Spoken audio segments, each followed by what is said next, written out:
Hey, what's up, folks? Slice'em here with Slice'em Gaming, and we are live. It is time for our little Christmas one-off that we are going to do here tonight for D&D. It's kind of our Christmas special, I guess you could say. So, I don't know what all we've got going on here. I do know we've got one new player, a lot of new characters, some characters that are all just who knows what, some characters that I've played in the past for myself and then that I've played with.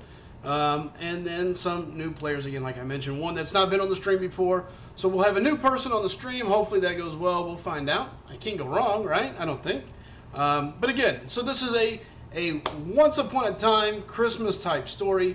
I don't know how long we'll play. We're going to play, I guess, until we either pass out or the DM kills us or we, in like hip hip hooray, in first place or something. I don't know how that operates, but we're going to get things rolling. I'm getting ready to jump up to the main channel, and while the DM tells you a little bit about the story and who's who, and give everybody a chance to introduce themselves a little bit and tell about their character or what's going on, I'll be sending out some invites and letting everybody know we're up and live and rolling. And outside of that, guys, hope you enjoy. Again, don't hesitate to ask questions. Say hey. I'll do my best to talk to you while the stream's going. And outside of that, let's get ready to rock and roll and have a little fun. All right, here we go. We're on your time, Russ.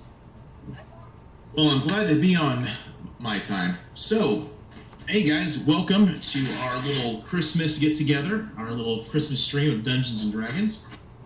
This is going to be a one-shot adventure, and all of our normal players have gotten together and came up with either some older characters they played before on previous games, or created some completely new ones.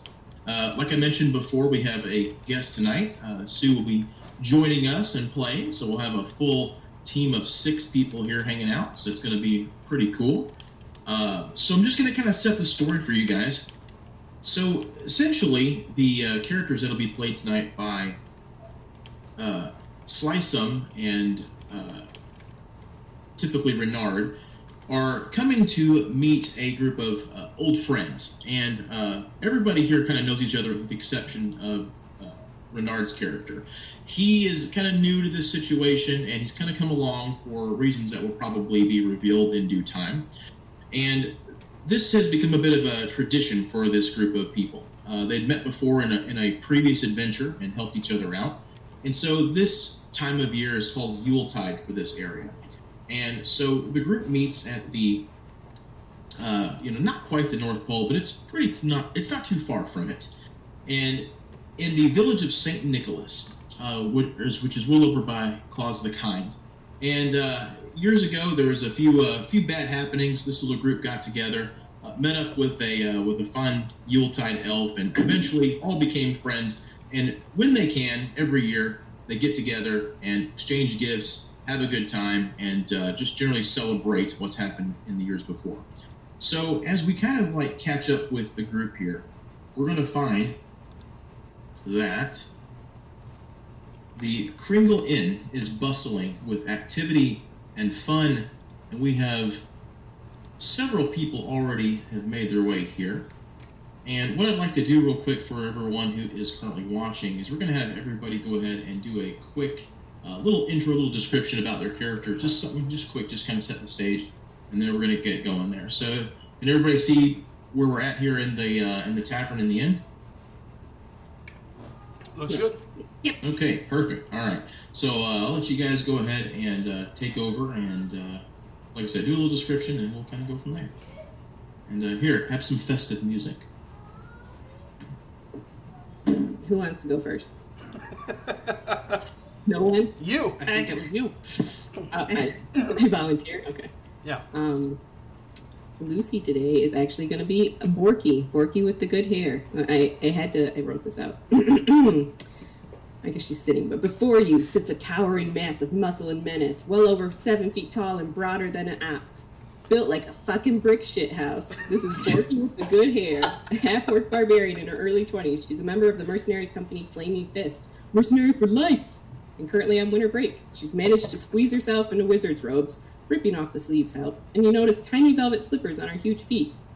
Glowing faintly over her shoulder, you see an enormous crystal tied tightly to a shaft. This is her wizard staff, for you see, Borky thinks she's a wizard. That's it. Done. All right. Well, then we'll go ahead and move on to Sue's character then. That was amazing. So my character is Astrid Longfellow. She is a halfling bard. She is about the size of a 6-year-old girl, so about 4 feet. She has various instruments strapped on her. Most obviously is a lute that she has out playing, and she is wearing a festive attire, a red dress that matches her fiery red hair, which kind of has frizzy curls that go to about shoulder length.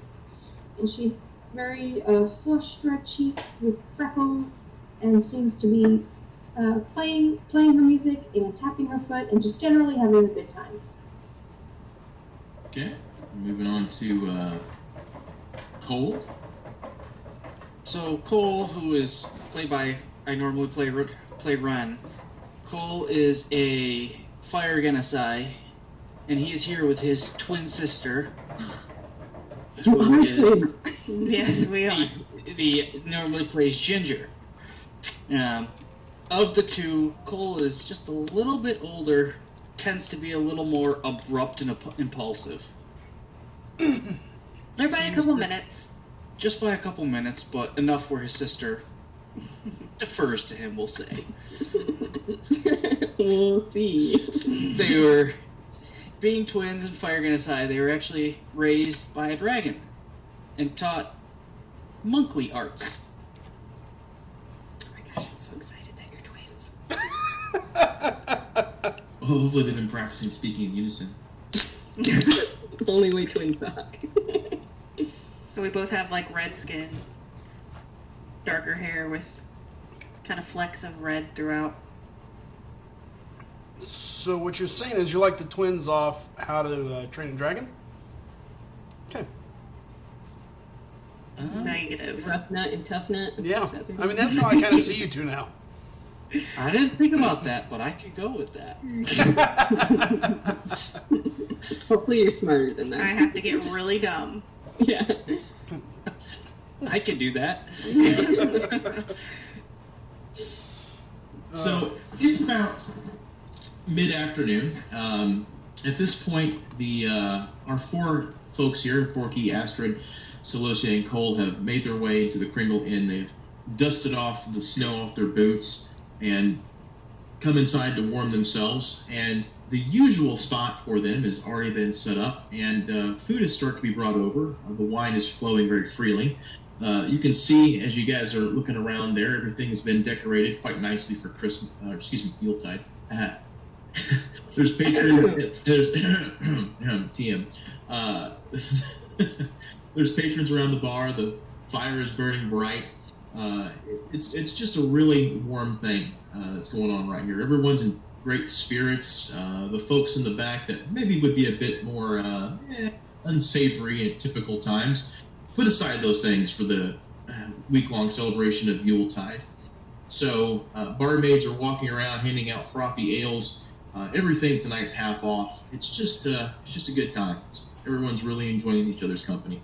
And we will go ahead and listen in on what our group of new adventurers are up to. Barkeep, more ale! Yeah, we'll get you some more ale. Missy, get over here. And you see the little woman over here. Yeah. And she kind of just wanders around over there. No problem, we'll keep it up. Oh, anything we can do for you guys. Tiny Astrid, sing Borky another song. Oh, okay, Borky. I made this one just for you. And it reminds me of the time when we were fighting this one time. Okay, are you ready? Uh-huh. She gets knocked down. Borky gets up again. You're never gonna keep her down. Borky loves it! That's just a few verses. I'm working on it. So wrong. Borky is super drunk already. Very happy and jolly.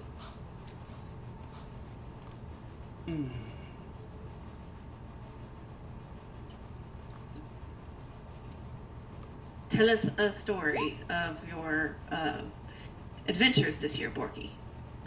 Well, Borky, is now in mage division of the guild. Wait, am I mercenary mercenary company? So Borky learned lots of new spells. I got some good ones to show you. You want to go out and I show you? I'd love to. I want to see too. We're gonna go out. Borky's just gonna look for a fence or a wall outside. This is a door right here where I'm peeking on the map. Now, this is very technical skill. Only highest level wizards know it. And as you guys walk outside, you can see now coming up the path in the snow a cloaked figure and what appears to be a large green orc walking behind him with a bit of a scowl on his face, but otherwise seeming to be in good spirits.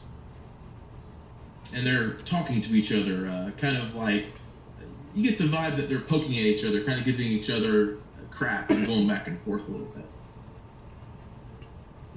Borky's gonna see the giant green orc, and she's gonna, get a little flushed, a little excited, maybe. Whoa, Reggie Tobin just got big. Whoa! Is that a feature? Had the wrong picture. That's what happens when Benji gets flushed. So yeah, Somebody so we got Benji and Urzak, erstwhile companions, now kind of almost walk right into this little group here. So I'll walk up and greet them. Greetings, travelers. Why the long faces? Don't you know it's Yuletide? Yeah, you're just in time. I was gonna show him my cool wizard tricks. I mean spells. They're legitimate wizard spells. This is gonna be Borky! good. You might want to watch. Sel! Go! Is that Astrid back there?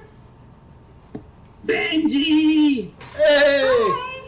Gee, I almost didn't recognize you. Yeah, well, it's cold outside. Who likes the cold? Jeez, why are you guys outside? Bear hug. Oh, get off of me! this large mass of a woman reaches over and just grabs you off the ground as if you were made out of paper, and you almost feel your bones creak a little bit as she embraces you. Get off of me! And what in the hell are you wearing? Jesus! Borky is mage now. Yeah. Here, Yeah. let me show you.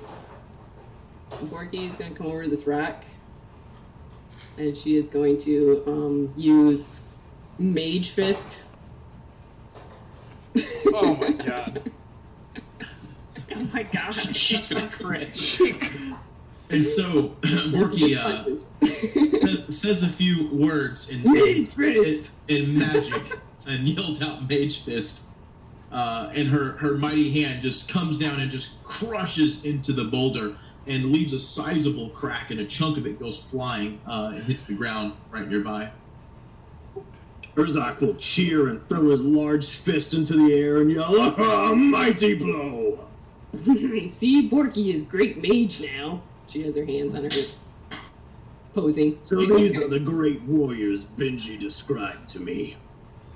Yeah. You. So yeah, you are looking at this orc he's about 6'6", looks to be about 300 pounds. He's very stocky, probably towers over everyone. He looks about like a pick. He's not wearing much clothes despite the cold, a few furs here and there and some armor, like a loincloth. He's just been kind of looking at everybody, sizing them up with a bit of a bemused look on his face and all the silly antics that he's seen. Borky, that's Urzak. Urzak, Borky, Sel, Astrid, and Cole. Borky's gonna reach out her hand for the manly handshake test. He'll grab your wrist and shake it. Can we do opposing strength check? Yes. You may. Can we do that? Just he was more manly. Uh-huh. More orcly.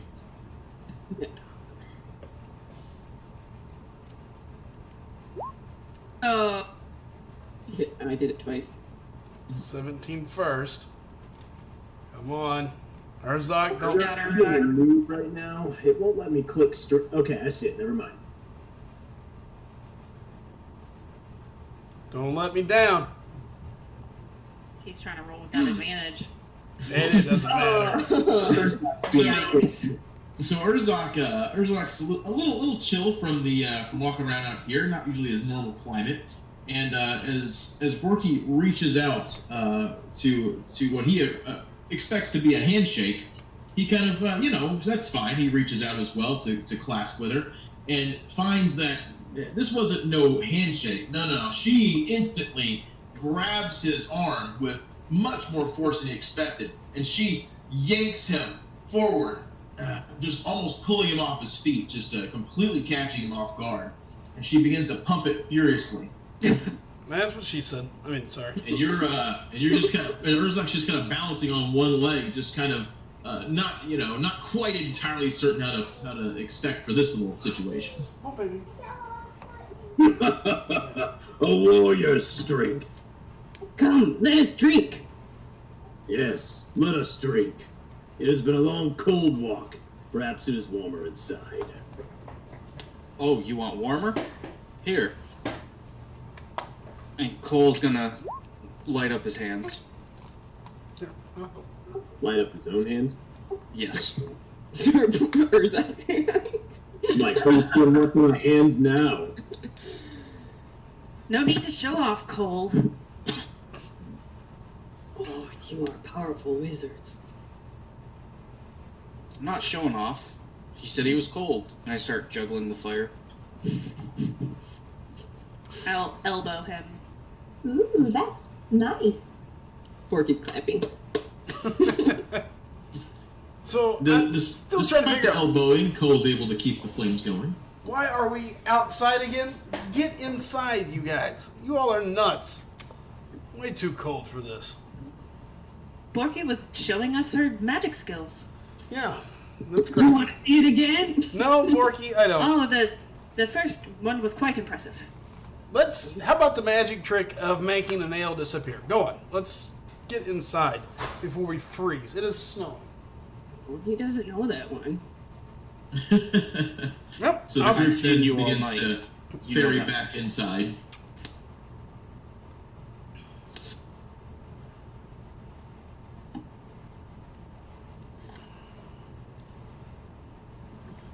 All right. So you guys all kind of come in, and you can see now that you kind of come back over, you can see there are fresh mugs of ale now, where Borky had asked for them before. And the barkeep kind of hollers over at you guys. Ah, Benji! Haven't seen you in some time. It has been a while. It has, my friend. Love you, too. Well, we're definitely glad to have you guys here around this time of year. Yeah, see you guys have brought another friend. He's a big guy. Yeah, he's decent sized. And Borky kind of looks over at him and kind of realizes she's about 5 inches taller than him. Kind of, shrugs his shoulders a little bit, stands up a little taller. Eats a whole ham. Is this a strange attire that you are wearing? This is part of this Yuletide festival, I take it. No, this is Borky's wizard robe. Borky is wizard. Every time she says that, Benji is just gonna kind of shake his head and, jeez. See the mage down. script? It's bells. Based upon that rock outside, you're the most powerful wizard here. Thank you. Sit, Urzak. Eat. Drink. Jeez. Right. Urzak will walk up and do the Reichard maneuver, pick up his chair, pick up his legs, step over the chair, and sit down. So the maid comes over and she kind of looks over at Benji and kind of glances over at Urzak. What will you be having? Have you any mutton? Yeah, I'm sure we could rustle something up like that. That shouldn't be a problem. A double portion. Of course, Benji. Just a drink for now. No problem. And so she just kind of does a little light curtsy and makes her way back over this way towards further part of there. And she turns to walk away. Wait. You know what? I think I will have a bite to eat. And she kind of stops, turns her head back slightly, waiting to hear what you'd like. You know what? Now that I think about it, no. I think, maybe the drink is just enough. But you know what? Let's... Food, drink. You know what? No. Go ahead and give me a small plate. Just some just typical rations. Nothing major. No, wait. What's the special for the night? Now that I think about it. And she kind of chuckles a little bit. We actually are having spiced yams. I'll take a couple warm meal. of those. I'll take a couple of those with a drink. She nods and then makes her way back around. So now everyone is kind of settled in a little bit. They're all kind of sitting here at this table together, and everyone kind of catches a few glances towards Urzak, and just as he's the newcomer among these group of people here, and folks kind of glance around at Benji, and so everyone's kind of starting to settle in a little bit. The drinks What's up, Virgil? How you doing, bud? And all of you are getting that good meal-type cheer tonight. forming you. She's playing a different character. Astrid, more songs. She is playing a I am always barbarian ready like for more half. songs. She's huge. Also, But I thinks make she's a cookies wizard. for all of you, and she pulls out some sugar cookies that are frosted to look like miniature versions of What's up, each brother? of you, and passes them over. To enjoy this festive celebration, baking is my favorite hobby. So, besides singing, of course, and I have yet a second verse to go with the Borky song. And she strums her lute. La la la, she casts her spells with flair. All others be aware. 'Tis Borky with the good hair. That's my second verse. I'm still working. Borky just starts crying as she looks at her tiny cookie version of herself. This is so beautiful. Oh, thank you. So sad. I'm sorry you don't have one, Mr. Urzak. Yeah. Perhaps next time. If you're We'll making break one, mine in can you half and can you share put it some with like Urzak. arrows in it so it's like a pin cushion? That would be a much better representation of Urzak. Wouldn't that right, be buddy? Yeah, that's exactly what I thought. Urzak's gonna lean back. Excuse me. Urzak will lean back in his chair and just kind of bring it up against the table where he can lay his arm on the table, look relaxed, glare, slice up a little bit. And is there an ale in front of him, or are they still bringing them? I think he said they were all there at the table. Okay, I thought he did, but I wasn't sure if that included the newcomers. So go ahead and sip his ale, and he'll just keep looking at everybody. He looks a little bit entertained and maybe a little warmer than normal at this gathering of friends, even though he doesn't know most of them.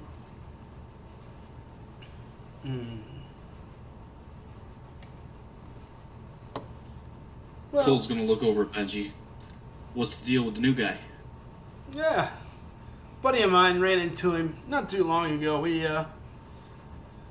met. I shot him with an arrow. He almost died. Saved his life from myself, mind you, but still saved his life. Then Yes, he stabbed me in the back the first time it was turned. That's- It's true. That's not exactly the truth. Kind of the truth. Kind of the truth. But not exactly the truth. And so anyway, saved his life, like I mentioned. And then we became good friends. Saved a couple towns or something. And, I told him I was coming this way. And on the way through, his town happened to be on the way. So I thought, why not bring the big mean Grinch with us? If we're going to celebrate a good time, might as well bring the Grinch. Look at him. He's so angry.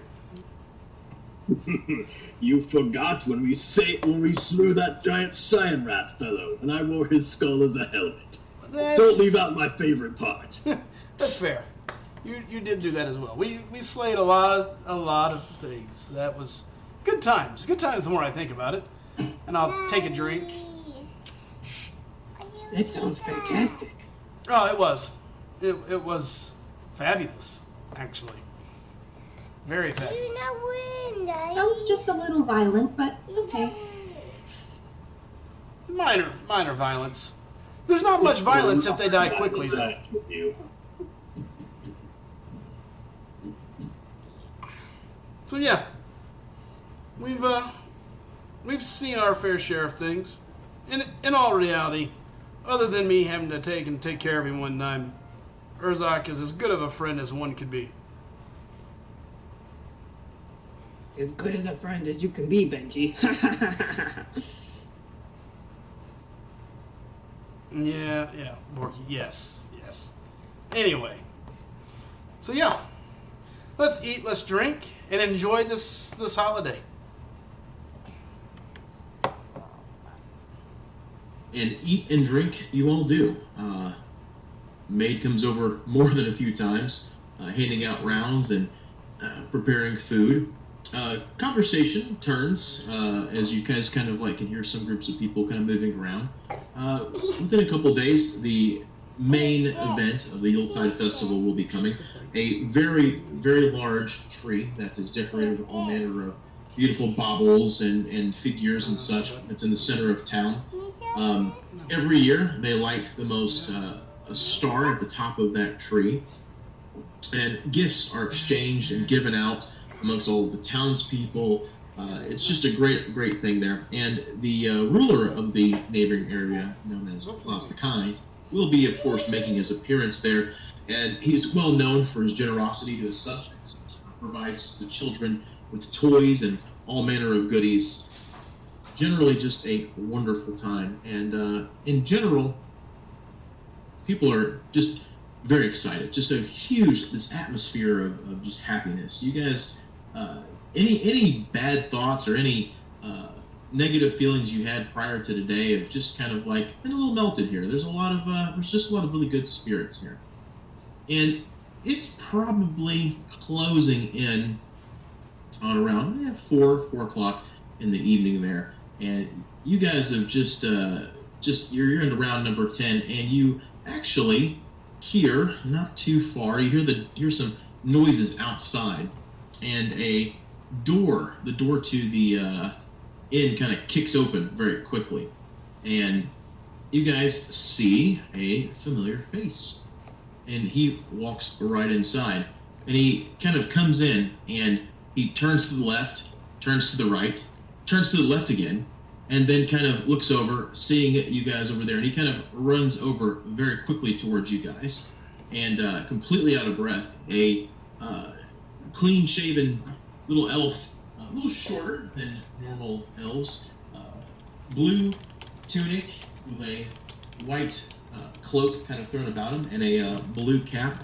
with a red feather sticking out of it, his blonde hair kind of hanging in locks around his face, and he looks at all of you all, and yeah, you guys! And he kind of throws his hands up in the air all excitedly. Hermie! Ah, that guy. Oh! He looks over at you. Borky, you didn't say you'd gotten married. Huh? Borky got married? And he kind of looks around the table, wondering who it is that she's married to. He doffs his cap off. It's so good to see all of you again. How have you all been? It feels like it's been forever. The year always goes by too slow. Hermie, have a drink! And Borky just, pushes a tankard into his hand. And he kind of accepts it. Sure. And he takes a sip of it, and his face kind of turns a weird little shade, and you can see he's probably a bit of a lightweight as he kind of takes a sip.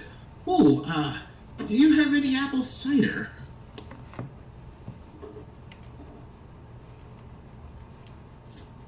They probably do.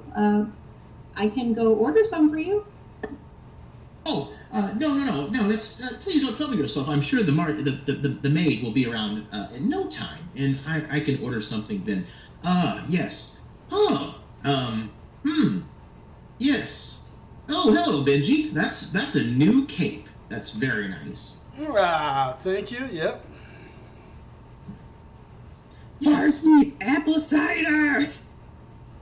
Borky just yells into the air. And the barkeep, who's actually paying for this? And he just kind of shrugs and moves to get some. Oh, don't worry, it's my treat. Just put it on the tab. Yeah, you're gonna regret that. Yeah, okay. So, how's it going? Everybody doing well? Well, how has dentist school been? Oh, it's actually very good. I opened up my own practice. Oh, so and- soon. Yeah, there's kind of a fast track for that here. There's a lot of candy. People get a lot of cavities. Good for business though.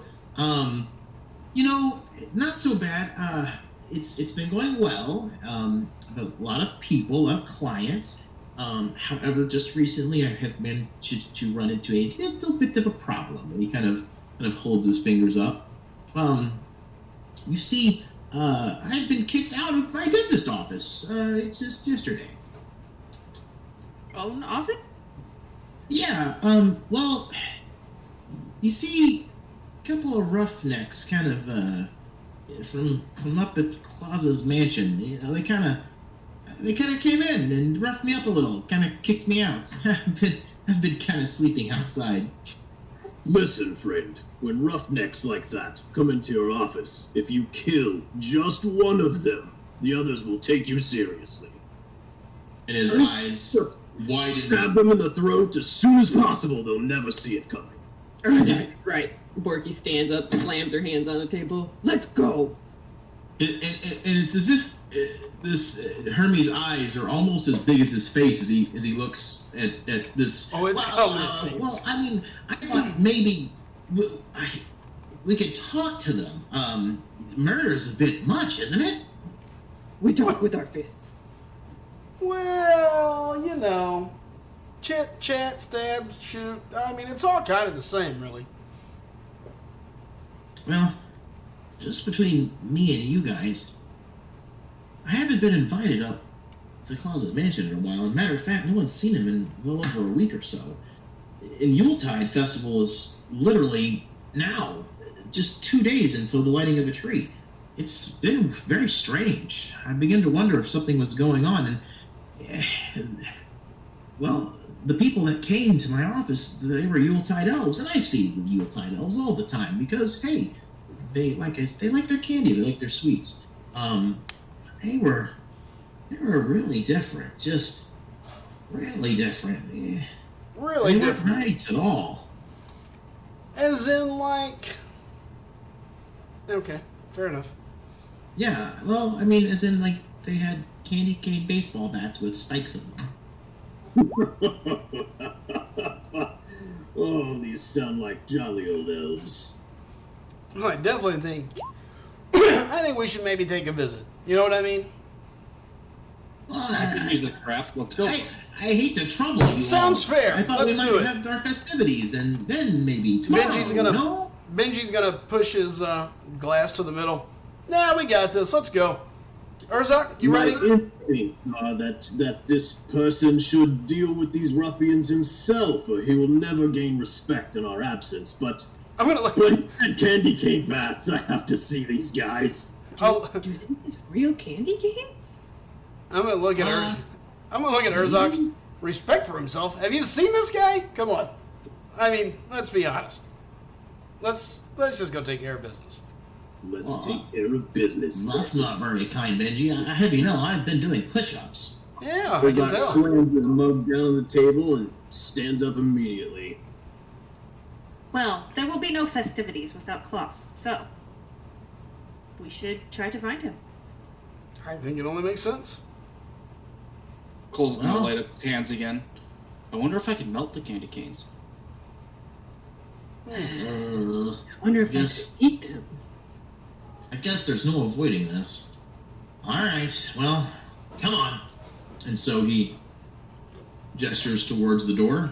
I don't mean to intrude upon everyone here. If you wish to continue juggling fire and singing songs, by all means, Benji and I can make short work of this. Absolutely, we could. I mean, you'll get shot. I'll stand out of the way, probably shoot them. I mean, it shouldn't take us no time at all. Don't underestimate me. I love a gentle beating. Well then, all right. Let me just finish this a second. Go, go, go, go.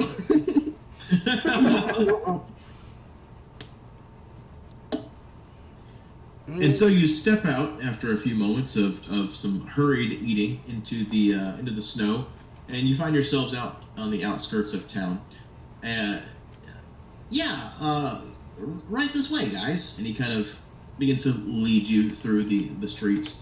And as you guys are walking through, you can see folks walking around carrying packages with multicolored wrapping paper on them.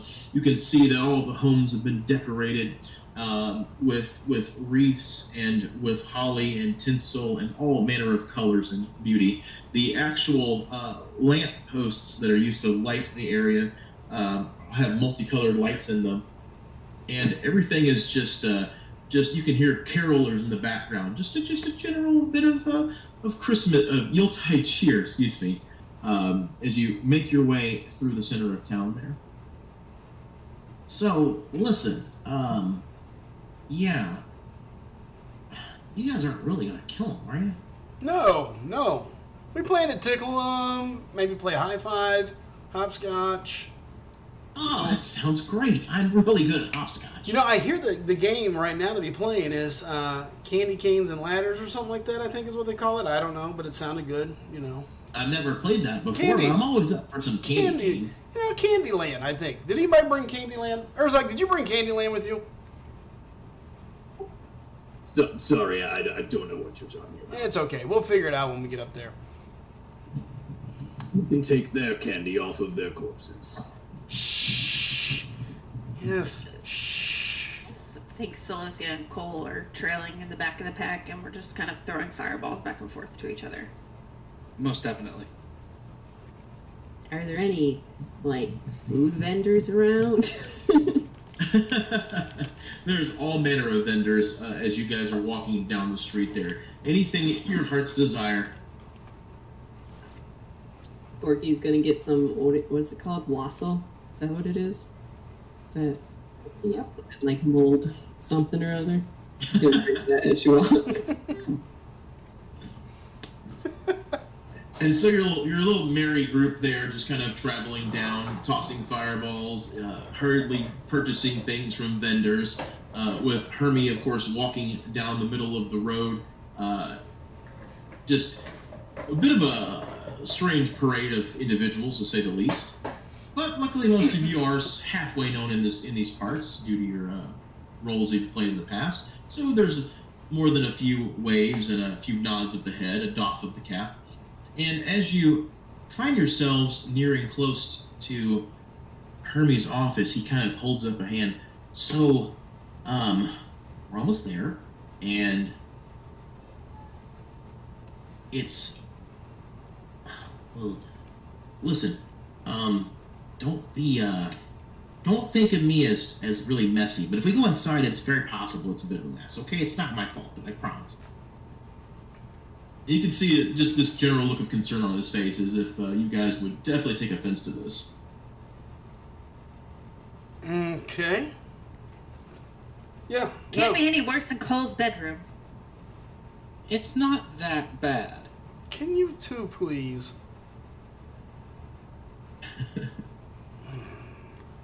That's why you can't take twins in. All right. You approach the dentist office, and it is a small building, with a few other buildings on the outside of it. You can see from the outside windows that there are lights lit within, and you see movement and people appear to be walking around inside. The curtains are drawn shut, though, so you're only catching silhouettes. And from walking over there, you guys can see that there's looks to be a front door right about there. Gonna walk right up to the front door. Wait a minute. Is there any windows? Do I notice any windows real quick? There actually are no windows that are open. You see a few though that are kind of like around the outside there. They have shades drawn in front of them, but there's enough light coming from in the house. Okay. So how are we gonna play this? Are we gonna do the Borky special where you just slam the door in and just murder everyone? Or Sounds like a good idea to me. Oh, Urzok's gonna take a step back and motion for Borky and say, "Be my guest." Well, guys, more murder stuff. Listen, Listen, I don't want to be a misfit here with the group, but I'm not really happy about murder. Borky's just gonna interrupt him and just shove the door open. As Borky shoves the door open, I'm going to try to slide through and say, "It's game time! Everybody, round the table. Come on, come on. Candyland special. This is the way it goes. Who's going first? I want to be the big candy cane.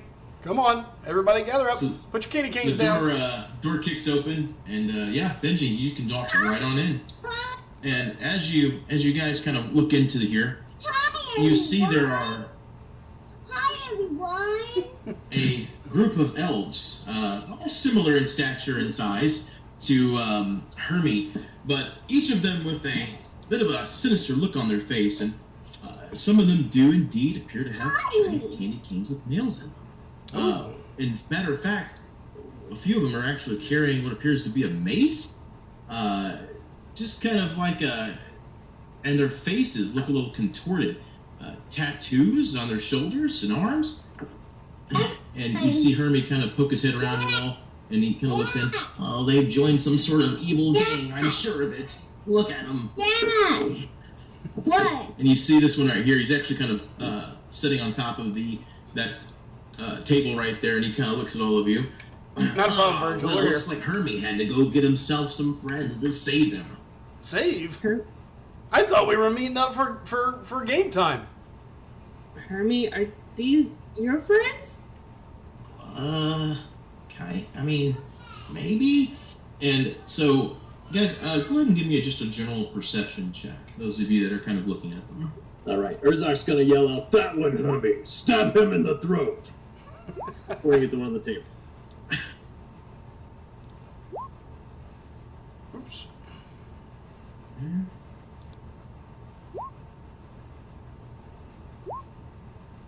It seems. Excuse me. It seems my character sheet is permanently set for advantage. Sue, show Yeah, me mine here, I can't change. Same. You You guys have can't to toggle? hit the No. gear. Hit the gear at the top by spells. And then right under it should be the quick roll queries. Always roll advantage. Yeah, there's another one too where it's like it's not auto rolling damage and crit. I had to turn that on for me.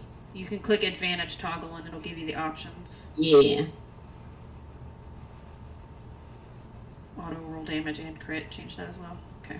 Yeah. Sue showed me that. Thank God. I'm like, none of my spells are doing anything. Oh, sure. I actually when I created the character sheets, forgot to switch those little options on. My bad. Yeah, I think it's like the character man's, or does it automatically do it that way or something? I don't know. Probably, I would imagine. So, those of you that have rolled higher than a 10, All right. kind of like, you know what? These elves, maybe Hermie's kind of right about these elves. They look a little weird. Upon further staring at the one that's in front of you, I mean, their faces is very gaunt. Okay. Their eyes are almost, Yes. well, they're kind of bloodshot, and you're pretty sure you haven't seen any of them blink once. And as they kind of like all just almost turn their heads almost in unison as they're watching all of you kind of walk into the office there. And you just get a weird feeling as if there's something very seriously off about these elves.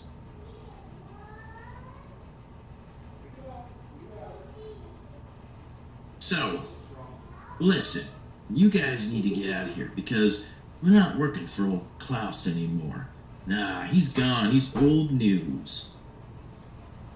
And this is just the beginning.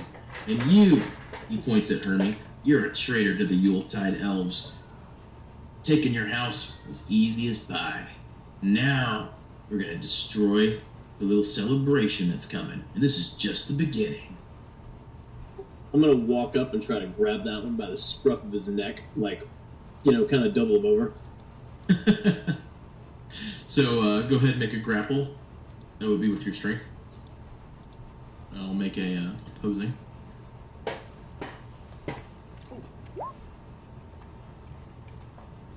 Okay. So as you reach out to grab him, he kind of tries to briefly duck under your arm there, but you're just a massive pile of work, and you easily grab him from under his scruff, and you kind of lift him up. He's kind of kicking his legs there. You put me down, you big brute. Don't make me get rough with you. Herzog looked over at Hermie and says, "Now, finish him. We'll take care of the rest."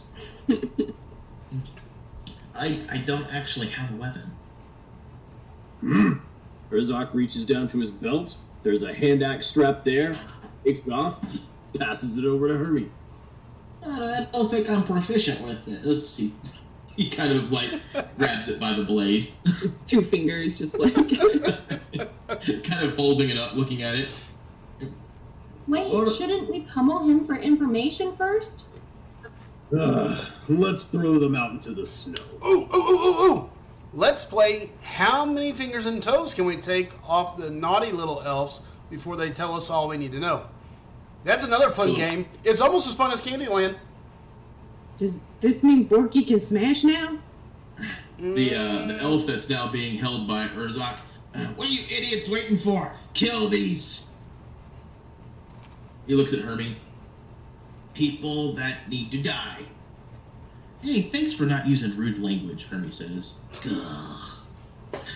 Roll initiative. I have a quick question because I don't know how to do melee combat. Bonus actions, are those after your action or can Bonus actions can be taken at any point on your Yeah. turn. Okay. Oops, I gotta select my token. Crap, Borky got a good initiative roll. Did I? Nope.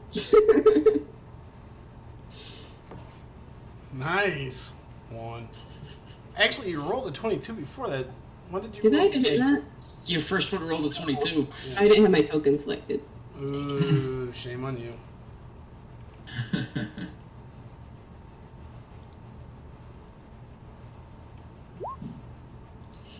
Ooh.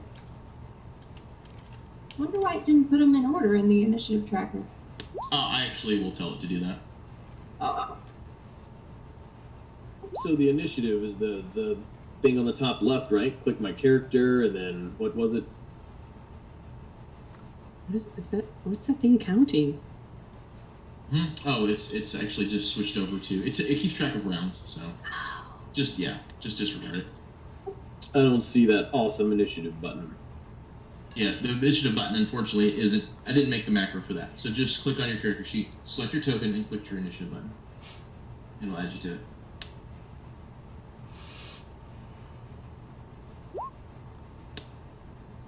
There we go. So there is your spot. Okay, so I actually rolled a 20 for the elves, so they will be going first.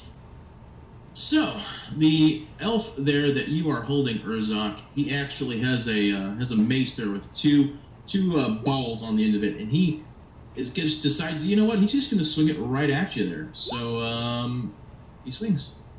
All right, does an 11 hit? Herzog laughs at his swing. so he basically just kind of flails it about at you, and you just kind of stretch your arm out just a little bit more, where he just can't quite reach you. Oh, I'm gonna pound you. You're adorable. This elf goes over here, and he goes after Cole.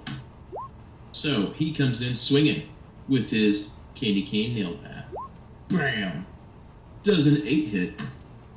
That does not. All right, so he comes in swinging with that candy cane nail bat, and you're just kind of like, what even is happening right now? He swings, and you just expertly, easily dodge right to the side of it. He swings, hitting air. Swing and a miss.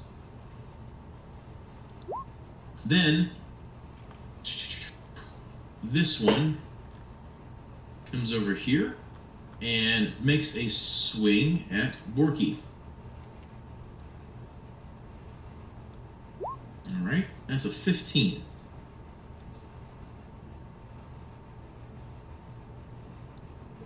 She had to step away. Oh, okay. Well, then I will check her character sheet, because guess what? I have access to that. And so she has that is a complete miss. So he actually comes up with his candy cane nail bat, swings it into Borky, and it actually just literally breaks on her shoulder, just kind of crashing into a candy-coated shower, just hitting the ground on the floor. And he kind of looks at his broken candy canes, and then this one comes in a little bit closer, and this one goes here, and this one goes here. So it is now Cole's turn. Cole is gonna reach out and punch that little one right in the face. Okay, go ahead. And that is a hit, and you kind of just crack him right in the face with your fist there, and he you see a little bit of blood kind of spurt from his face, and he kind of falls on his butt, holding his nose. Oh my God! He's completely dropped his weapons at this point. And Hermie just kind of and he moves backwards outside of the door. And he's gonna use a bonus action to do it again. Okay, go for it.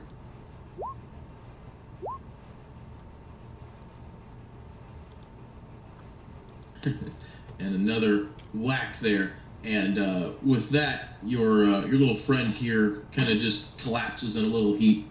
He is out cold. All right, Benji's turn.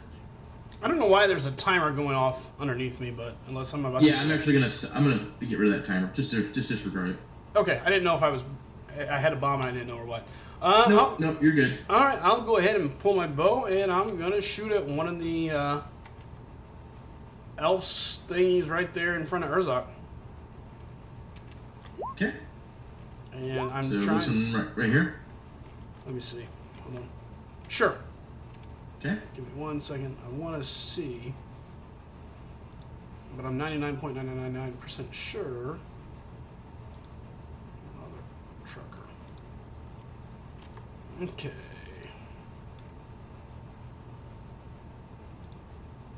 Short bow. Ooh. Okay. So you fire your bow. And this guy right here. And surprisingly, this elf is kind of on it.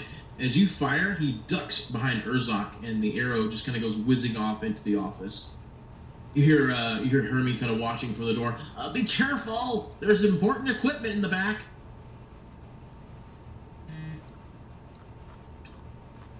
Would you like to do anything else? That's it for right now. Okay. All right. Is now Astra's turn.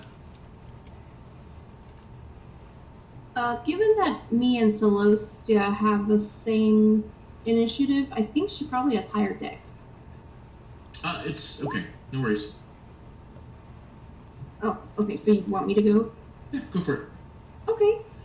So first, I'm going to inspire... I will inspire Benji with a "You are awesome." So you have a D6 that you may use for ability checks, attack rolls, and saving throws. Okay. And then I would like to, let's see. We just have within 60 feet of the elf that's standing to the north of Oh yeah, yourself? all the squares are 5 feet, so you're good. Okay. I am going to cast Dissonant Whispers, which is you whisper a discordant melody that only one creature of your choice with range can hear. Target must make a wisdom saving throw. Okay. And my spell save is 14. Okay, I have rolled a 12, so that is not a save. Okay. So it takes 3d6 psychic damage, and it must immediately use its reaction to move as far as its speed allows away. Okay, so go ahead and roll your 3d6.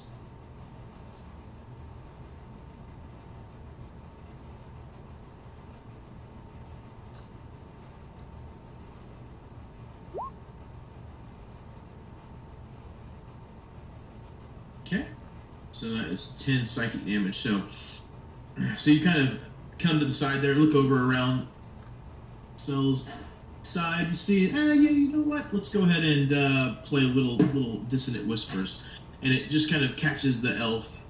He listens, he looks around like surprised, shocked, kind of looks at Urzok, not quite sure if maybe that's where it came from, but he kind of grabs his head and And the song that he hears kind of whispered to him is, Baby Shark, doo doo doo doo Oh, Truly evil. It's so terrible.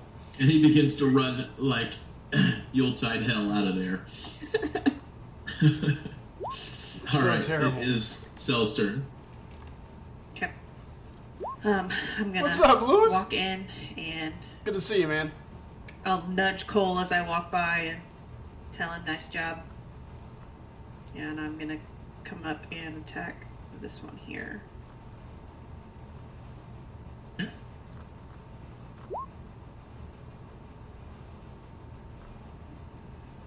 Okay, so you kind of walk by, brushing aside Cole there, stepping over the unconscious body of the Yuletide elf, and sitting there, he's kind of swinging his mace around.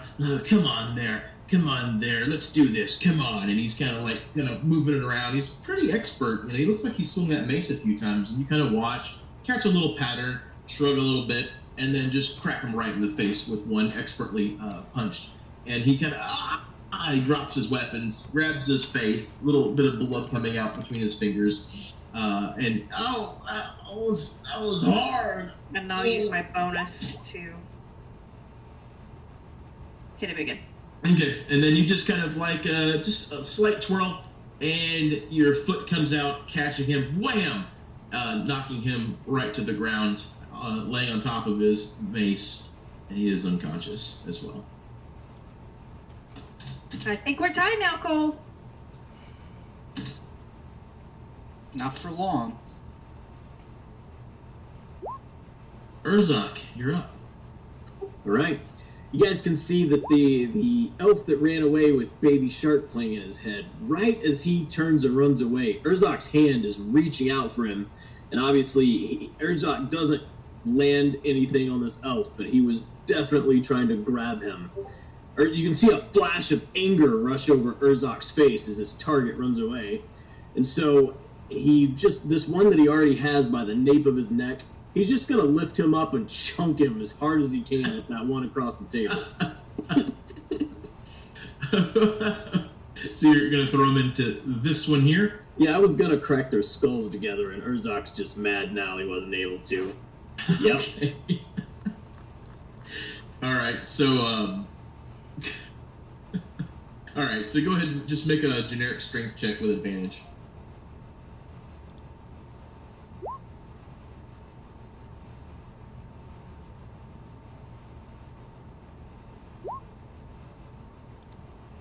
Okay, no problemo. So you kind of kind of pull him to the side. He's still kind of actually trying to hit you with his mace that he's holding, but you're paying little heed. He has no momentum where he's sitting, and you just and you throw him,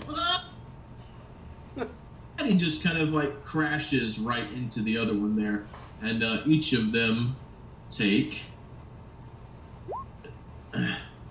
2 bludgeoning damage. Their weapons go flying, and now they're both prone, laying on the ground next to each other. You idiot! Oh, my face! And they're both just kind of sitting there, laying on the ground.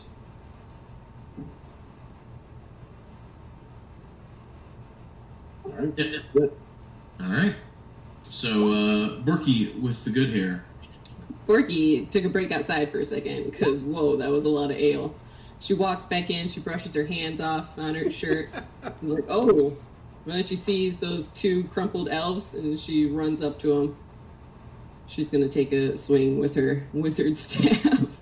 I'm going to use reckless attack so I get advantage on it. Shoot.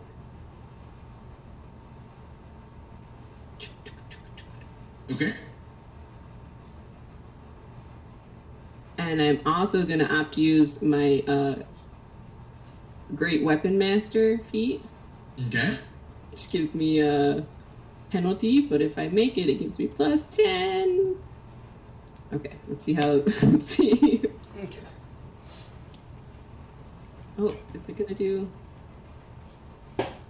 That is some confusing math right there. All right, let's take a look here. So we've got 18. So you rolled a 20. You rolled a d20. Got plus 5. So 25. Plus proficiency. So we got 11. Wow, that is a little confusing there. So is Then you it. got- so it looks like it made it. So it does 10 additional damage on top of the 14, so 24 damage. Oh my. If she rolled a 20, wouldn't that be a crit as well? It may have the crit damage figured into Oh it. no, I think It I rolled. does. Or did I No. roll an 11? You rolled an 11. And then minus. You And then, rolled. so it's 14 total minus 5. Yeah. Does a 13 hit? Yes, it does. Okay. So you raise your mighty wizard staff and you just crush this elf like you know what, everyone else was being a little kind up until this point, knocking him out, but you literally mush him. He is as dead as they come. You have 100% smushed this little elf, and he is you see blood. He is squished, and that is definitely going to be a difficult stain to clean up in the old dentist's office. He is as dead as they come. Might Terrible. smash through the floor a little bit. I would be surprised if some of the if you looked up that elf corpse later, you can find some bashed in floorboard area. So you are, you've made short work of it. You're actually surprised at how squishy these things are. You really thought they could handle a wizard attack. I'm gonna pick up my staff and look at the end of it, a little bit confused. Oh, that was easy. Yell out to Hermie, best not to come in here. And he's just standing at the door, and he has totally seen it, and he just doesn't move. He's just. Is he still holding that axe, or did he just drop it? Oh, he's still holding it with 2 fingers, Nice. just in case, Hey, it's Cole's turn. I'm Go. going to run past my sister and try to kick this one right in the face. Go for it. You have to jump over your sister. Oh. I fall on my face. Yes. So, as you then begin to kind of You go tripped past, that's exactly what happened. As you just kind of rush forward, you're gonna go get him, and your little rivalry here with your sister. You guys are both trying to catch it, who's at the higher head count, so to speak, and she just deftly leg right in between yours, and you go just sprawling, and you actually go past the elf, who is very surprised, and you kind of hit this chair over here and just kind of land with your on your butt, looking forward, and you kind of look over there, not entirely certain how this happened. Nice try, big brother. Self! And then I'm gonna get up, and do I have enough movement to make it back to this stupid elf? You have to use half your movement to stand up since you're prone.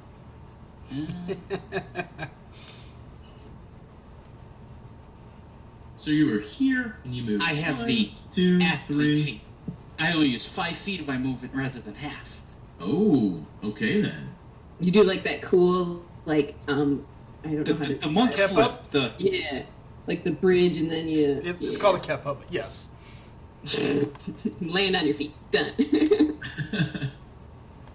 All right. So I should be able to get back to him and then use my bonus attack to smack him again. Okay, go for it. From the side away from my cheating sister. Woohoo.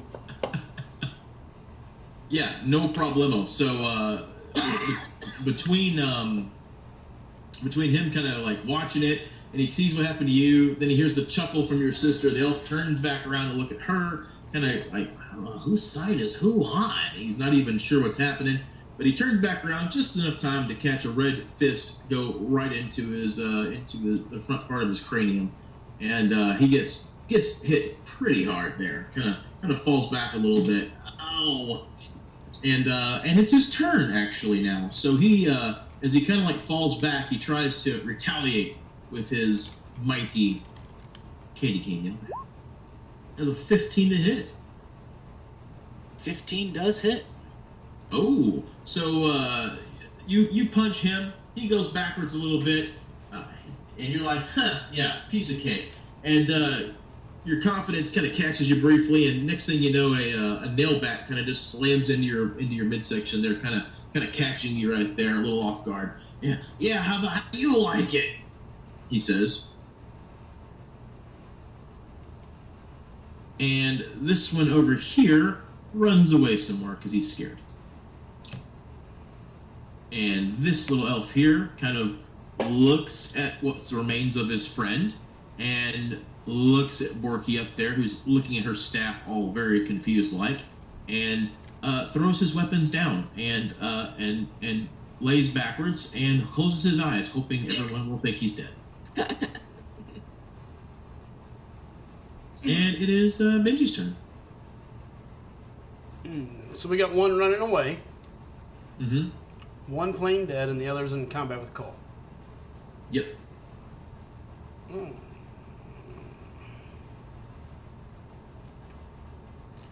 So the only one really left standing, other than the one with Garrett over there, Cole, is the one running away, correct? Yes. He's currently feared. Okay. Urzok, even though it's not his turn, we can speak as a free action. Yeah. He's just going to kind of say, "Allow me," and start moving toward that one that's running away. Trusting everyone to let him have that one, but obviously if they don't, it's their turn. All right, I'm going to say, all right, Erzak, you got him. And then I'm going to come over here to this one that's sitting down on the ground, laying there playing dead. And I'm going to sit down next to him and go, so, did you want to play that game of Candyland now? And I'm dead. And get my and I'm going to get my dice out and be like, I'll let you roll first. No, I'm clearly dead. Just No. please don't hurt me. No, listen, Benji, I think he's dead. These things die fast. you think he's dead? Yeah, you heard him. I'll poke him on I'll tap him on the forehead. Are you dead? Please say I am. We could She's play. gonna kill me. We could play. Not if you're playing Candyland with me. We can play one game of this little candy game, our little dice game. I'm thinking some sort of game. I win. Well, you're probably not going to live. You win, then you can tell us all your secrets and run away. What? Borky sees the dice. You want to play dice? Yes! All I've been asking is for somebody to play Candyland with me since we got to this place. I like dice games. I don't know about Candyland. Well, I don't know either, but it sounded like a fun place with all this candy. Urzak, are you going to get this guy running, or do I need to? And at that, I'm going to point back to him, and I'll hold my turn here. I'm just going to pester the one that's playing dead. No problem. All right, Astrid, your move. Well, kind of just standing in the doorway with Hermie and saying, "We need to find out what they did with Klaus." And I will. Which one is the one playing dead? The one right next to me. Okay, let's see if this works.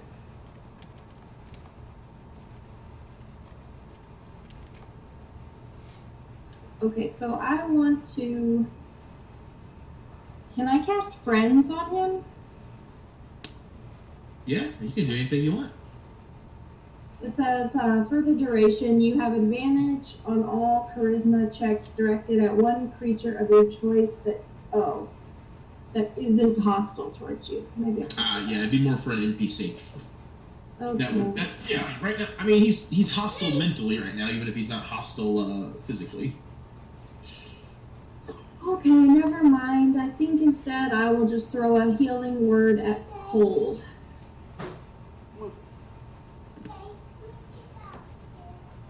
Okay.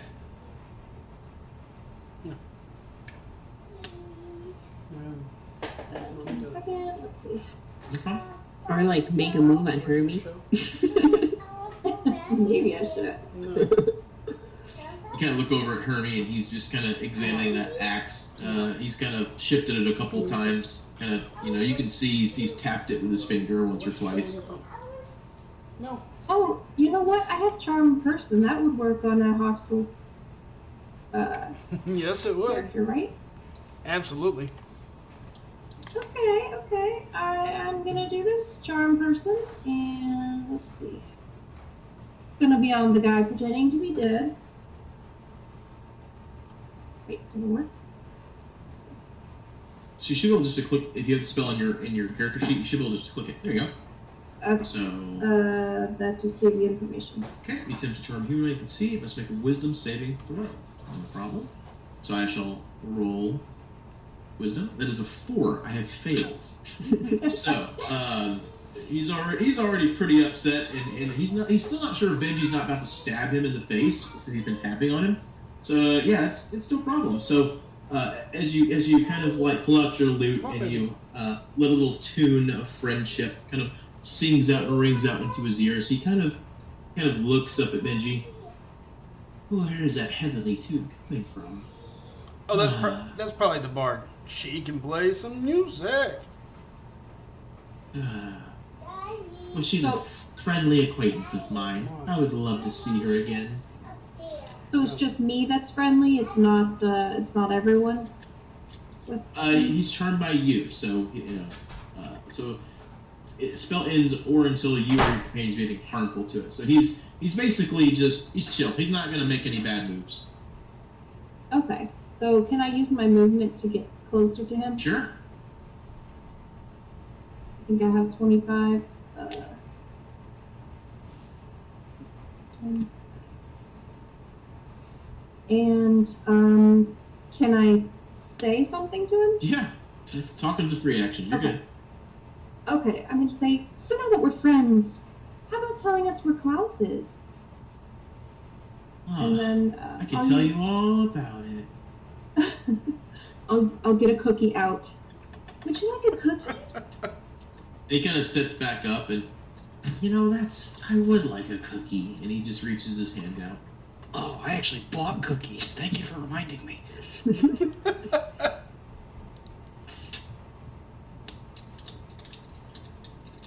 And I guess as a bonus action, I will just go ahead and throw that healing word. Okay. So you can go ahead and do that. And Cell, it's your turn. Okay, going up here, obviously.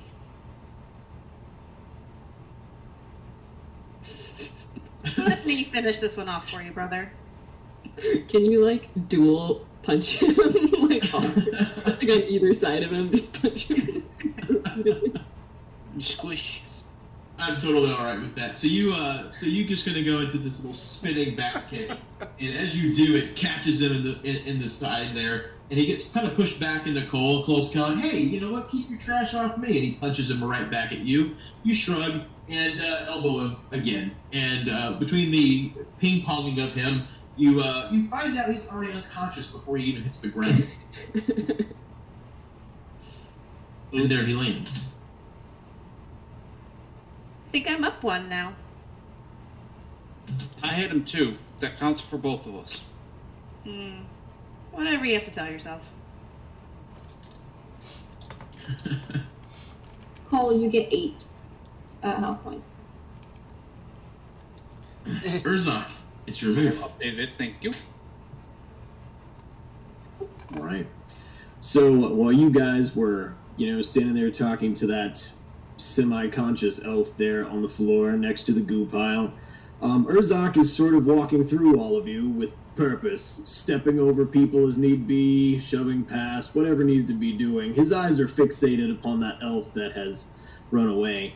And if you happen to look at Urzak's face, you'll see a mirthful, not quite bloodthirsty intent, but he certainly has some scheme turning in his mind as he gets close. And as he arrives, you'll see that Urzak is going to pick up both sides of that carpet with his hands and just yank it out from under that elf as hard as he possibly can. All right, and so this fearful creature is going to make a acrobatics check with disadvantage, and we'll see what happens here. So we'll do a dex, and we'll do twice. No, with disadvantage. So I just didn't have the advantage. Poor little elf. Yeah, no, he's not that good. So that is a 5. So he literally, the wool, the carpet, the rug is pulled out from underneath him. And he just kind of like almost comically flies into the air, spinning around a couple times before landing flat on his back and taking just one little bit of bludgeoning damage as the wind gets knocked out of him. And there he lands on his back, just a hair's breadth from unconsciousness. No doubt eliciting a guffaw of laughter from Urzak as his plan goes quite well. Does this end our combat and go into free action, or are we still in initiative? I believe that I believe our combat is over. We'll be going into free action. Okay, I'm going to lay him down on the carpet and roll him up in it. And so you do. He is now rolled up in this carpet tightly. You can see him kind of wiggling his legs and arms as best he can, but he is 100% stuck in this carpet there. And meanwhile, the other elf over there that's been charmed, he's just munching on his cookie, kind of kicking his legs back. You guys ain't so bad. I don't know what our problem was before. She's like, why are you putting it downstairs? I'm like, because I can't fit everything upstairs. You were dead. Borky's gonna look around the building to see if anybody else is around. This is gonna. Okay. Daddy, can I take this upstairs for Brownie? So you kind of start wandering around, Borky, and you see a lot of things you don't understand. You got a general idea that maybe this has something to do with that dentist stuff. You see pliers, and you see like a little diagrams of teeth and things like that, and you're just kind of like, just kind of shrug, wandering around. That's like everything for Borky's. And Hooey kind of walks in. He goes, well, I suppose this is as best of an outcome as I could have expected, all things considered. He looks over. Have you come to your senses? He sees his friend over there eating the cookie. Oh, Kids. yeah, things are Kids, fine. man, kids. Me and this Going heavenly crazy. woman have bonded. And this guy likes candy. He points at Benji.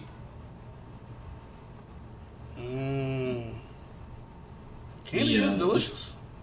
The feared one that was, he's now kind of come to his senses, and he's rolled up. You idiot! What are you doing over there? You're breaking cookies with the enemy! What's wrong with you? We've got to report. Oh gosh, Krampus is gonna kill us. Cole's gonna walk over to the one that Urzak's holding and light his hands on fire. I wonder if he burns in there. He kind of kicks at his legs furiously, and Urzak just holds onto it effortlessly. Wait, what did you say? Krampus is gonna kill you? The Dark Lord Krampus, you're all gonna pay dearly. What did he do to Klaus? And he kind of like looks at you. I don't know. What did he do? If you don't tell me what he did to Klaus, I will have this strapping orc crush your head. No, let's not do mean things like that. Benji will pull out his dagger. We take a finger. Duh. Or a toe.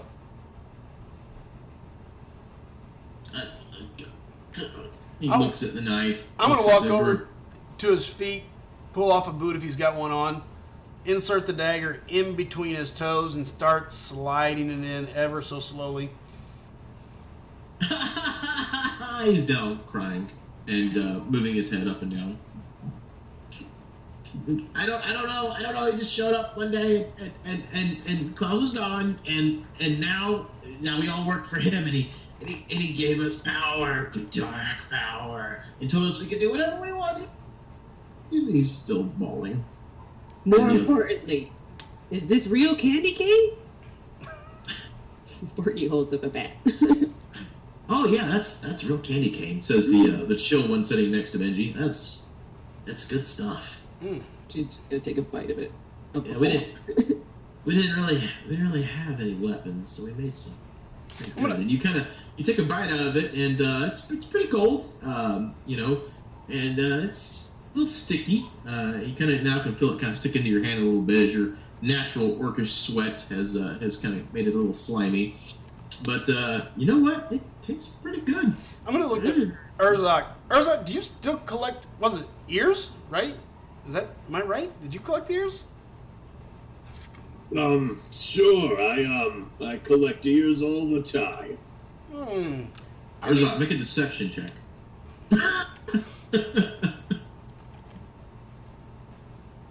I'll walk up to the elf you've got rolled up in the carpet. I mean, this is an odd ear, and it would look...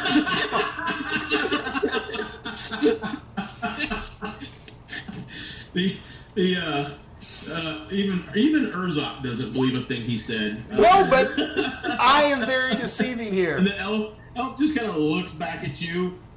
Huh? And everybody there is just kind of, you know what? Everybody kind of just looks at Urzok's little stammered response, and huh? Yeah.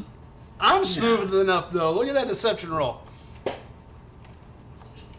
So, I think you have to do it with disadvantage for Urzok. no, it's fair. We'll roll it a second time here. There you go. 22 being the lowest. So I'll Wait a look at... minute. So Hermie kind of walks over. Oh, now hold on, Benji. We don't need to be just cutting ears off. I mean, this. Well, he kind of gestures over the pile, the corpse of the other one. I just, this is very Yuletide. Look, clearly something bad has happened to Klaus. There's a guy named Krampus who clearly is cranky, and he's done something to my poor little elf buddies. Maybe they're not in a gang like I thought, but now that that's over, maybe we can figure out what to do.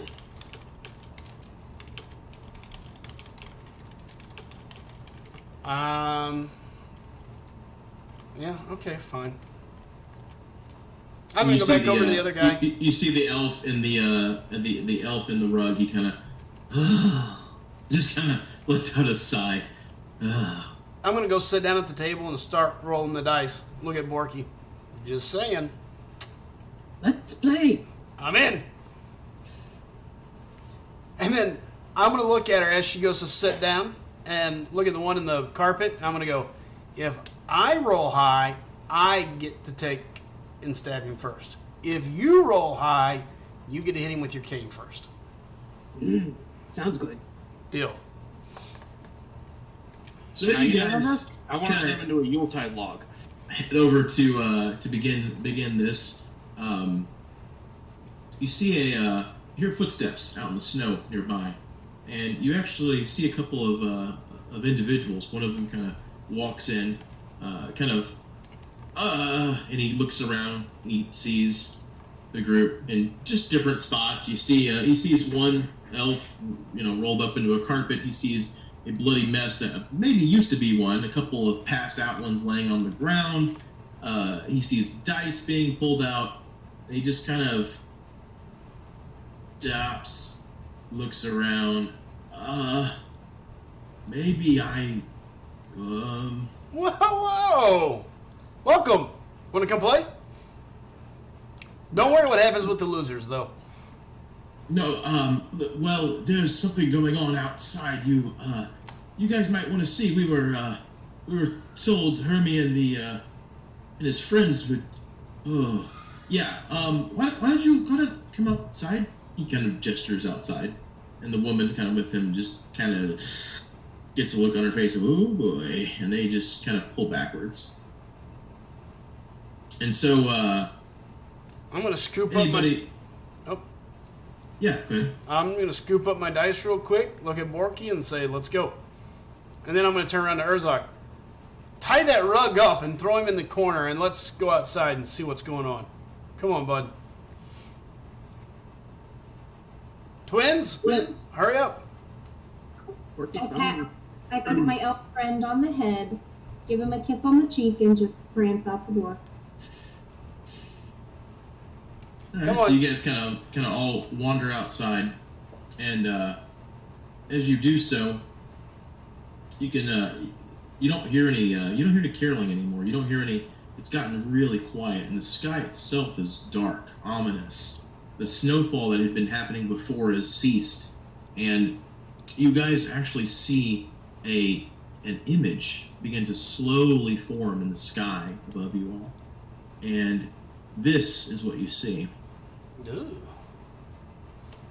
This dark robed figure with these long protruding horns kind of coming out of the actual robe itself, kind of flying up, his taloned fingers kind of reaching out. You see chains draped around him, his long white beard kind of draping all the way down past his chest. And you can see now that there are people all over the place have literally stopped what they're doing. They're all staring up, mouth agape, and this dark specter, this image of him just kind of floats in the air, large and wide, big enough for anyone in the town to see it. And he just kind of looks at everyone briefly, and slowly you get the vibe that he feels like he's satisfied, that he's gotten enough attention.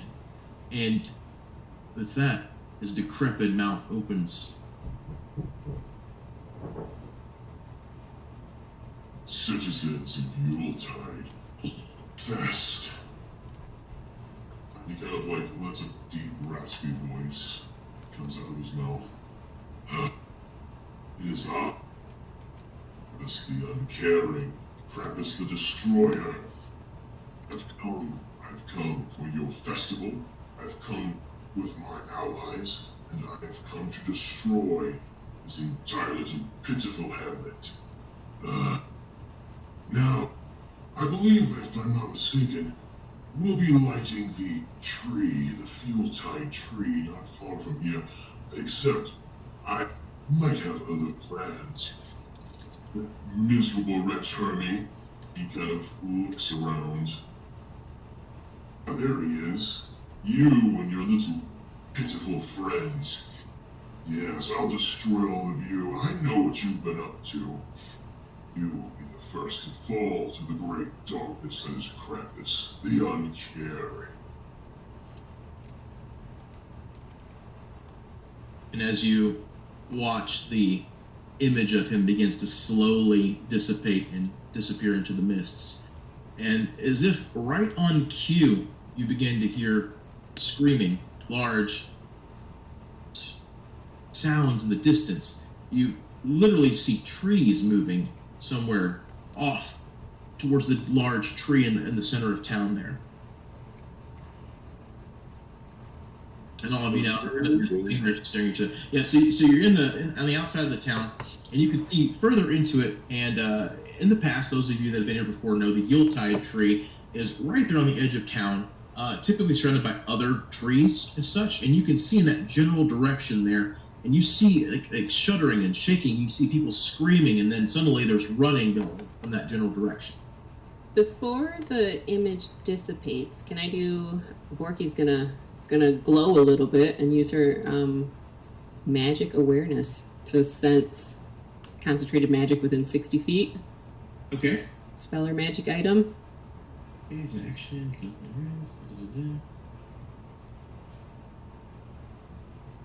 Okay, so you know that this is whatever magic that was just used to do that is a wizard spell. It's an illusion, like a thaumaturgy style spell, where he's amplified his image and his voice loud enough so that way the entire town could see.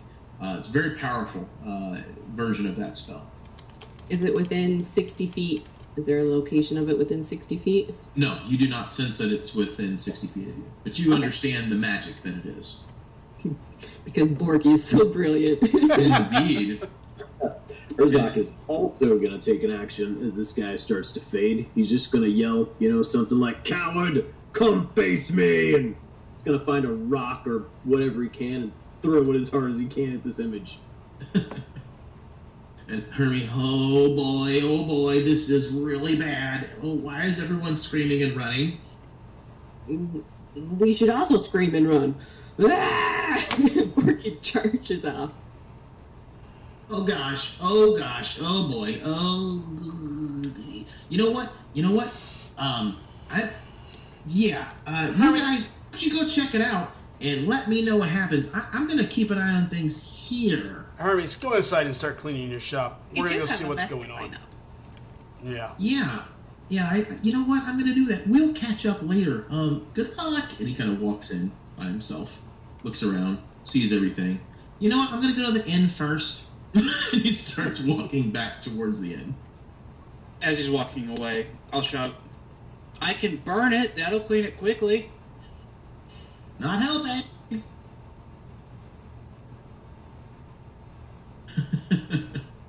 All right. So, would you guys like to go investigate? Time out real quick before we do. Do we know, have these elves became truly evil? Or are they just Controlled or something? mind controlled?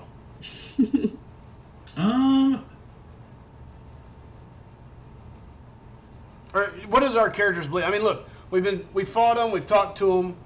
Do we? And I'll even turn around and ask. I'll ask. Oh my God, Sue? What's your character's name again? No, Sue. Okay. Astrid. Astrid. Astrid. I'll turn around and ask Astrid. I mean, you charmed one of these. You said, are these things evil, or are they legitimately just in a bad spot? What do you think? I didn't have time to detect magic on them, but I think they just took a deal to avoid getting killed and just work for him, like of their free will. All right. Let's get moving. Let's get to wherever all these people are screaming and yelling so nothing else happens. Borky's already like 50 feet away from you guys. Just running and yelling. So Borky, since you're just long gone, just completely running past all of them, heading there as fast as you can, and as you're kind of like moving quick, going past people, you're just excited, pumped. Your blood is pushing through you, and you're like, "Oh, this is gonna be good. This is gonna be so good." And I'm actually going to give you a little preview there, Borky. It may go black for you guys for just a second. Oh my goodness. And so as you are running towards the Yuletide tree, you are the first to arrive, and you see this spectacle before you. And you just and you just kind of stop for a moment, kind of staring in awe as this happens, this thing that is happening. That's awesome. And after a few moments, the rest of the group catches up, and yeah, you guys see what appears to be a gigantic gingerbread man, All right. thundering through the woods, making his way slowly and determinedly towards this gigantic Christmas tree, this Yuletide tree full of presents all around. Russ, before I leave, I let everybody take off running in front of me. I'm going to quickly go inside the dentist office there because there's still a mind-controlled evil elf, and then there's the wrapped-up one, correct? Right. Yeah. I'm going to go over to the one wrapped up, and I'm going to go ahead and stab him, take him out, and tell the one that's mind-controlled, you better go tell Klaus, or, not Klaus, what's the other one? Hermie? No. Krampus? whatever, the bad guy. Listen, I don't know where he's at, but you better go let him know we're coming. You just saw what happened to all your friends. Let him know. Once we figure out whatever's going on in town, we'll find him next. Be fast. And then I'm going to turn around and leave the building and head back and catch up with the rest of the crew. Okay. So, So as we see this guy walking up to us, I'm gonna nudge my sister and go, I think that elf hit me harder than I thought. Do I see what I think I do? Giant gingerbread man? Yeah. Isaac is gonna gleefully run toward that thing immediately. As soon as he sees it, no hesitation, he's pulling his two-handed great axe from his back, and he's just running for it. Borky's right there with him. Yep, probably a loud orcish battle cry. Save me a piece. Borky's licking her lips.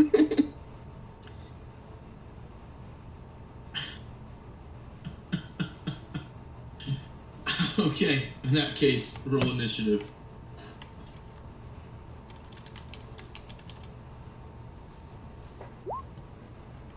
Okay.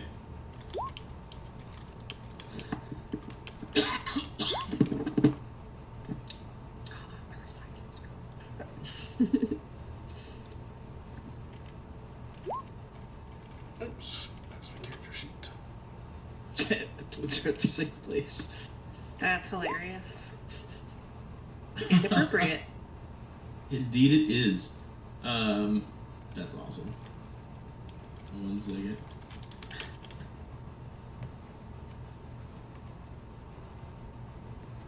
I just want to say I love whatever Christmas pack you got. It has the greatest imagery.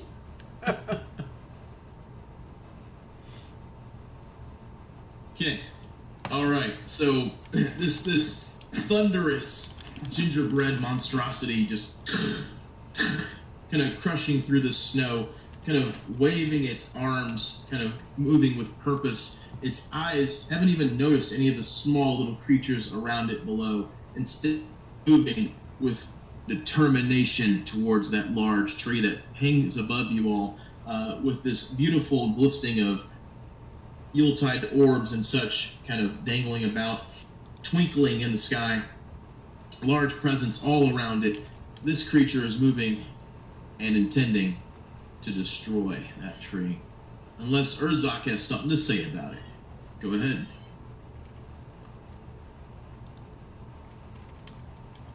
For a moment. The great axe doesn't appear to have all its attack factored into it. Just a second here.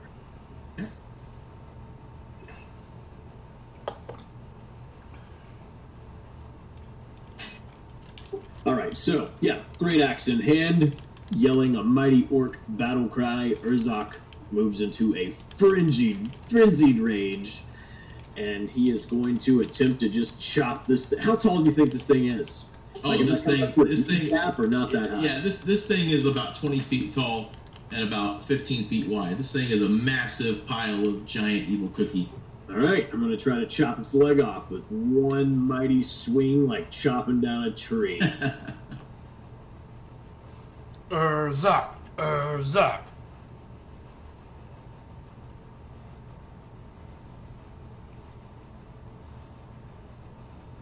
Yeah. I'm also going to take my second attack with the same leg, same swing. Do you have enough range to get to him? I don't know how many feet are between me and him. Are you just want to go with 5-foot squares? Yeah, can you not see this? Yeah, can you see the squares, the grid? They're kind of light, but... Yeah, it's because of it being on a snow background, sure. They're always light, so they don't obscure the... I guess not. If we're going to move 30 feet, I think we'll be there. 5, 10, they are very light.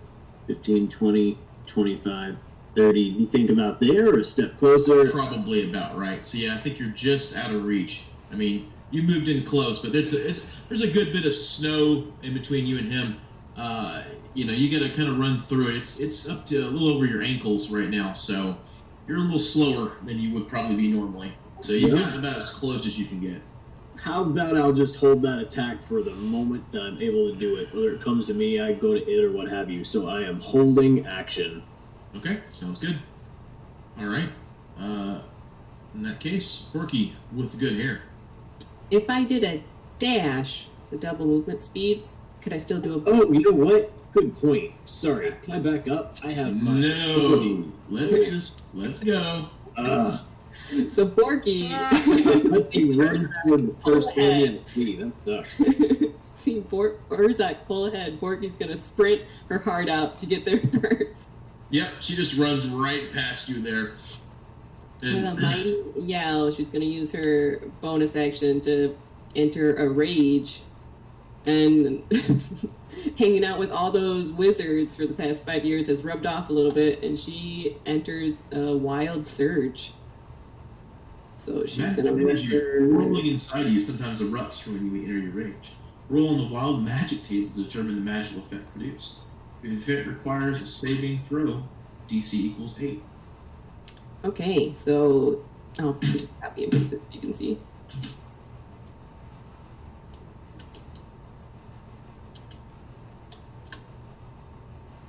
Oh, sorry, that turned out so weird, but let's see. I gain temporary hit points. The 1d12 plus your barbarian level, and then the gingerbread man needs to do a Constitution saving throw or take a 1d12 necrotic damage. Okay. So a Constitution. Yep. All right. 1 moment. Borky.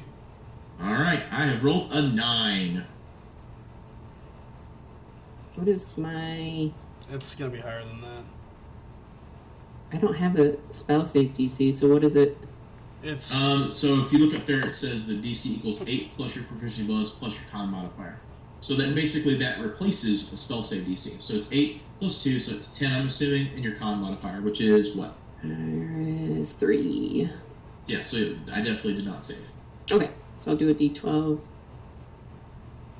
5 necrotic damage. Okay, so this is a wild surge. Yep. So you dig deep into your powerful wizard magic that you have been harnessing and practicing for so long, and you. no kidding, right? Is this like a touch, You got a or is it big more old- like a Big what old is it, gingerbread punching? man. I wonder if That I is missed about to go something. down, baby. I don't know if it's the tentacles one. So when you enter your rage, roll on the wild magic table to determine the magical effect produced. I feel like it doesn't say We're why. taking it down a does necrotic gingerbread man. damage. Yeah, That's you what's know about to what? happen. We'll just say just Creepy whatever. tentacle. Creepy tentacle. So a creepy tentacle comes out of the ground and then lashes at this gigantic gingerbread monstrosity, and you hear it gonna go like, "Ow!" This unbelievably high-pitched voice in something so large.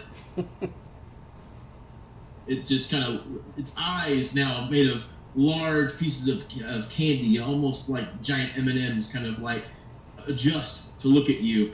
The green gigantic sprinkles that make its eyebrows crease further down, and its lips drawn in icing just turn into an angry stare. "I'm gonna touch you first!" It just kind of yells out in this strange high-pitched voice.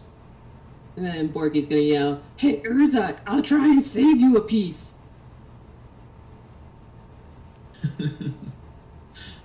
Benji, it is your turn. You are at the back of the line, having just caught up to everyone.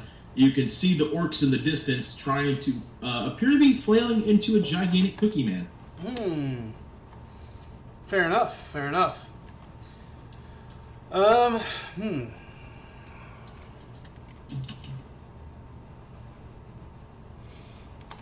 Okay. Well.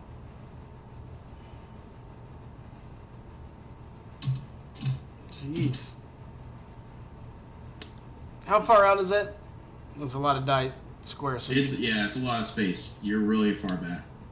they're what, 5 each though? 5, 10, 15, They 20, are. 25, 30. Yeah, it's not more You than can my bow definitely range. use your bow though. Yeah, I was gonna say it's not more than my bow range. All right, well let's shoot at this thing.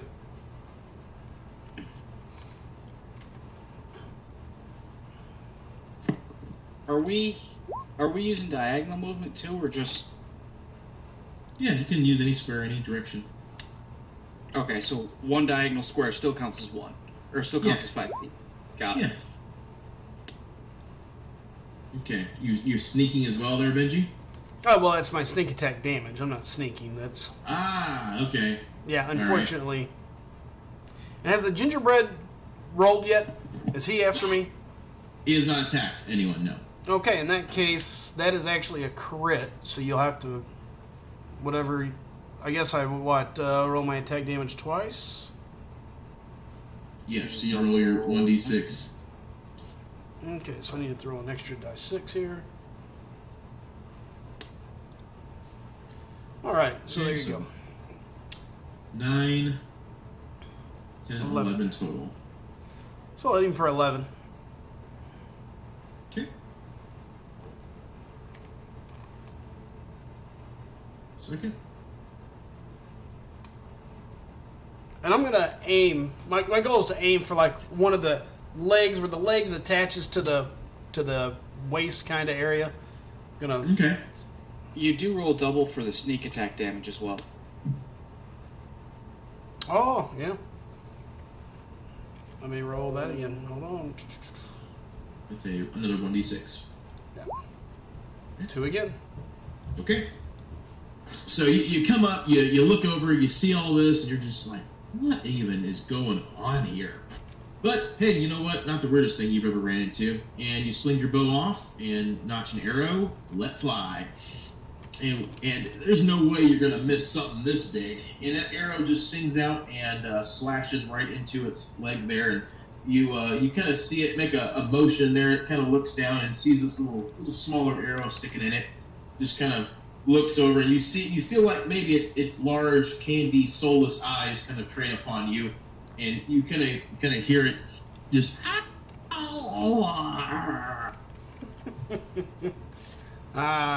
Hope somebody brought the milk. It is Cell's turn. Okay, let's see.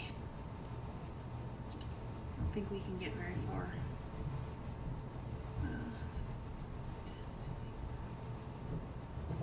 I want to, I'll take my movement as far as I can, which is 40 feet.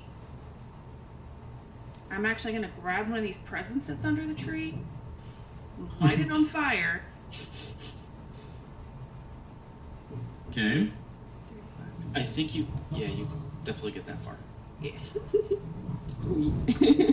And so I've got a flaming present in my hand that I would like to chunk at the gingerbread man.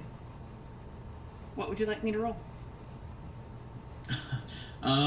You can go ahead and use your dex if you want to make an improvised attack. So go ahead and roll a d20, add your dex modifier to it, and then we will determine. I'll determine what the damage will be. So you're throwing a flaming present at this thing. Is that correct? I rolled a nat 20. That is awesome. All right. So off you go, sprinting past Cole. You look, you see one of the presents. You know what? You grab it. Your burst of energy, the flame kind of lights from your hands as you light it. Bursts into flame on the present, and then getting closer, you kind of time it, looking, kind of making sure you don't hit one of your orc friends, and just chunk it with all your might. And that present just goes flying, and it just kind of crashes into the into that gingerbread man. It's gonna do. Let's see here. It's going to do 1d8 of fire damage, and it is a full 8 damage there as it kind of Double, hits right? into it. Yeah, it's double because of the crit there. So, and it would be 6. So you do a total of 14 fire damage as it crashes into this raging cookie, and it cries Hope you out. like your cookies crispy. And you see indeed a little bit of a singe mark on its pants area where it kind of hit there on the other leg. Very nice. Okay. So Cole, you've just witnessed your sister throw a flaming present and smash a cookie. So it's your turn. Ah, shit. So I'm gonna run up as close as I can. Hold on. You got a one-upper. Come on, Cole. Benji's yelling in the background. Don't let her outshow you. Come on.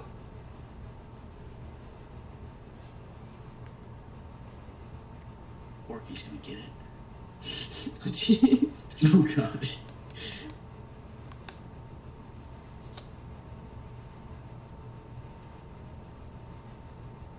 should be able to make it to here.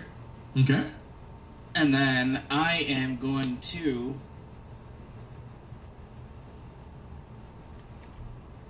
use Breath of the Dragon. Okay.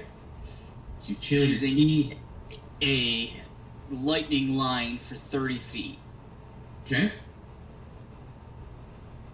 It should be... Oof.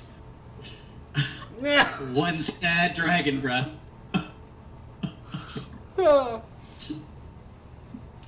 was it a dragon breath or a dragon belch? I'm not really sure. I think it was more of a dragon sneeze with that particular roll. Really, brother? So you're like, okay, I can do that too. I can throw fire, and there you go, moving over, and I was shooting lightning at him. Okay, you're shooting. You can fight fire with lightning. Cookies with lightning, and so there you go. You just boom, using your ki and your energy, and you hurl this lightning at this cookie there. But I guess cookies apparently aren't the best lightning rods. It kind of like sparkles around its body a little bit, and then you can see it kind of just shrugs it off. Maybe you gave it a light tickle, maybe an itch. You're not Make a dex saving throw. Don't half that damage, please. I know, right? Fail the saving throw. Fail the saving throw. Here we go. So weak. The dex save from the cookie. All right. Good news. You did the full 2 damage. Woo! Yeah. It's not a very dexterous cookie. All right. So before the cookie takes his turn, Urzok, did you want to use your held action, or are you gonna wait? Yeah, let's go ahead. Seeing all these flaming presents and so forth flying by Urzok has inspired him. He's going to go ahead and use his held action. So I'm going to use aggressive, which, as you can see, is a bonus action. Will let me sprint my movement toward an enemy that I plan to cleave in half. Okay. So I'm going to go ahead and use that saved axe throw. Go ahead and crack it across this thing's leg. So you want to use the attack you used before, the 24 to hit? Yes, please. All right, so it's going to be 11, 12, 13 slashing damage as you crash into its left leg there.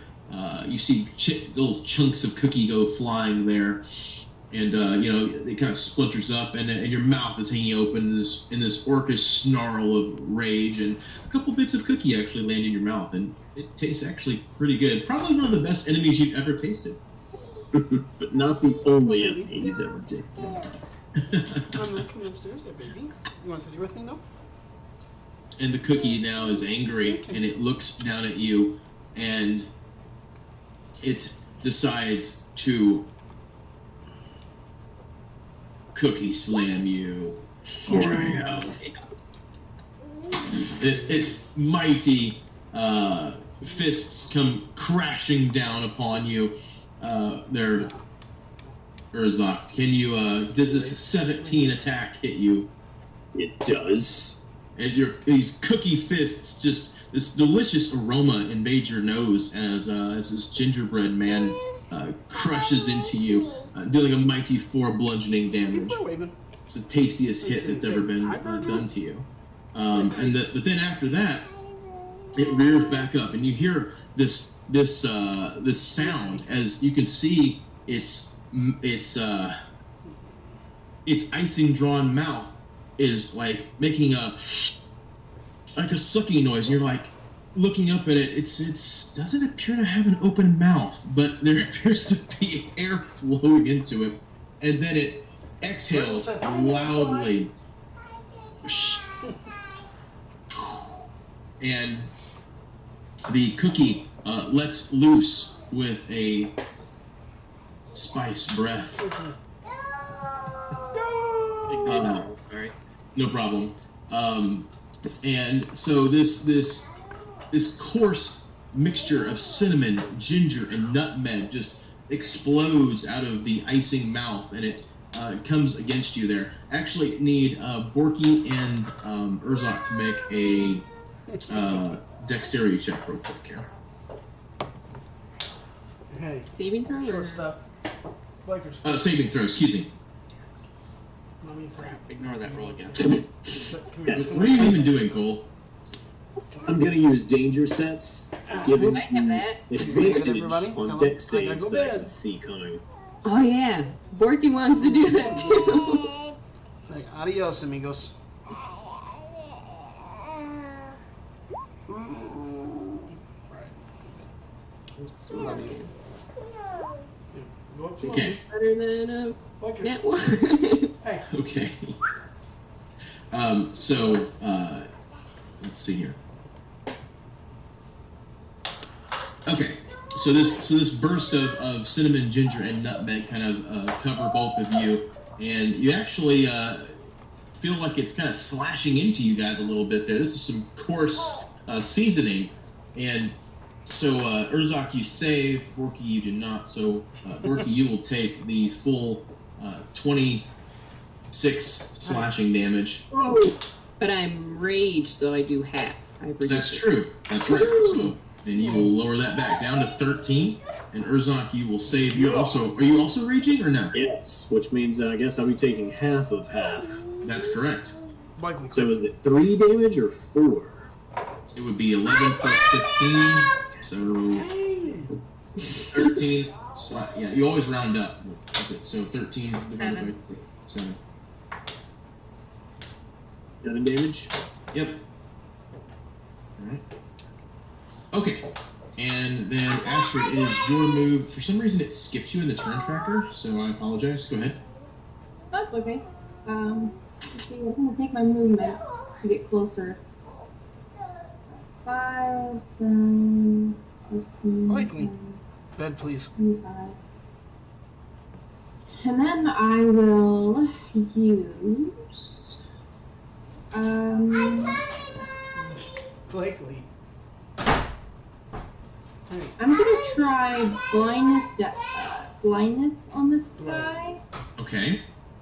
So choose one creature to make a Constitution saving throw. And so if he fails, he is blind. Okay. All right. So I will do that. So he has to beat 14. Well, a natural 1 probably will not beat it. Okay, so let's see here. So he is blind. And let me just look up what that does. Because I know the general idea behind it. Conditions, blinded. He fails ability checks that require sight, and his attack rolls against him have advantage, and his own attack rolls have disadvantage while he's blind. And at the end of each of his turns, he can make a Constitution saving throw to try to save. Okay. All right. So you use this ability on him, and you know, again, what even is going on here? I mean, like, his eyeballs are giant M&Ms. So how you have blinded him makes little to no sense. But either way, he flails about, rubbing his face with his large cookie hands, and he just the biggest frowny face you can see emoting on his little mouth made of icing as he just rubbing against it. And we are back at the top of the round with Urzak. Go ahead. Bet you'll never guess what Urzak's going to do. Get some hot cocoa. Yep, he's gonna peace out, you guys. Cocoa time.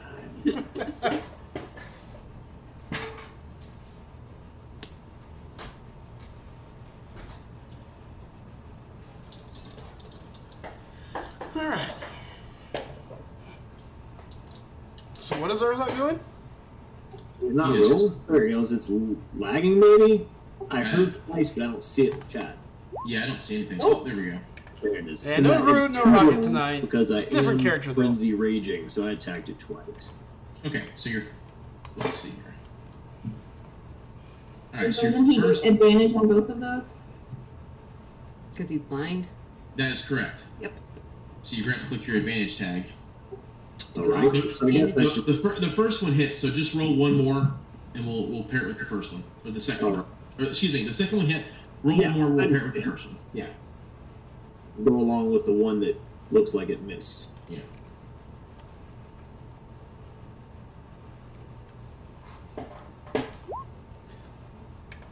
Though I will tell you, Marco, if I get No, 10 dude. likes, I get a Alright, super so cool automatically bow. roll crit damage as At least well, that's my please. rolls.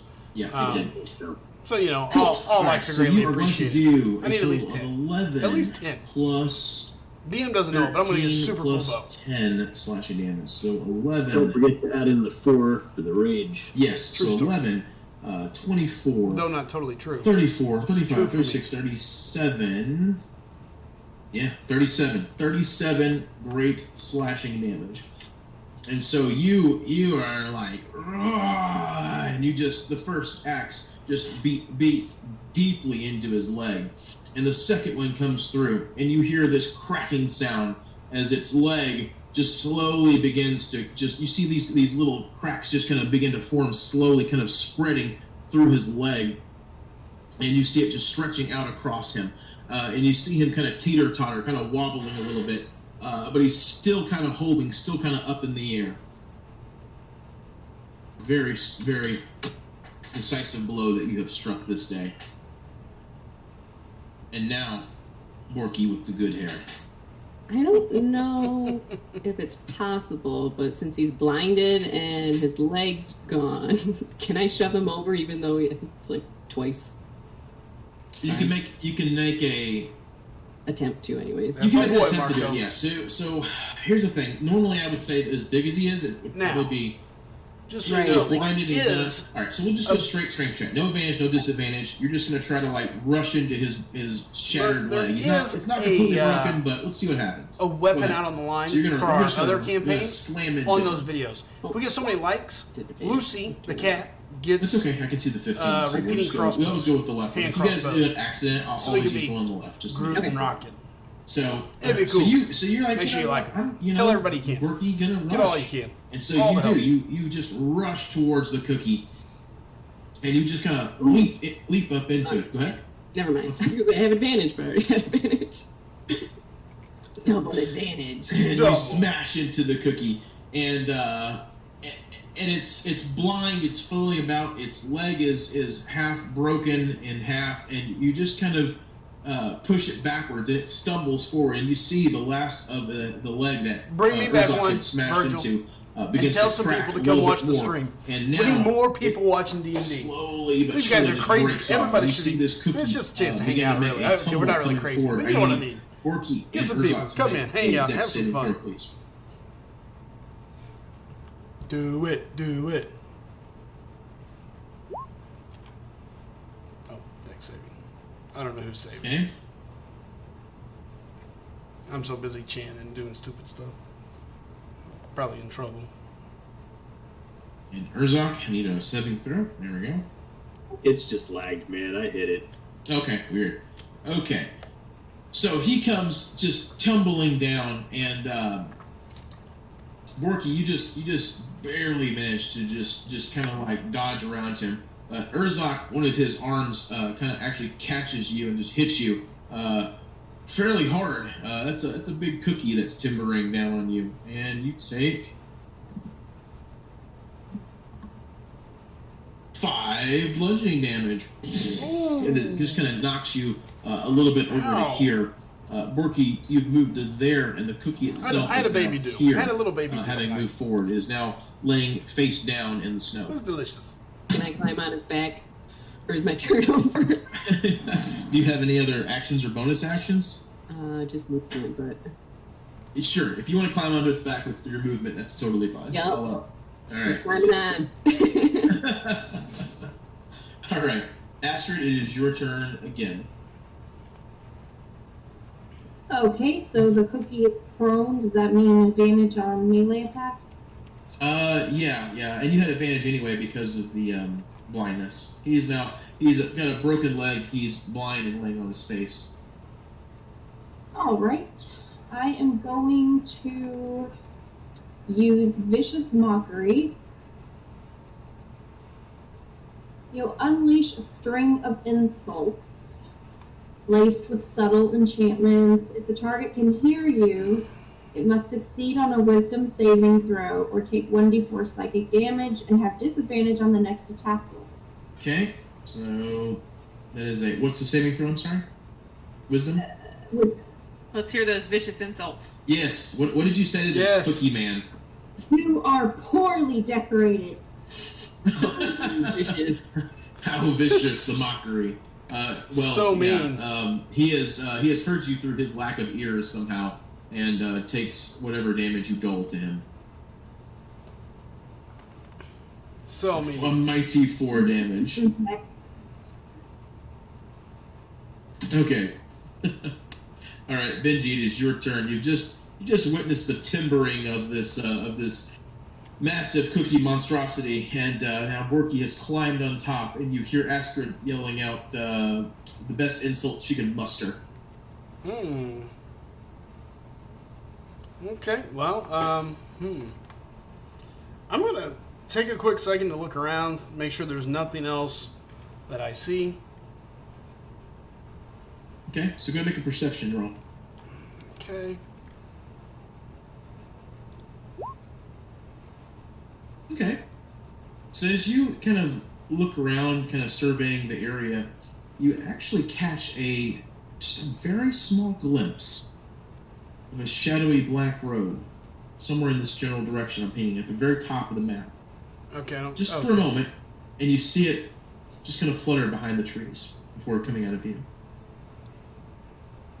I'm going to sprint that direction.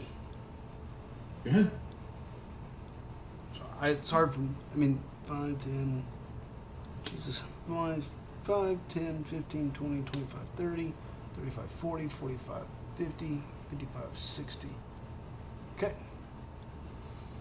Okay. All right. It is Solosha's turn. Oh, hold on 1 second. Oh, did you have another action? Sorry. Well, as a bonus action, All right. I get to dash, which would give me what, another... What is Did it? you not dash to start with? Yeah, but as a rogue, you get a bonus. Ah. You got a bonus dash, disengage, or hide. So, Okay, understood. but it can only be used for that. So I'm going to go ahead and dash again. So you get, I guess, just another 30, right? Say again, I'm sorry? I assume that would be only another 30. You don't get a double. That's correct. Yeah, you wouldn't be able to double dash. You would just take one movement. All right, there you go. I'll take that. Okay. All right, now it's Solosha's turn. I really want to go up and cast Burning Hands on this cookie, but since my friend is now riding it... Do it anyway.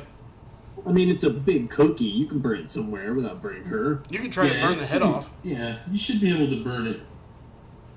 No problem. Yeah, because she's technically more than 15 feet away. Oh yeah, this cookie's So- big, so Alright, well, I'm going to cast Burning Hands then. go ahead. Okay, so basically it says, as you hold your hands and thumbs touching fingers spread, then shoot a flame, shoot That's forth terrible. from Come on, Marco. Fingertips, each creature in a 15-foot cone must make a dex saving throw. Okay, so Yeah. Thank you, he's Cole. about as disadvantaged as they come. Yep. So we will make that roll, and he fails it, being a prone cookie. Okay, So so mean, I man. then roll 3d6. So mean. Boom. 17. Heck Nice. yes. Dang. Jesus Wow. Christ. I know, right? Look at So the you lighting flames on just shoot fire. up on your hands, and it just singes the back of the cookie there. And Borky watches some playful flames lick at the delicious cookie, and an aroma of ginger just fills your nose, and it smells quite tasty. Borky's drooling. A little bit of the orc drool just lands on the back of the cookie. Cole, your move. Not to be outdone by my sister, I too will cast Burning Hands. I hope it works better than my Dragon Breath. It couldn't be any worse. Can it just always be that you fail miserably? Okay, I will make a dexterity save again, and if somehow he saves, I will laugh so hard. Oh, he does not. Okay, so your cookie continues to crumble as you attack it with 8 burning damage. Bam. Alright. And we are back up to the top of the round. It is the cookie's turn. The cookie is going to kind of lift its head up. It's going to make a Constitution saving throw to save against the blind. Is that what you said? Astrid? I believe so. Oh, I'm sorry, yes. Okay. All right. So I'm just using the left one. So I think I saved then. 18. Yeah, he sure did. Okay. So the cookie is no longer blind. Probably the snow that landed in its face has helped cleanse its M&M eyeballs. No, that's looks up now, one of you the other can players. see They part recently of had its a baby. skittle So eyebrow is kind of fallen off. that's who you hear in the off background. its face. Little Slice is You see a finally large in green upstairs. skittle, Should be going to sleep. Sprinkle just She doesn't laying like in to the sleep. snow. She's like me. And you kind of see it, and it's just like, you bad, and it kind of takes its left arm and kind of does this little sweep, attempting to hit Astrid and Celosia. So, as it does so, Borky, make a acrobatics check to make sure you don't go falling. Dexterity. Boom. No problem. You hold on tight and are able to easily keep your footing as the cookie's hand goes moving out. So I will have Celosia and Astrid go to make a dexterity saving throw as well. Okay, 16. So for that, do I just click on dexterity? Actually, if you look at your character sheet, you should Top see where left. it says save. Yeah, as a saving throw. It's a separate little box next to the abilities. Yep. Yeah, if you look under proficiency bonus, and you should see it. There we go. Okay, so you guys see this large cookie hand dragging across the snow, coming towards the both of you, and you guys are just kind of barely able to kind of move out of the way, and the cookie's arm just kind of brushes right past the both of you, and you guys kind of pull back about 10 feet each, and then with its other arm, it then tries to flail, trying to attack Urzok, who is right next to him as well. And so it will cookie slam. Does an 11 hit Urzok? No. So yeah, so it's almost like a big giant cookie child at this point, flailing about with its arms smashing up and down, and you just kind of deftly move just to the side as the cookie arm just slams into the ground there. It's still laying on the ground, right? Still laying on his face. Yeah, it doesn't. It's missing a leg, so it's not going to be able to get up very easily. Urzok, it's your move. All right, my first of 2 attacks because I'm still raging. Mm-hmm. This thing just kind of flails about, flashing by me, trying to slam into me. I am just gonna headbutt forward, but with my mouth open. I'm just gonna tear a chunk out of this thing with my teeth. Okay. I really want this. So, good grief. Let's just do a generic strength check to see if you hit it.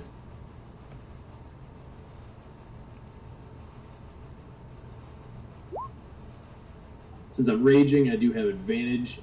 Okay, so that is a bite. And, So yeah, you chomp right into his flailing arm as it sails past you. and a damage roll you want. Oh gosh. How about 1d6 bite Alright. attack? Should be a d6 plus 2 because of rage. Big chomp. He's got a big mouth, I promise you. Okay, so 6 damage. Damn. So you just literally take a bite out of Prime Cookie and just get this huge chunk of it in your mouth, and it is delicious. It is a blend of nutmeg, cinnamon, just wonderful to the taste, and the cold has kept it nice and preserved. So you're very pleased with your attack. All right. Revitalized by my delicious bite of gingerbread, I am going to use my movement to leap up on the back of this thing. I'm going to get as close to around its, the back of its neck area as I can, and wherever I can get within my movement, I'm going to bring that axe down into it. Okay. All right. So go ahead and make your attack.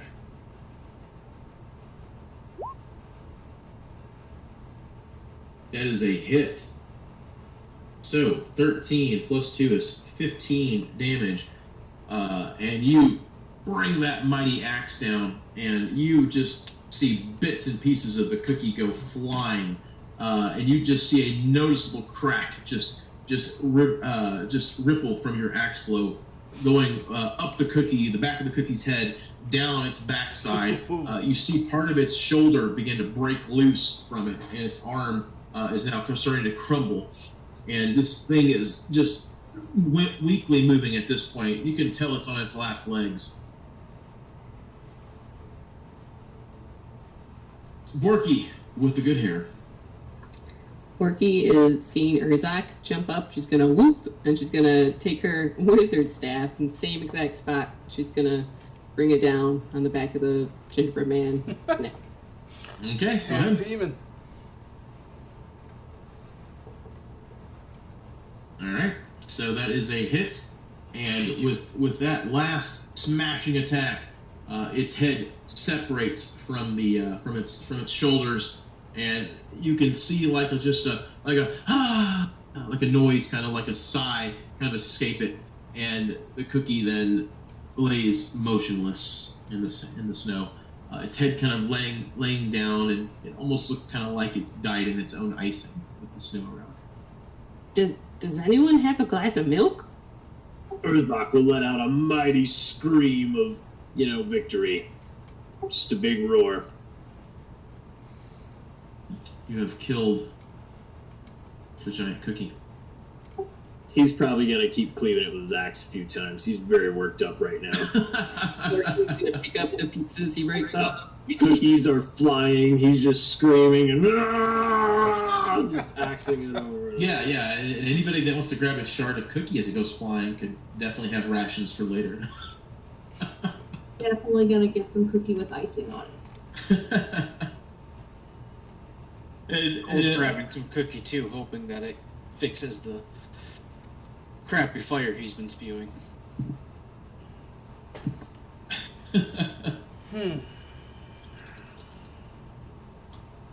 All right, so you guys are in free action at this point, of course, and the cookie is a delicious pile of a giant dead cookie, and so there you all are, and after just a little bit, you kind of notice now that you actually had a little bit of an audience towards the very far back of the clearing, and you can see that several of the villagers and common folk have kind of started to come forward, and you see them kind of looking to see if everything's clear, and they're all kind of eyes are all upon your group as you sit there, the cookie defeated underneath you all, your victory assured, and they look at you as if waiting for perhaps the all clear.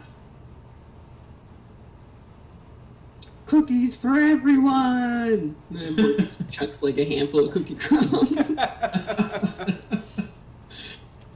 So you see some of the kids kind of give a little shout of happiness, and they kind of start to move forward, like, yeah, let's go get some cookies. And then you see some terrified parents grab them and pull them back as if to say, we're not eating any spectral evil cookie monsters. But sure enough, though, there a bit of a shout, and the crowd kind of goes up into applause and an uproar as everyone's excited, celebrating the destruction of this cookie monstrosity that could have destroyed the Yuletide tree. And Hermie kind of makes his way up towards all of you, and he sees, oh boy, wow, this is that Krampus guy's work, huh?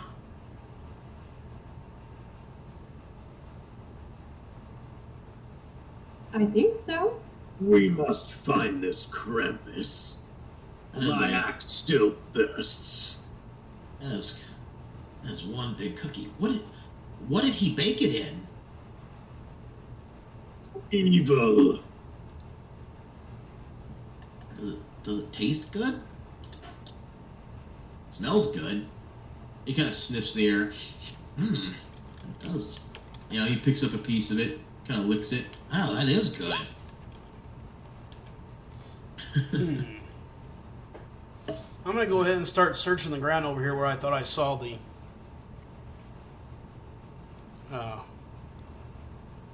figure earlier. Sure. So as you kind of approach over there, you're looking around. You're looking on the ground. You're trying to see maybe if you see some footprints or something, anything that might indicate that something was there. And while you don't see any footprints, go ahead and make a survival check.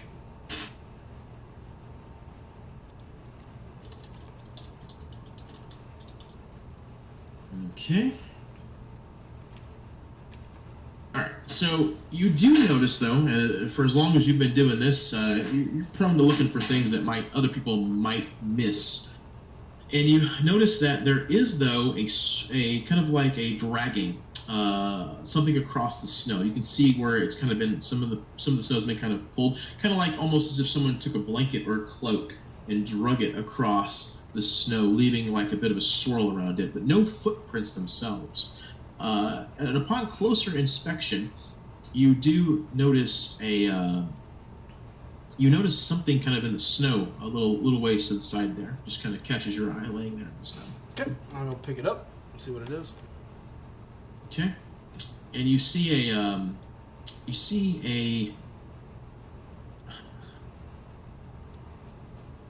like a scribbled note. It's almost like it's a list, actually, the more that you kind of look at it. And at the top of the list, it says, "Plan for preventing Yuletide." And as you kind of look through the list, you can see, number 1, take out claws. And you see that actually has a line through it, as if it's been completed. Number 2, beat up dentist, and you see a line through that as well. And then as you look further down, you see a number 3, and it says unleash cookie hell. And you see as if the line has partly been drawn through it, but then stopped, as if it wasn't quite completed. And number 4, it says destroy all of the town with Krampus's power. But it's left unchecked.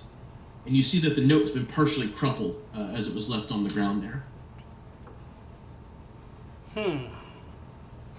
Well, pick it up and head back to the rest of the crew.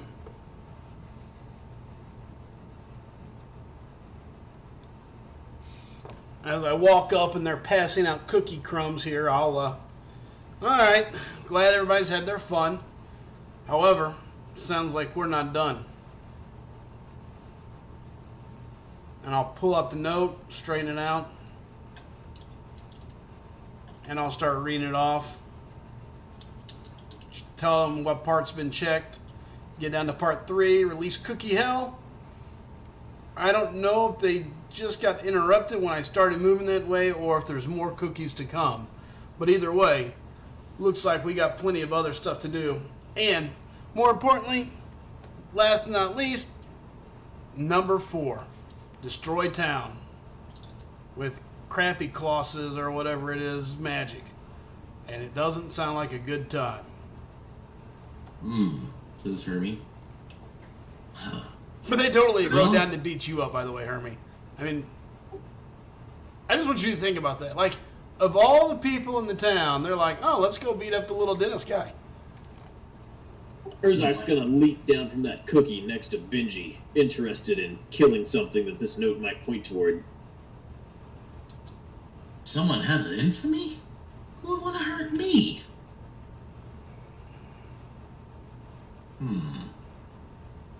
You know what, guys? It's getting kind of late. Why don't we go back to Kringle Inn and try to see if we can figure out exactly what's going where. Fair enough. At least there you can buy us more to drink. After all, we did save you, so it's on you. Let's go. Hey, with what you guys have done, there's probably a good chance that I can get it on the town. Gonna save old Hermie a little dough. You are a dentist. It's a cookie dough. You can pay. I don't get it. Borky is gonna attempt to take that semi-broken leg back with her. She's gonna like drag it. with him. Borky. Please, leave the leg. Leftovers. Borky So- has fast metabolism. And so the group grabs its pieces of cookie and follows Virgil. Hermie through the snow. And you see, again, folks kind of, some clap you on the back, some give you a thumbs up. And there's just a general sense of contentment. Oh, hurrah! You've saved us. But all of you kind of know that this is probably just getting started. And so you arrive back at the inn, finding that the spot that you had earlier was still available, and as you bought it out for the whole night. Food is given to all of you, those of you that can still eat it, of course. And the innkeeper, of course, you guys have saved the town. We could have lost the entire Yuletide tree. By all means, you stay here. I'll treat. We're happy to have you. Yeah. We're gonna need lots of milk. That leg probably takes up the whole tabletop. Oh yeah. That Mashes there's- everything underneath it. Yep. There's a giant leg on that table there. So absolutely, you've managed. And there's like a trail of little breadcrumbs that have followed you through the town to this point here. Barkeep, milk. Cole keeps heating it up so it's like fresh gingerbread. Now I'm just like real life hungry for gingerbread. No, we had gingerbread cookies tonight. And milk is frothy, cold milk and refreshing milk is brought to all of you and allow you to enjoy your gingerbread feast, kill, however you wish to think of it. And Hermie sits there in one of the chairs thinking, and you can see that he's really lost in thought, trying to figure out why he would be possibly at any blame or of any person want to hurt him, and certainly what's caused the town this situation. Guys, I'm going to give it some thought. Maybe I can figure this out. I'm going to head back to my office. Maybe we can meet back up in the morning. Hopefully I'll have maybe a better idea.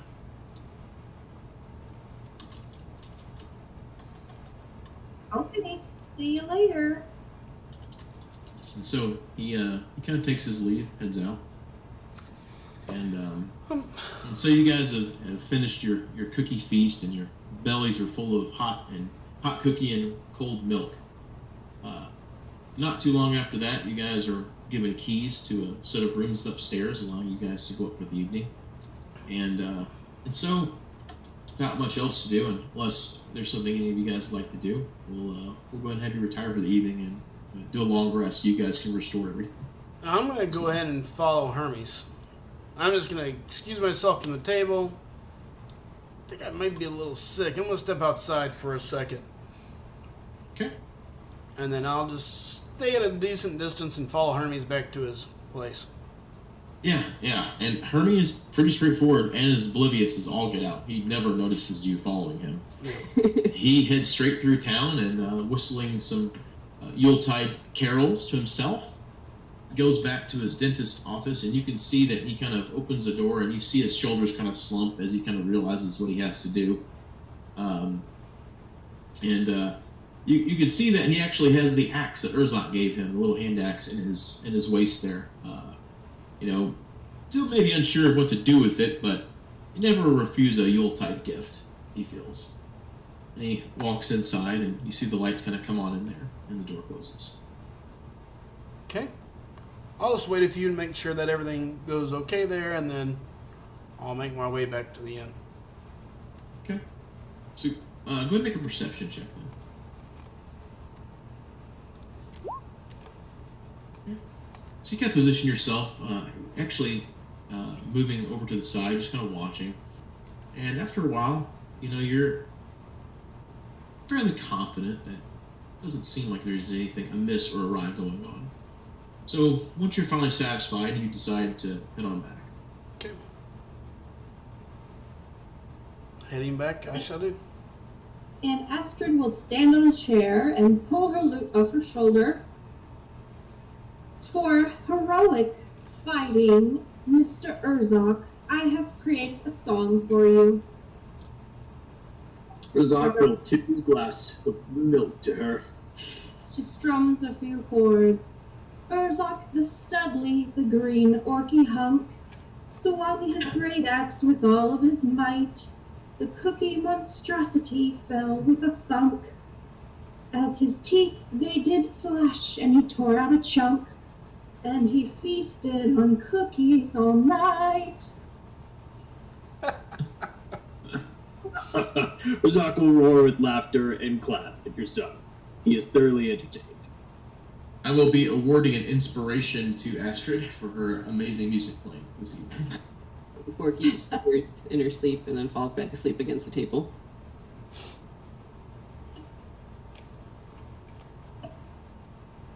Well played. What is your name, Bard? My name is Astrid, Astrid Longfellow. Astrid. And Borky, powerful wizard. Benji keeps good company, other than myself, I see. Beginning to grow on me too, and I think Borky thinks the world of you too, so you know.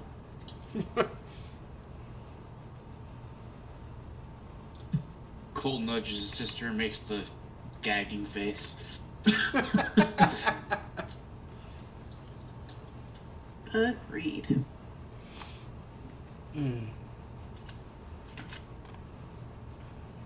Alright.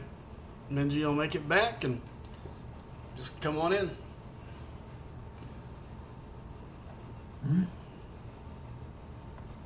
Eventually, Sleeping and hugging her gingerbread piece that's left. and as the night kind of wanes on, eventually the other patrons begin to make their way out of the inn, and you guys are indicated where you can head upstairs to your rooms. And so you do.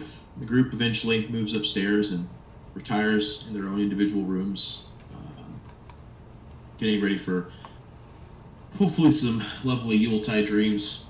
And Urzok and drag Borky upstairs.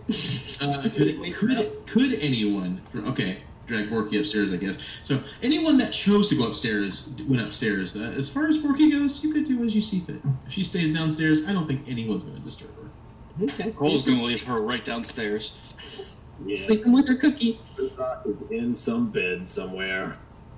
Oh.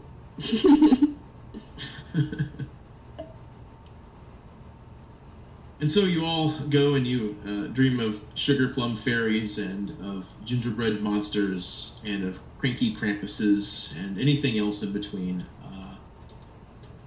And morning comes, perhaps even a little too quick, as all of you had enjoyed that cozy bed, the full bellies. But, as all things, well, good things must come to an end, and all of you wake. You can already hear the hustle and bustle downstairs as the cooks and the individuals are getting ready, preparing to open the inn for the morning residents to come in and get their breakfasts and whatnot. And so all of you eventually, on your own time, begin to come back downstairs. And how has Borky found herself when she awoke this morning, laying on her cookie at the same spot? She instantly took a bite of her cookie, and then she smelled breakfast cooking. So she instantly woke up. Barkeep, breakfast. Yeah, Bork. I'm sure it's gonna be a coming. We're firing up the stoves.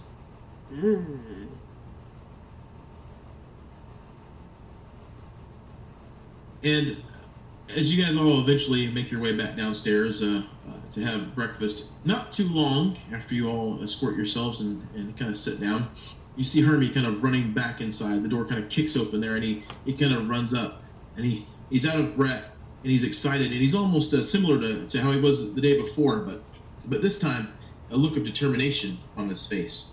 Guys, I think I figured it out. I think I figured it out. Okay. Why do you need a new tablet, listen. Marco?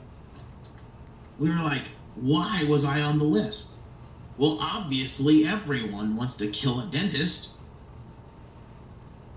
And he just kind of like holds his hands out and looks as if to say, obviously, looking at all of you, as if everyone should just simply agree. That's clearly got to be the case. Porky goes, obviously, and then looks around the room nervously. I actually appreciate dentists. I mean, when we have toothaches, you fix them. Oh, no, people like their candy around here, and well, I went through my things last night, and I think I might have figured out why this might have happened. And he pulls out his ledger that he's brought with him, and he kind of goes through it.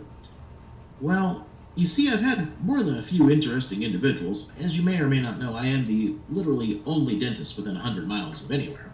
And so I've gotten all manner of people, both tall and small and dragonborn and orc and so on and so forth. But there is perhaps one individual that I took care of once that maybe I should have turned away.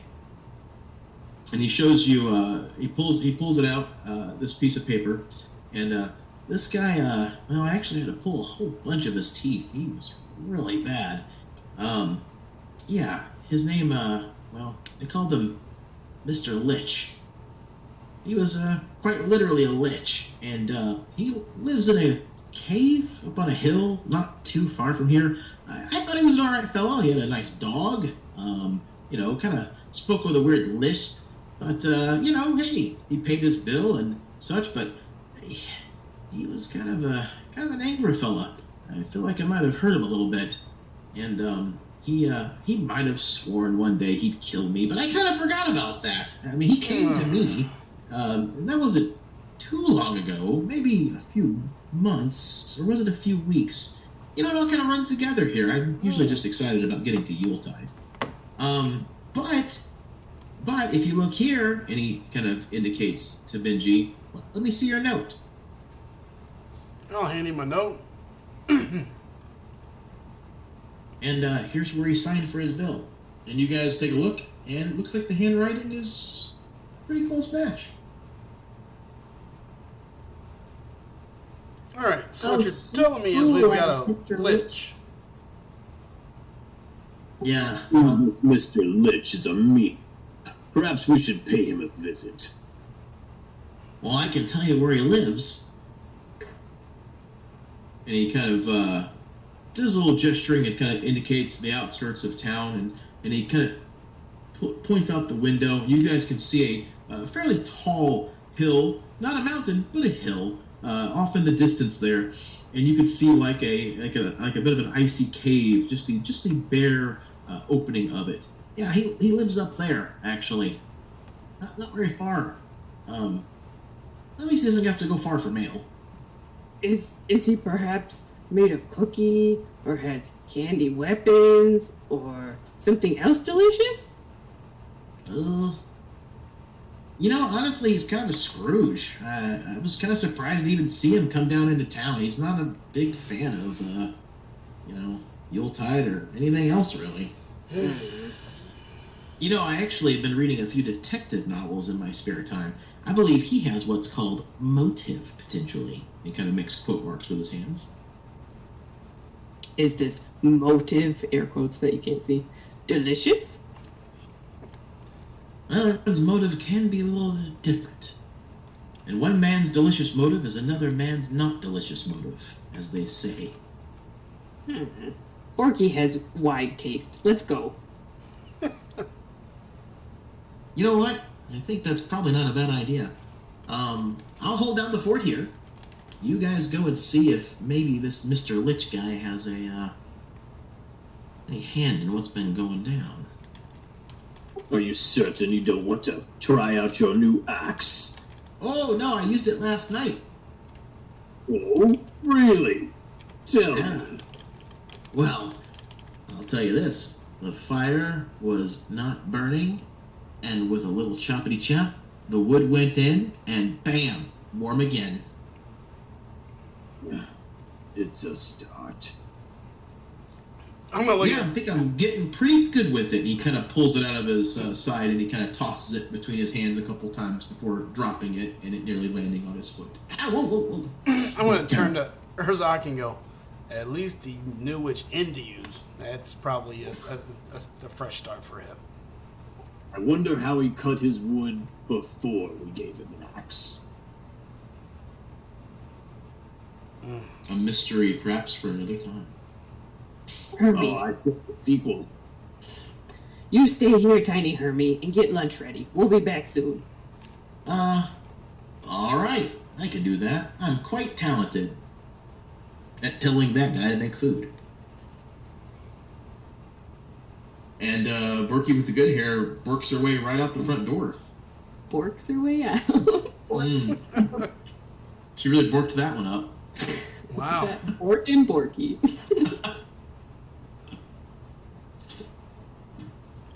And so you guys are all kind of sitting there now, and she's literally walked out and left. Yeah, gonna finish my glass. Follow. If any of you have taken damage, go ahead and restore your hit points, guys. Get a long rest. Make sure your spells are good to go. Hermie, maybe you could make him some dentures or something as a I'm sorry for pulling your teeth gift. Hey, I wouldn't have guessed that it was going to be that big of a deal. Well, Don't I'll worry bring about some it. marshmallows and we can stick it in his sockets in the meantime. That'll work. Yeah. Well, he also gets a lot of coal every Yuletide. That's probably part of it, too. Yeah. Oh, well, that's what you get for being mean. Yeah. Let's go and see what we can figure out. Let's burn the lich. Yeah. Burn a lich. First, we gotta figure out what it is that's got his essence or whatever, if I remember right. But, what's an adventure without a little bit of danger? Let's go. And with that, Benji pounds his fist on the table. Come on, Herzog. Let's go. Twins, you coming? Wouldn't miss it. All right. CNC Fire Fist, Herzog the Green, Astrid the Small Fellow, and Borky with a terrible mage hand. But let's go. Borky with a stick. Let's go. All right. So the group files out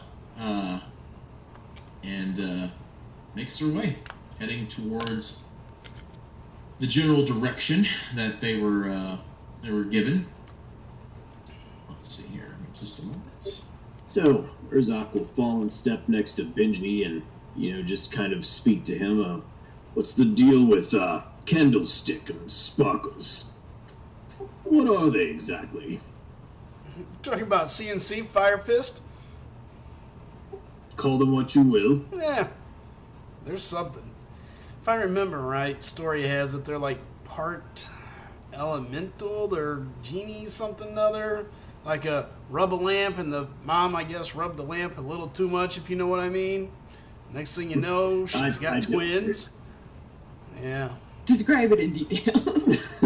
Please describe it in detail. Well, let me explain. When you really rub on that lamp a lot, crazy things happen. Long story short, we're going to leave out details. But yeah, you got the twins out of this. So, yeah. Is Cole in earshot of this?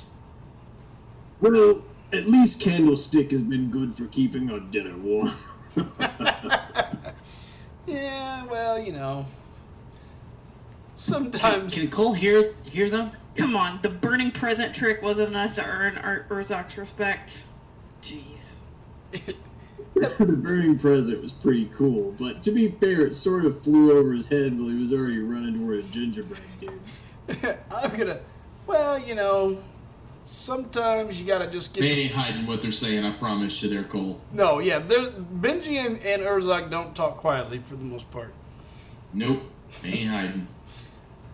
Sometimes Cole likes to get his flame on, if you know what I mean, but it's not always a strong flame. It's more like hey, look at kind this. of gently lob a flame up towards Benji's feet. See what I mean? I still can't figure out if that means he just likes me or trying to light the path. I'm not real sure, but, you know. Anyway. So, yeah. That's the story on the twins. And then Borky with the stick didn't always have a stick. I don't know what's... You know, she's changed a lot over the past couple years, and now suddenly has a stick, so I don't... It's... She says she's learned magic, but Lord knows. And, short fellow over there, and... Well, at least she can sing a tune. And she's always fun to have around. Plus, you know, as you heard earlier, she likes, you know, gentle beatings, so take that for what it is. I did appreciate her song. I believe she said her name was Astrid.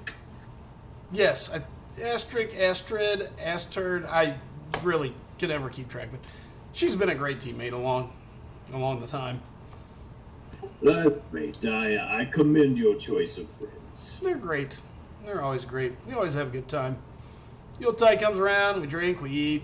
Normally we don't have to do all this fun stuff, but I'm glad you came with me this year, bud. Skulk wishes he could have come along, but he's around the house taking care of Gram this time of year. She doesn't get around like she used to. Yeah, poor Skulk. How's the missing finger doing, by the way? He hardly ever talks about it. Yeah, that's good. That's good. Poor Skulk. Yeah. Alright, well, we get up to this lich. Guys, it's important that all of us are ready to go to work, because it's a lich. Jeez, why would he work on a lich? Can somebody tell... Look, I've been out of town for a while. Can any of you tell me what this guy has been doing working on liches? Does anybody not check on him anymore?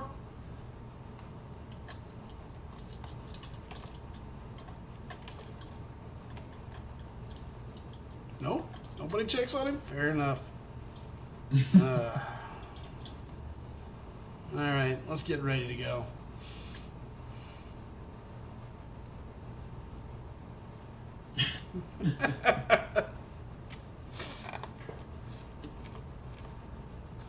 Alright. For those of you that aren't necessarily reading or just listening, Coles kind of nudges his sister. Can I light Benji on fire yet? Borky with the great belch. Borky finishes last of the Cookie Man. And Cell responds, a small spark of that cloak probably wouldn't hurt. So the group is now just kind of making their way towards the outskirts of town, headed towards that hill that leads up high. And so, our group eventually finds itself on the outside of a dark cave, where they walk into the entrance easily enough.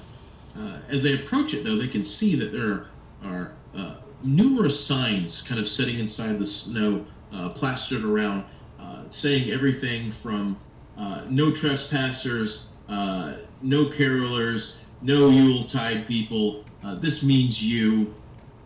You can see that there's no mailbox, not even a welcome mat. Actually, as you look at the ground, you see it says unwelcome mat. So yeah, this isn't exactly what you'd call a friendly place to walk into. But I got suspicion walk in you will. Oh yeah. And Benji, knowing the team that we have, I mean, there's nothing quiet to us. Lichy Lich! Lichy Lich! I know you're home. We just want to come talk. We're bringing some dentures. We understand. It sounds like your dental plan got messed up, and we want you to know there's nothing wrong with that. Everybody goes through that. We may have brought you a toothbrush, a scrub rag, some wires, you know. Is like Lich his name, or like is he? What is a Lich? Yeah, it's basically big ugly undead. That's the runabout. Yeah. Undead are bad, right? Well, I mean, anything that dies but doesn't die, probably not normal. So, I'd say So- typically, yeah. I can smash? Of course. Borky smash? Borky, you can smash the Lich all you want. You just get on there and smash away. So as you guys are kind of talking, you actually hear some shuffling, some sliding sounds coming up the tunnel, down the tunnel in front of you. And Borky, as you're sitting there, a snowman kind of slides into view to where you kind of look at each other. So he kind of looks at you, and you kind of look at him, and there he sits with his top hat, his scarf around him, his carrot nose, and his tree branch arms, and he kind of looks upon you, and you see his coal-like eyes kind of like narrow, if you will, through the snowy exterior of him. And he looks at you and, go away, we don't want anything. Oh, you have got to check out what we have for sale this year. It's a limited edition ornament, and it's going to look great on either twig of your arms. We have got them on sale, special price only. It is important that we show these to everybody. Please gather up at least 5 of your friends. Let's get in a little tight-knit circle. Make sure it's nice and close so we can all look at these at one time. I don't want to throw my sales pitch multiple times. It takes a lot out of time. Let's just all get in one big circle here. How soon can we get everybody in the house? Can we get everybody together? Make a persuasion check, persuasion check with advantage.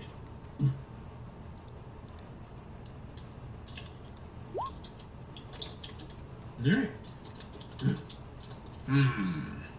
What is it you're selling again? This is the snowman. You cannot wait to see it, and I don't want to tell you about it anymore because it will ruin the surprise. Please get the household together. I cannot tell you again how amazing this product is this year.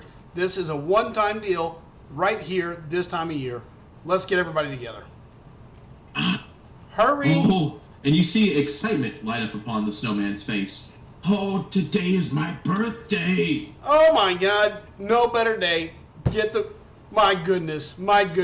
Come on in, let's all go in here, let's have a party. Come on. Birthday time, it's birthday surprise, you didn't even know it. Master will be very happy to meet all of you. Please come this way. It is a surprise party. Shh. Well, you don't even know that it's your own surprise.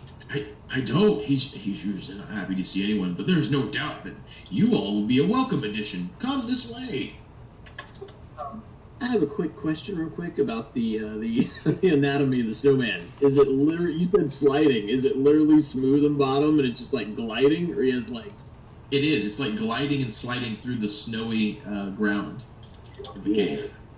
Yep. He's like kind of making a shh sound as he kind of slides and glides. Okay. After he turns and heads back in, I'm going to turn around to CNC here, Fire Fist team. Okay. So, just going to throw this out there. Thing 1 and thing 2. Let's get the Fire Fist ready to rock and roll. Just going to say we might want to bring the heat. Let's going to get everybody packed together. Sounds like we got a couple of these snowmen, and once they're together, maybe we can throw a fire or two. Borky thought it was gonna be a birthday party.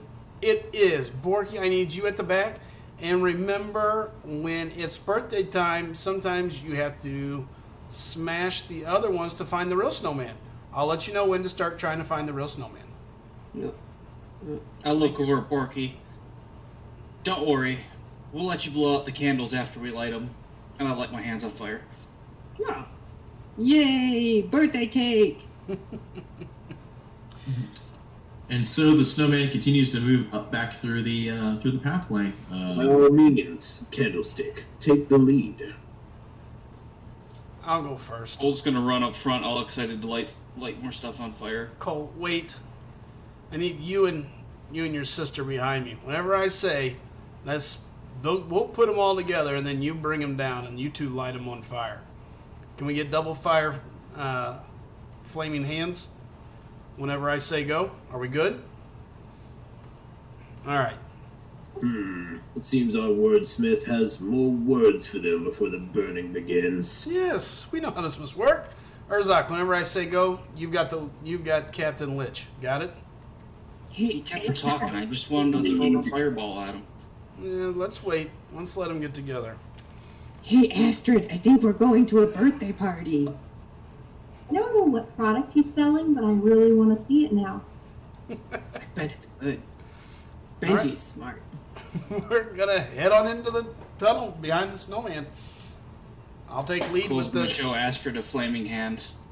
Okay. Throwing fireballs. the twins Take behind. the Ready? reader. So yeah, so you guys can go ahead and kind of push on past the line of sight area here, moving into this right here. I'll actually grab the rest of the group. Okay. There we go. You guys all see now? We can see the whole map the whole time anyway. So Ah, so the LOS thing wasn't completely working. All right, good to know. Good to know. Good to know. So the snowman kind of glides out into it, and now you guys can see into the cavern. All the way from where you were, and you see this large stone circle with a puddle of frozen ice kind of surrounding, like a moat, if you will, around all of the outsides of it. And now that you're on this side right here, you can actually see multiple snowmen kind of gliding about, apparently going about chores and things of that nature, it would seem. Some are carrying books. One of them actually has a broom. And you can see these flaming candles all around the center of this circle, and they're glowing with a purple flame. You see a robed figure over in the back there is dark and red. The top of his cloak pulled over his head. You see like an antler, like up at the top, kind of on top of it, right? Or, excuse me, not antler. More like a almost like a claws-like hat, if you will.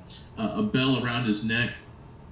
And you can see now that he's kind of like a sickly green on his body as he's moving around. And you notice over to the left there that there's a small dog that's kind of like listening to his words as he's kind of pacing back and forth. Oh, we will stop this Christmas, this Yuletide from coming. And he's just kind of like moving back and forth, pacing. It's going to be wonderful. And all of us are going to go tonight. We'll take everything, all of the presents, all of the big bobs, and this and the cookies and the candies. It's going to be perfect. I can't wait to do this. Krampus was only a stroke of genius that only I could have come up with. And he's just monologuing, just walking back and forth there, just pacing. And he hasn't noticed you guys whatsoever as he's just kind of like going back and forth. And he kind of foot up onto that chest there, and as he does so, he says, and this, Max, was my most beautiful and most genius thing yet. He's taking the soul of Klaus himself. Oh, I'm diabolical, no doubt about it. Cool question. I'm probably the most meanest and vilest in all of the land.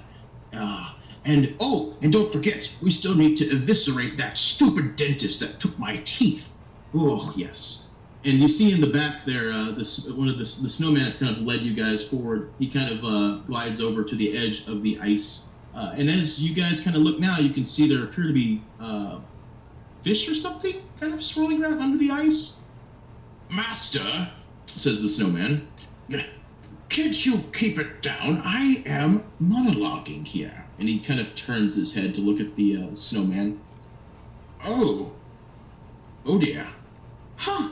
Well, hello, everyone. They are selling wonderful things. They have persuaded me to let them in and for you to meet them, Master. I'm gonna wave real big. Hi. I do apologize, but we are actually not looking for any Jehovah's Witnesses or anyone else offering anything in this particular area. I must ask you all to leave immediately. I have exactly what you want. We are the best at what we do. The top of the line. Can't get no better. No chance, no way. I'm going to take it and impress you. One low fee, one low cost right here today. And you know what we bring to you? Do you know what we bring to you?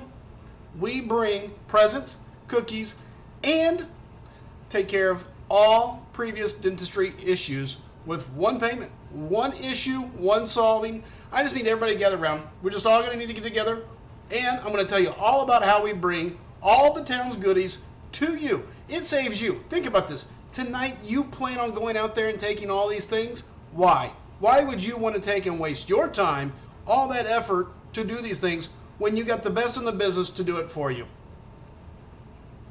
And you see him kind of pause for a moment, kind of stroking his skeletal chin. And then he looks around at his snowman, looks back at his dog. His dog kind of looks back at you all, thinks for a moment, snaps his fingers. Of course! No doubt you have been terrified by the gingerbread monster I sent to destroy the tree. And now you've come to grovel at my feet. Huh. Well, you've come at a momentous time. I am more than willing to make you all my undead servants for here until eternity. Yeah, no. No, I understand. You're quite speechless. And Yes. so, excuse me, I used to speak a bit more clearly, and he kind of like opens his mouth, and you can see that multiple teeth are missing from his mouth. I seem to have developed a bit of a lisp since I've with that dread. Oh, you know what? First thing I'll have you do for me, my soon-to-be undead minions, I would like you to go and bring me Hermie the elf, and then we will take his skin off his body, and we will put it on my wall. And he points to a wall, and you can see that there is actually a sign that says reserved for Hermes' skin. That's going to replace that. Let's see. Hey, Benji, has the birthday party started yet? A birthday party? We tried to tell Is you. it your birthday party? He looks at one of the snowmen. Not me, sir. And he points to the other one that led you in. Yeah, it's my birthday party. Oh, that's delightful. I didn't get you anything, and I won't. Anyway. Astrid, sing a song. Oh, don't sing. Oh. Listen. Let's just make you undead, okay? Then we can Wait. sing songs later. I'm going to need to see the contract that you expect us to sign to become the undead. And then normally, there's a little bit of turnaround time for us to review this, talk about it as a group. Can we get that down here? Can one of your snowmen at least bring us something to look at here? What are the benefits?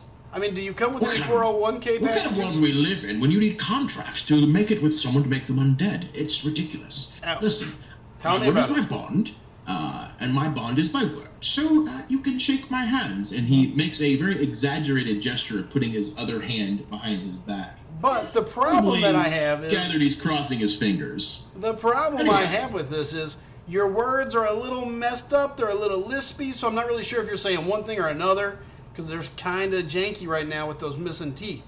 So that kind of causes some problems because I'm not sure if you're like saying this or that or fists. I mean, there's a lot of words in there that are just really kind of, kind of rough to understand. So, yeah, I mean, I'm thinking maybe you writing it down, maybe something like that might help us out. Plus, I mean, we really need to fix those teeth. Jeez. Cole shouts, "Oh, enough already!" Enough? Then throws a fireball at this guy. And at that point, I'll turn around to Borky and go, "Birthday party started! Smash!" Borky's gonna deafen you all accidentally. Alright. Okay, so, let's see here. They're snowmen. They're vulnerable to fire. Yes, they are. Check something real quick.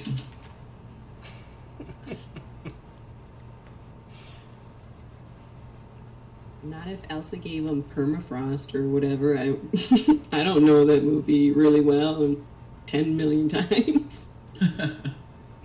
Okay, so actually, you're gonna do when you use a fire attack, you're gonna deal double fire damage because of the vulnerability. So, so you actually deal 16 fire damage from your fist as you just well, it's pretty hot, and honestly, you incinerate this snowman with your little produce flame as you throw your ball, and it just melts literally right through him. And it causes a big hole, and he kind of looks down. He's all melty. He's like, "No happy birthday," and he just starts to melt into a puddle of goo. And as he does so, You also notice that there appears to be a human skeleton actually inside of that snowman as it melts and lands on the ground. Yep. I'll look over at my sister as I do it and go, I'm up one. Oh, that's just extremely rude. It was his birthday. Okay, that's it. You know what? Kill them. And he points at all of you and gestures for his snowmen. You too, Max. Kill them. And the dog kind of looks at him, looks at you, and then kind of scampers across the icy water towards the back, out of sight. Oh, yeah, that's just real rich. Leave it to me, of course. Ridiculous. Where were we? Ah, yes. We're going to murder you. Roll initiative. Initiative, rolling it is. God, it's like it's Ren's first night. I can't roll again.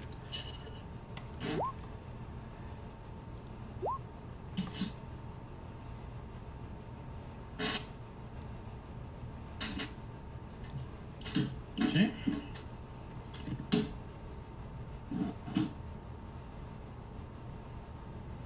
And boom. Bad roll. Not as bad as Cole. Oh! Why do you think I threw the fireball first? Okay, and now I will reorder. Alright, and as it seems as usual, Borky with the good hair gets the first move. What? Borky's gonna whoop, and then she's gonna rage out as a bonus action. So she'll do her wild surge roll, which tonight will be a. Oh, this is a real good one, guys. She gets. I can't say it except for what the one girl calls it. She gets Mjolnir. So she's gonna take her. Just copy and paste this so you can see it again. She's gonna take her wizard staff, her Mew Mew, off of her back, and she's gonna chuck it at that snowman right there. Okay. And I guess I just do a attack roll. Yeah, until your rage ends, weapons damage type. Yep. Just staff, T-racial bludgeoning. So that's a 20 to hit, so that definitely hits. So 12 plus 2, so that is 14 damage, and it just kind of crashes into the snowman. It sends his hat flying. His scarf is now kind of like all ripped up and tattered. Ooh. And that's brutal there. Sorry there, Bob. You're probably going to die, says the lich nearby. And then I'm gonna move my. Is the ice ring level? Like they're not down at all, or are they? No. It's just like a level. It's like just ice. You can just step onto it. No problem. So this is all flat ground. We can cross, including this ice here. Yeah, these are kind of rocks, like raised rocks. So, but you can walk into here, and it's just ice that's just surrounding this thing here. Okay, I'm gonna move up as far as I can. Okay. I'm done. All right. It is Celicia's turn. Okay. Can I? Oh, no, I should be up. Why didn't I had a 17. You must not have had your token selected when you rolled your initiative. Oh, you Not didn't on the select your tracker. token. Okay, I hang did. on. Roll your. I can add you. So roll your token, or roll again. Okay. But select your token this time. I did it last time. Oh, weird, but you're not on there. Try again. Okay, so now you're there. So I'm gonna edit you. You said 17. Yeah, I mean, That's fine. And I'll just move you up. So just go after. yeah, I'll go after C. Celicia, and then afterwards it'll reset itself Yep, properly. I'll be fine. Okay, go for it. You want me to go, or you want him to go? Go You ahead. can go ahead and go. Well, it'll cause the turn order to get goofed. So Okay.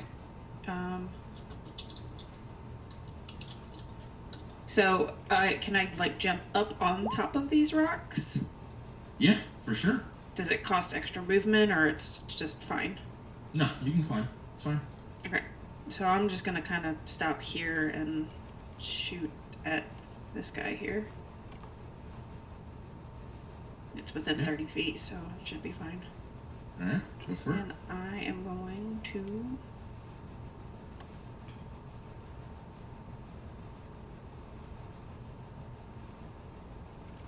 do a fireball. Okay. Okay, that's a 10 to hit, and that is a 8 times 2. That's a hit, and it's going to be 16 fire damage. And you have your fireball actually sails through part of his torso and chest, and leaves a gaping hole right on the side there. His twig arm falls off on his right side and lands now kind of like lightly caught on fire, and so and the snowman just kind of and now you can also see that there is a bit more of skeleton underneath there, again in a humanoid shape. And the Lich kind of looks over. Oh, that's gonna leave a mark. Oh boy, just wait on my turn, he says. Benji, go ahead. The snowmen have different hit points, each one. Some of them do, yes. Okay. All right. I'm gonna. Yeah.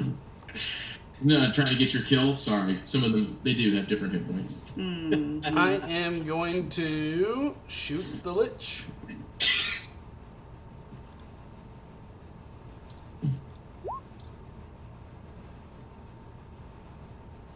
Keep rolling that advantage. I get advantage this time. Okay. Assassinate. All right, so it's a 19 to hit, and that is a hit for sure. And that is piercing damage. And so that'll also be a crit. Okay. So I'll have 2d6 and another d6. Oops. All right. So that's a 10, total 14. of 14 damage. Yep. So your arrow sings true and catches the Lich in his chest there. Oh, that's just not very nice. I wanted to go first. And he kind of pulls the arrow and just tosses it to the ground there. Oh yeah, I'm coming after you. You are the one. Come on, baby. Anything else? Ooh, wait. Actually, yeah. Hold on. 2d6. That's that. I need to do 2 more d6. I forgot my sneak attack. My sneak attack is 2d6 now. So since it's included in the crit, that would be doubled as well, correct? Yes. And then add 10 more. So I was 14, so 24. That's just cheating. You're just ouch. That's just not even fair. You're just Sorry about that. Can somebody please check? This guy's he's just. You there? He points at the snowman over to the left side. Yeah, he's get in front. He's cheating. Have fun. Let's dance. I tried to sell you our services. You refused. It sounds like we have no choice but to take care of it. You didn't have it in writing either. That's fair. That's fair. That's very fair. Astrid, your turn. Okay, let's see if I can get close enough. I need to be within 30 feet. Probably not, but we'll try. 10, 15, 20. Uh-oh, there's water. It's Ice. ice. It's ice. It's not water. Oh, okay. It's so transparent and blue you can see through it. 25 is as far as I can go. Okay. Can I reach him within 30 feet? 5, 10, 15. Yeah, you can reach it. Okay, I'm just gonna go for a blindness again. Constitution saving throw, 14 to beat. Okay. So it's like a bard spell basically. It's just blindness, blindness, deafness. Can you link it? Yeah.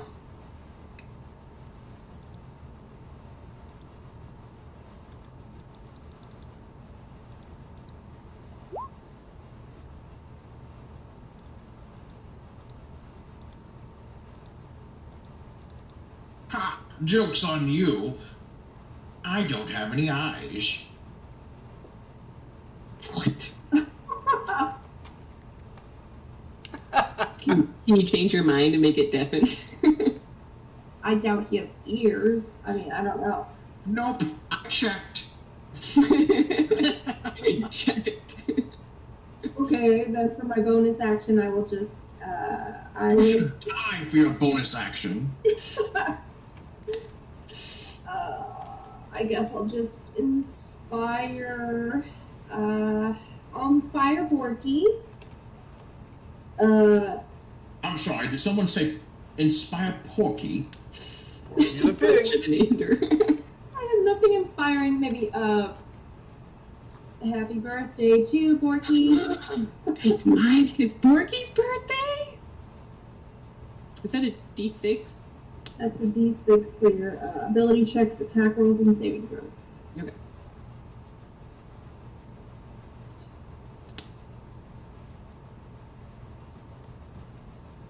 Okay, anything else?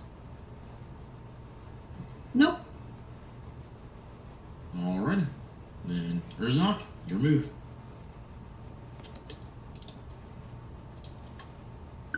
Is Astrid standing on the ice? She is. So, as best as Urzok can tell, it's pretty solid. Does it look like it'll hold 300 pounds of orc? Make a perception check. Don't splash. Oh, I'm so in if Urzok falls through the ice.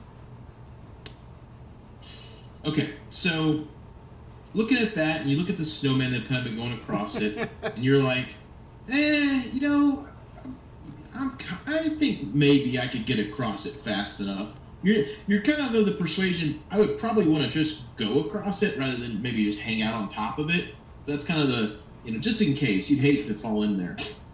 How far across does that ice look? Just like 10 feet? Like It's about 10 feet, yeah. You might could even jump across. Perhaps, but if that jump failed, then he's definitely going. Oh, yes. He's just gonna sprint across. No, jump. Okay. Jump. Come on. A real orc would jump, and you know it. Don't play the sharks in the freezing cold water, and I get hypothermia. Yeah, he wouldn't be looking at that. Urzok would not look down. You're a barbarian. Rage. Fine. I will go ahead and jump. So Someone I'm just gonna got do peer pressured.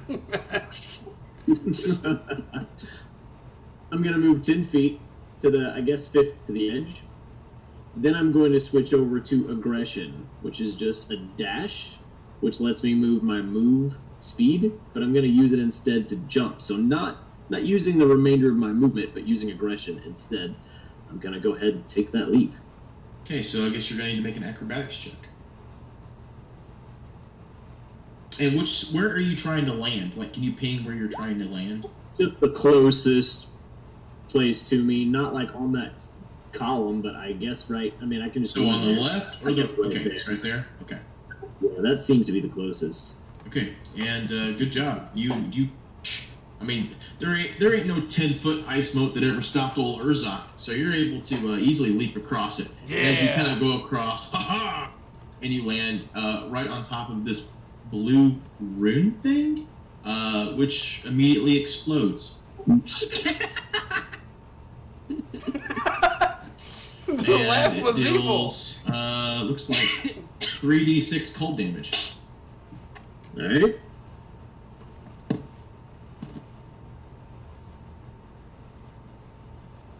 Ah, you got the frosty booby trap there. So is it 11 damage? It looks like. Yes.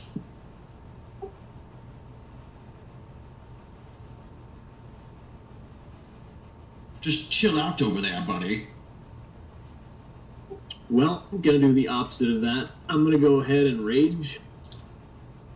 I'm going to use my first attack to just like back kick this snowman off the side. Okay. So I'm just kind of shoving him off with my boot. What kind of roll are you looking for? Just a general strength check. We'll treat it as a unarmed attack. All right. Since I'm raging, we'll go ahead and switch it over to advantage, and it'll be a +2 to damage if you're adding damage. Yeah. You're just trying to kind of push him away, right? Yeah, I'm just shoving him off. Okay. Yeah, that's you get through it. So yeah, you're able to shove him, and there's a little force behind it as far as that goes. So I'll allow a D4, a well-placed kick. So you sail across, feeling pretty good about yourself. You land down. Your foot kind of hits this blue rune on the ground. It kind of like swirls for a second, illuminates. You're like, and it kind of just kaboom! And this frost ray of ice just kind of strikes you from underneath there and kind of gets up into your loincloth a little bit, not feeling too pretty. And in a fit of rage, you kick the nearest snowman, and he goes sliding and gliding across the ice before kind of landing into the bank right here. And with that, it's my turn, says the still witch. have the rest of my movement action and a second attack there, Mr. Lich. How much movement do you freaking have? 5 million. Jump. Remember, I used aggression rather than my actual movement, so I have 15 movement remaining. Ah, I see. Okay, make sure you link your stuff in chat for me so I can double check it when I see things like aggression. I don't know it memorized. All right. It's the same one I used last time. It just says that I can use my move action as a bonus action to just move as close as I can toward an enemy that I want to hit with something. Okay, good. All right, so the remaining 15 feet and a great axe to the face.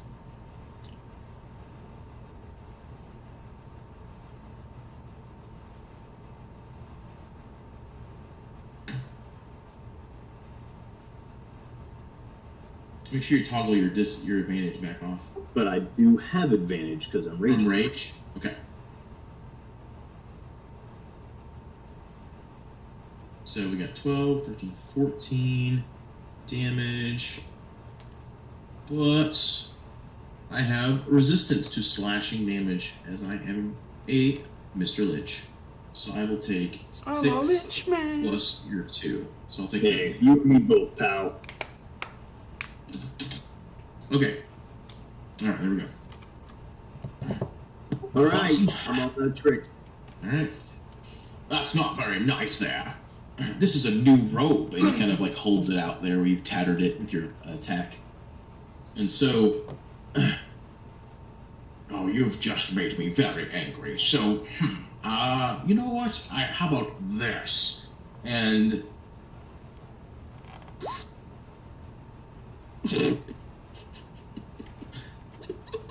does it eat it?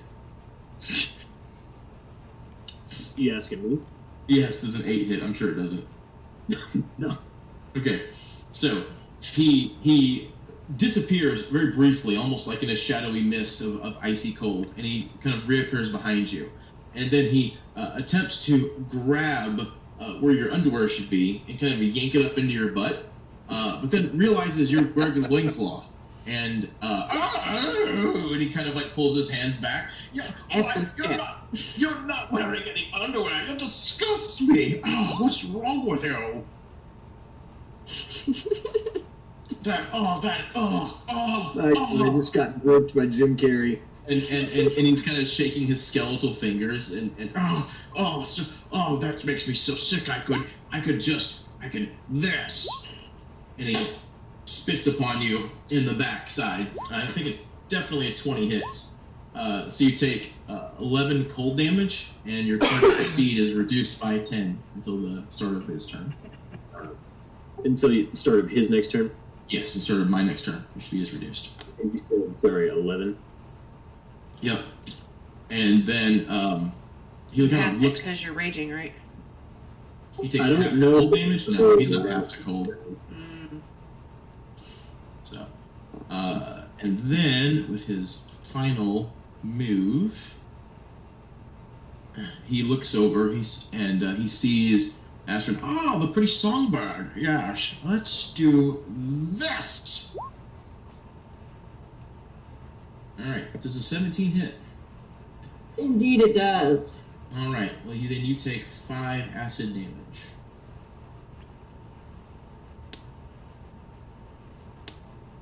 That was super rude. So he just kind of like belches out a splash of acid, and it just sails over and hits you, kind of landing on your tunic. And I guess that's all I've got for now. Cole? Alright, so I'm going to...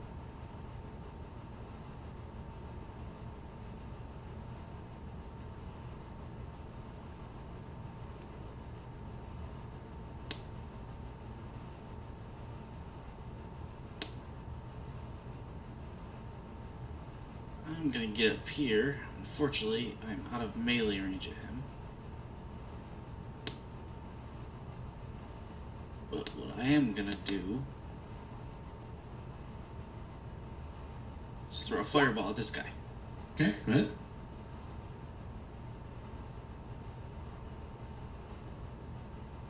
That is a hit, and he is a puddle of melted snow. Hey, that was mine! I'm up 2, sis. And again, just melting into that puddle of melted snow with the skeletal human remains underneath. So now you all know how snowmen are really made. Does it creep you out? Not gonna lie, it's pretty creepy. Yes, thank you. You understand me, he says as he gestures towards you. You know what? I like you. Maybe I was wrong to spit acid on you. Oh well. This snowman over here kind of looks at its melted friends, and it's not, this ain't the best thing in the world that's happening right now, but hey, what the heck. So he actually takes aim at Urzok, and he throws a snowball. Does a 16 hit you? Yup. All right. If you're resistant to bludgeoning, you'll only take 2, but otherwise you'll take 4 plus 2 cold damage. So you resistant to bludgeoning? Yeah. All right. So you take 4 damage total.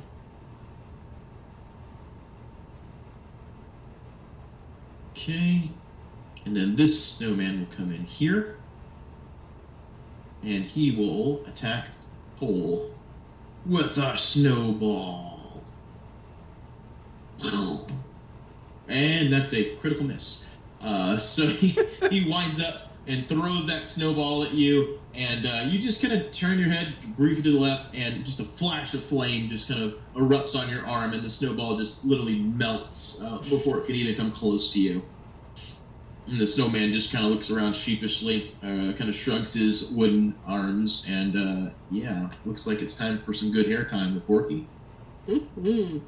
I have a question about advantage and bardic inspiration. So with bardic I'm a bard, and I have no idea. How do bards work? It says I can choose after I roll whether or not I want to use it for an attack roll. Is that? So basically, it sounds like what you would be doing is What's you would up, roll my your friend? advantage, and then afterwards you'd roll your d6 for whichever one you went with. Okay. Got it. Okay. So basically, I guess if you had 2 sucky rolls, you could add the 6 to it to go better. Okay. I'm gonna. Borky is idiotic and brave, but she's gonna move up here on the ice, and I'm going to Mage Fist the snowman here on my left Okay, go ahead. with my gauntlet, which is just a regular gauntlet. Okay, so that's a 20 to hit. 6 and 2. Okay, so you you recklessly charge across the icy snow, and you hear a slight creaking sound on the ice as you pound across it. Not a concern though. You're moving pretty quick, and you leap forward to smash into the snowman with rage. But this snowman's already kind of up the ropes. He's taking quite a bit of damage, and with what's been going on, you kind of just punch right through him. Overestimating your strength and cracking the ice enough to where you, the snowman, and the other snowman kind of just fall into the water there. luckily for you, it's not super deep. You're just up to your neckline, and this snowman, however, has crumbled into the snow mush and bones. But the other snowman is now just kind of in there with you in the water, and he just kind of looks at you, and you kind of look at him, and he's just kind of like, With the Great Weapon Master feat, if I reduce a creature to 0 hit points, I can make another melee attack. Yes, you can. So you splash into the water. It's cold. It's kind of frosty, but hey, you know what? Whatever. Just hard nipples. Let's go. I'm gonna attack this snowman with another Mage Fist. Mage Fist. All right. So you still have advantage because you're raging. Raging, correct? yep. Okay, so yeah, so 9, 10, 11. So yeah, you just pummel it, and do a nice little glancing blow to this snowman. And over there, Mr. Lich kind of leans in towards you, or Cole and Urzon. Oh, she's good. She's really good. I can see why you brought her. She's way better than you two. She fell into ice and everything. That usually kills most people, I think. Soloshi, go ahead. Okay. I'll just move up a few spaces so that I'm within range of him. And we'll just throw a fireball at him. Probably miss. You're throwing it at the Lich? Oh, that's a 10. Well, British Flames, all 10. Yeah, unfortunately, that is a miss. So you kind of wind up, throw the fireball at him, and he just kind of like kind of dodges to the side with his arms kind of moving and legs moving into almost like a C shape, and it kind of just like sails past him. Ha! Missed. Anything else? No. All right, Benji's turn. Let's notch an arrow and shoot at him again. Okay, go ahead.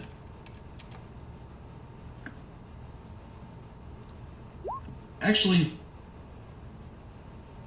in this particular instance, you're going to have disadvantage, which we already have a disadvantage roll there. It's still going to hit anyway, but since Urzok is much bigger than this guy, and he's kind of blocking, so we'll just keep that in mind for your shots in the future, okay? Sure. It still hits, though.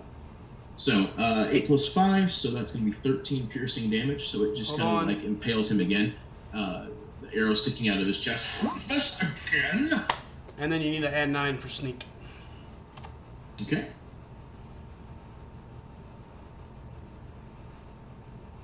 So what is that, 22? Yeah. Nice. Massive damage. Well done. Okay. And Astrid, it is your move again. Okay, let's try something different. Okay.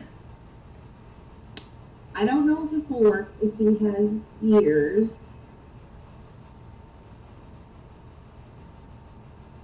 I'm going to try that Dissonant Whispers again. Okay.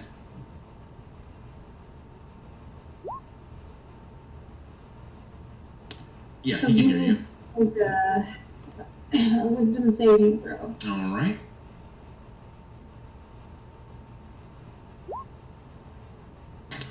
I think I saved. You did, yeah. Dang it. So she starts to hum a really annoying Christmas song, but La la la, Something la, about I'm his not face. listening. I'm all your friends. It's like a method actor up there. and instead, I will use bonus action to. I'm going to throw a healing word at Urzok. I think I want to do it at level 3. I hope someone's paying attention to the rule book.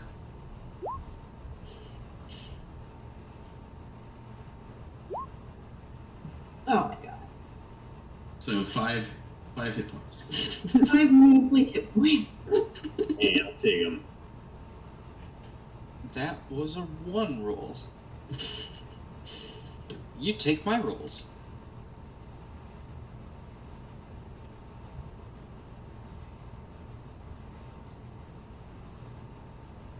I will take my heels where I can get some.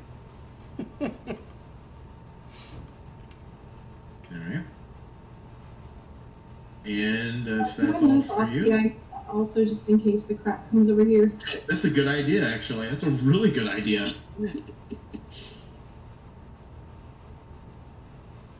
Okay. But did you walk across that rune again? What? Did you walk across that blue rune? I don't know. I went, let's see, I was above the snowman, 5, 10, 15, 20, and then I went diagonally.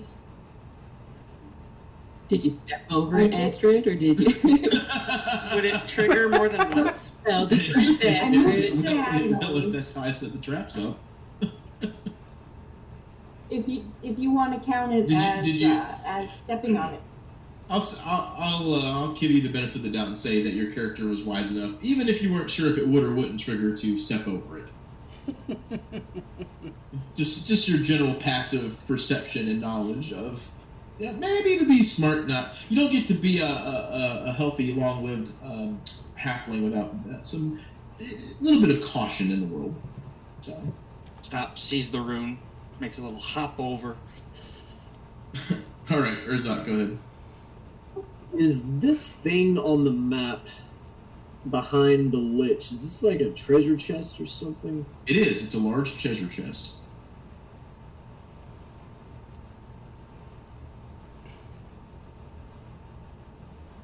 Yeah. I'm gonna hit him with an axe. Okay. A great axe with advantage.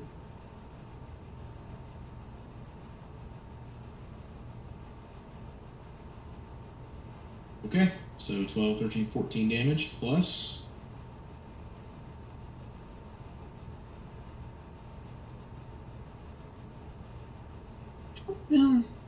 So right behind him, because he's still in front of me, these little torches that are sitting on things, it looks like one of them is sitting on a rune as well. Is that what I see? It is. That's honestly just a map error.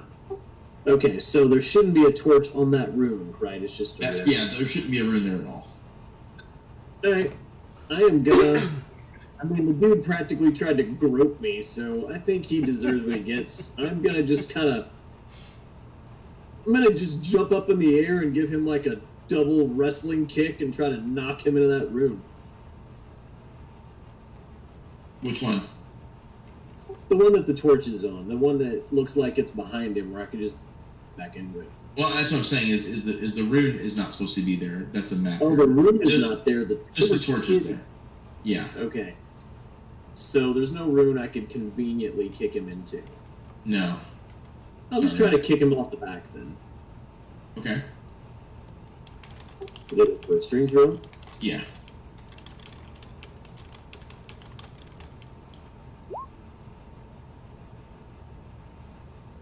Yeah, that'll knock him back. All right. So you're just trying to like just knock him backwards in general away from you. Yeah, I'm just gonna kind of ram kick him backwards, just trying to make him sail off the side. All right. Well, you know what? Let's see. You're a really big orc. You've got 2 feet, so I'll give you 2d6.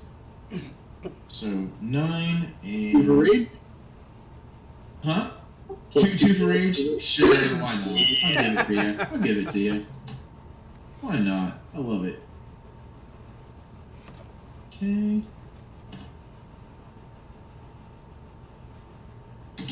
And so you kind of double, slash into him and double kick him, and he kind of flops over back a little bit there. And you notice now that he's almost kind of half floating on the ground as he's moving over, which kind of explains, Benji, why you saw the trail of the thing earlier there. You kind of put 2 and 2 together that maybe this is the guy that was watching earlier. Gotcha. And he kind of gets kicked back a little bit. Ow, that really hurts. Oh, that's, oh, no, wait, listen, maybe I was wrong to attack you. do you think that maybe we could start over? Maybe we could be friends after all.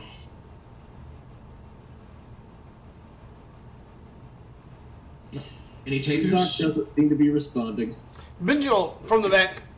Only if you sign up to our year-long plan of multiple gifts, which is going to be a lot of money out of pocket. And even then, we're going to have to discuss it as a team. Oh, I will not be robbed, sir. I joined Finger Hut before, and it was terrible. Well, listen. Yeah, I don't know what to tell you. I mean, I did that once before, too. It was a really bad decision in my life. But I'm telling you, our gifts are the top of the line. Matter of fact, you know what? Never mind. Yeah, you know what? Never mind. We're just going to finish killing you. Yeah, let's just go ahead and do that. Let's go back to that plan. Huh. Well, ain't that just bad? All right, then. Well, in that case. And a frosty spit comes its way towards Cole. I think 25 hits. Yup. Okay, so that's going to be 12 damage. Would that be considered a weapon attack? Spit. No. I mean, it's kind of, I mean, could you consider a ranged weapon attack? Maybe. I mean, It's not an actual weapon, though. Tell you It's a what, spell. I'm going to deflect missile. I will spit on you, and you tell me what happens. I am going to burn a key point and take the dodge action. Okay.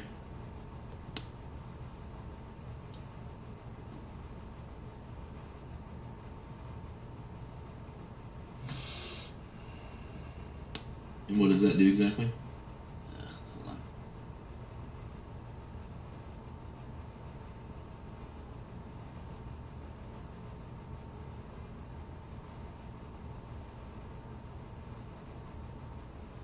Oh boy. Yeah, I'm looking up exactly what the dodge is. Oh, is it just like regular dodge? Yeah, it's just It's regular just half. dodge. I can use the key point to use patient defense. Until the start of your next turn, any attack roll made against you has disadvantage if you can see the attacker, and you make dexterity saving throws with advantage. So are you supposed to have that prepared? Yes. Oh, I guess that's a bonus action, not a reaction. Yeah. I'm just taking that spit right to the face then. Never mind. Okay. Enjoy your frosted loogie. Loogies. That's what's for dinner. So I take how much? 12? Yes.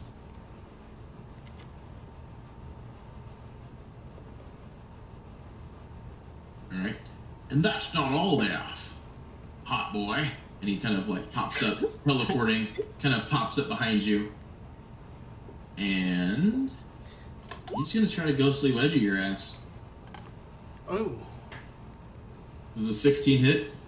16 hits. He does. Yes! He like, as you're covered in frosted spit, he shimmers into this little mist of such, and he pops up behind you, and just reaches down and yanks your freaking underwear up to the point to where it kind of hurts, and yeah. And now I need you to make a a Constitution saving throw, please.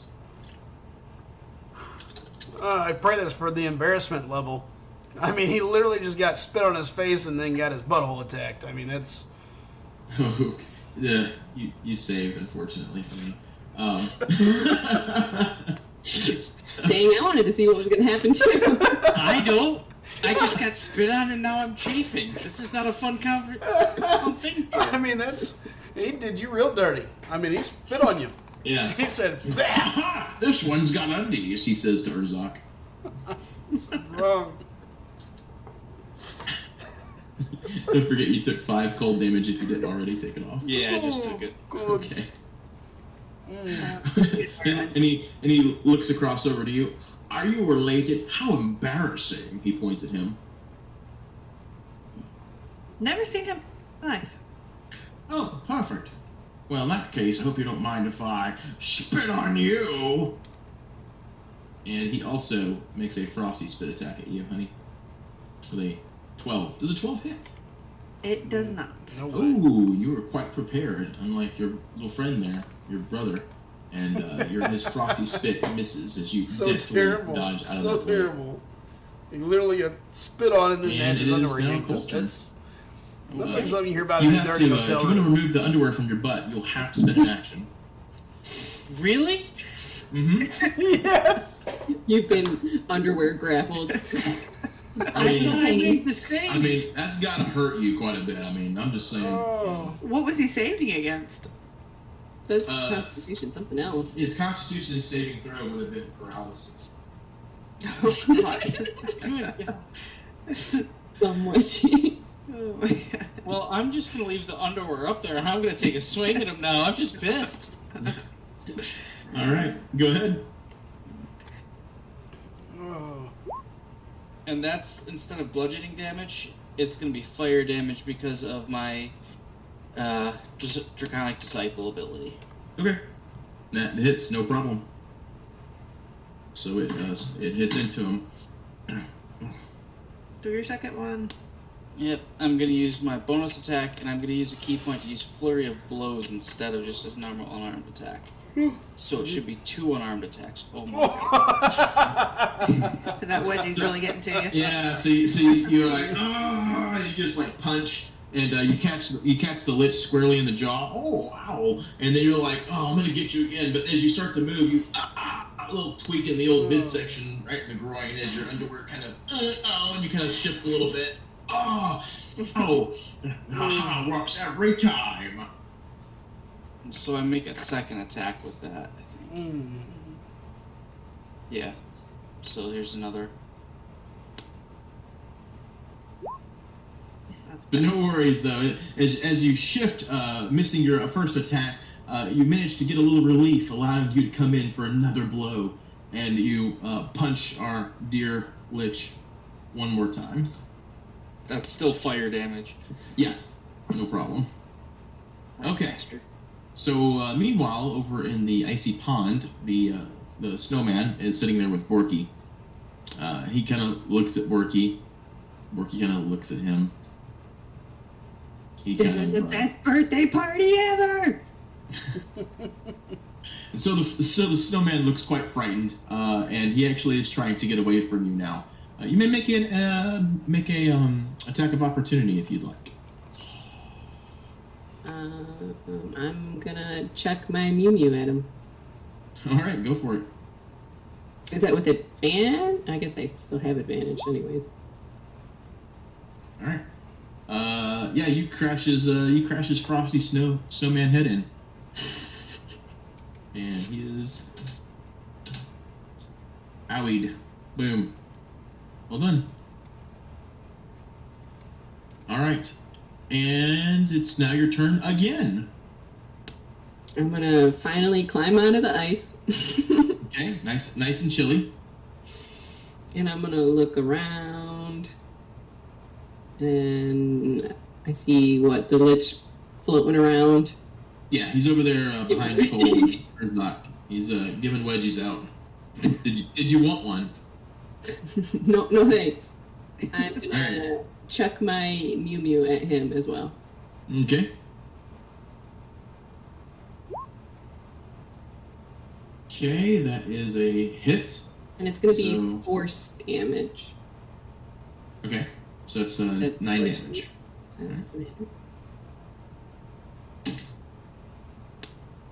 All right. Okay, anything else? Can I move closer? I don't know how much energy I expended climbing out of a pond. You're pretty tall overall, so you're able to heft yourself up pretty good. You're strong. You can still move a little more. I'm just gonna step around Astrid. Step over, you mean? Oh yeah. Start Not even like, know if she's there and just take a step over her.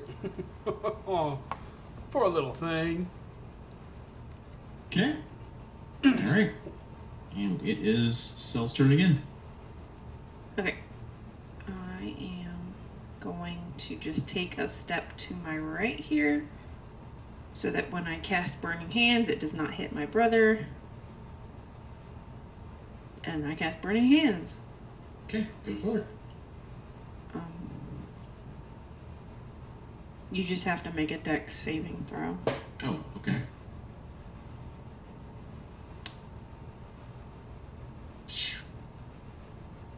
Does that save? No. Okay. So I roll 3d6. Can I cast this using a second level slot? I Yes. assume. Okay, Yes. cool. So then I can add an extra one. An extra d6 for damage. So 4d6 is here. Okay. All right. So there you go. You kind of flip back up and you rear up your burning hand spell, and you let it loose. So how would you like to take Mr. Lich out? Oh, well, after I think you said singe Cole just a little bit. after the cosmic wedgie he just received, I have to, take my vengeance on Mr. Lich. That's for picking on my brother. And I'll just burn the hell out of him. Okay. So you just kind of leap forward, actually, with both hands flaming and catching on fire, and you kind of move them into a fist, and you're just going to just rain holy fire down upon the Lich, and you're coming for it. And he's like, "Oh no, this is the end. So many things left undone. So many Yuletide not destroyed. Oh, this is going to hurt. Oh, what a cruel world." And he's still kind of rambling as your fists slam into his face, literally melting his skull with one punch, and the other one like going through his chest, exploding into him. And his body just kind of like erupts with pieces of bone and debris just kind of going all around. And you kind of land in a crouch right there. I'll just look up at Cole and wink. I'm going to carefully try to pick the gigantic wedgie out of my butt and look at her and go, "That still only counts as one." Is there anything left of his skull or his head? Her first punch kind of melted most of his face off, so maybe the top part of his skull. So it's like in pieces though. Oh yeah, she crushed him like hard. I will nod at her approvingly. No, Borky, return his nod. Borky's gonna walk over and blow out the flames on the Lich's robe. Happy birthday to me. Borky, it's not your birthday. Oh, was it his birthday? No, I'll tell you about it when we're back in town. I'm gonna open this chest. But there's presents. Let's see if there's any presents in here, Borky. Borky's gonna raise her Mew Mew like she's gonna smash No! Careful with that. You could be trapped in the wizard's chest. Huh? Wait. Wizard. Just wait. I'm gonna move up there carefully and move up to the chest. Did you step on a ruin? I didn't. A ruin. I'm gonna make sure I go between them after watching Urzog get lit up by one. I'll go up to the chest and take a look for traps. Okay, so go ahead and make a investigation check. Just anybody or Shoot. Benji in particular? Benji's making it. Um, Always with advantage. I accidentally had that on from earlier. Okay, it doesn't matter. Let's go. We're gonna use a luck token or a luck cure, Okay. and we'll do investigation again. Where the hell's it at? Oh, here it is. Okay. Yes, upon inspecting it, you do see that there appears to be a rune actually kind of right under the chest. So any movement might disturb it. All right, we got a rune underneath the While we're chest. doing that, I'm gonna climb down and go back over here. Okay. We've got a rune underneath the chest. If any of you mages not named Borky. Can You know what? Borky pick it up? More importantly, The chest? Astrid. Oh, yeah, totally. It's big, but you can grab it. You want me to move it? No, Astrid. Do you think you can maybe disable this magic rune? No, not yet. Okay. Screw it. Everybody scoot back. Cole's gonna hop across the ice. Scooping some of it up and dropping it down the back end of his pants as he jumps. I'll put my arm out and move Astrid behind me. She's welcome to hide behind my giant orc frame. I'll go ahead She and will do that. I'll go ahead and use thieves' tools and see if we can unlock it, or I'm going to check to see if it's locked. Anyway, Okay. So it is not locked. okay. I'm going to open Just, the the lid lid. just kind of hanging open. I'm going to open it, knowing that there's a trap there. So Right. kind of. Right. So you open the chest, and you're very careful not to try to move the chest any. And so far, so good. You don't feel like that you've triggered anything. So the chest lid kind of opens up, and you actually find in there numerous globes, like glass globes, just kind of sitting there. Borky's gonna do her magic awareness.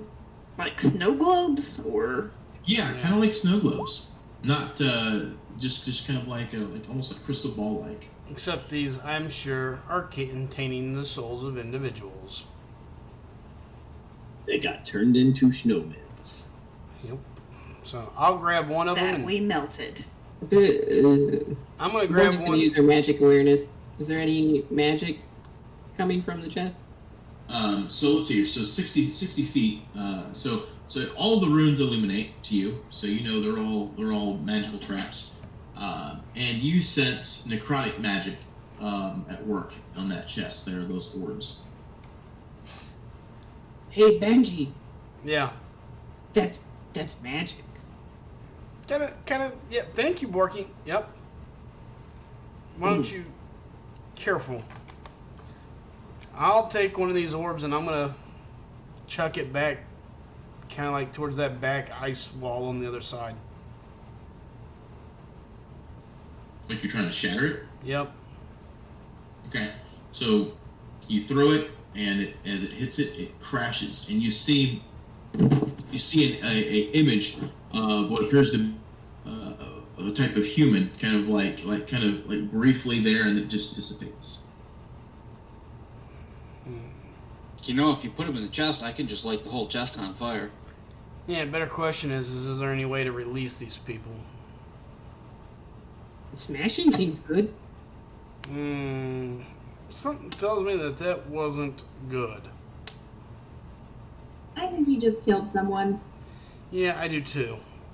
I'm not a fan of that. So, all right. Well, this chest is gonna blow whenever we move it off this room. So, how? What do the snow globes look like? So they're all about the size of like a magic 8-ball in terms of its size, and they are crystal clear. And if you look at them, you can see like a swirly mist kind of like moving around inside it. They look like Mysterio heads. There you go. Okay.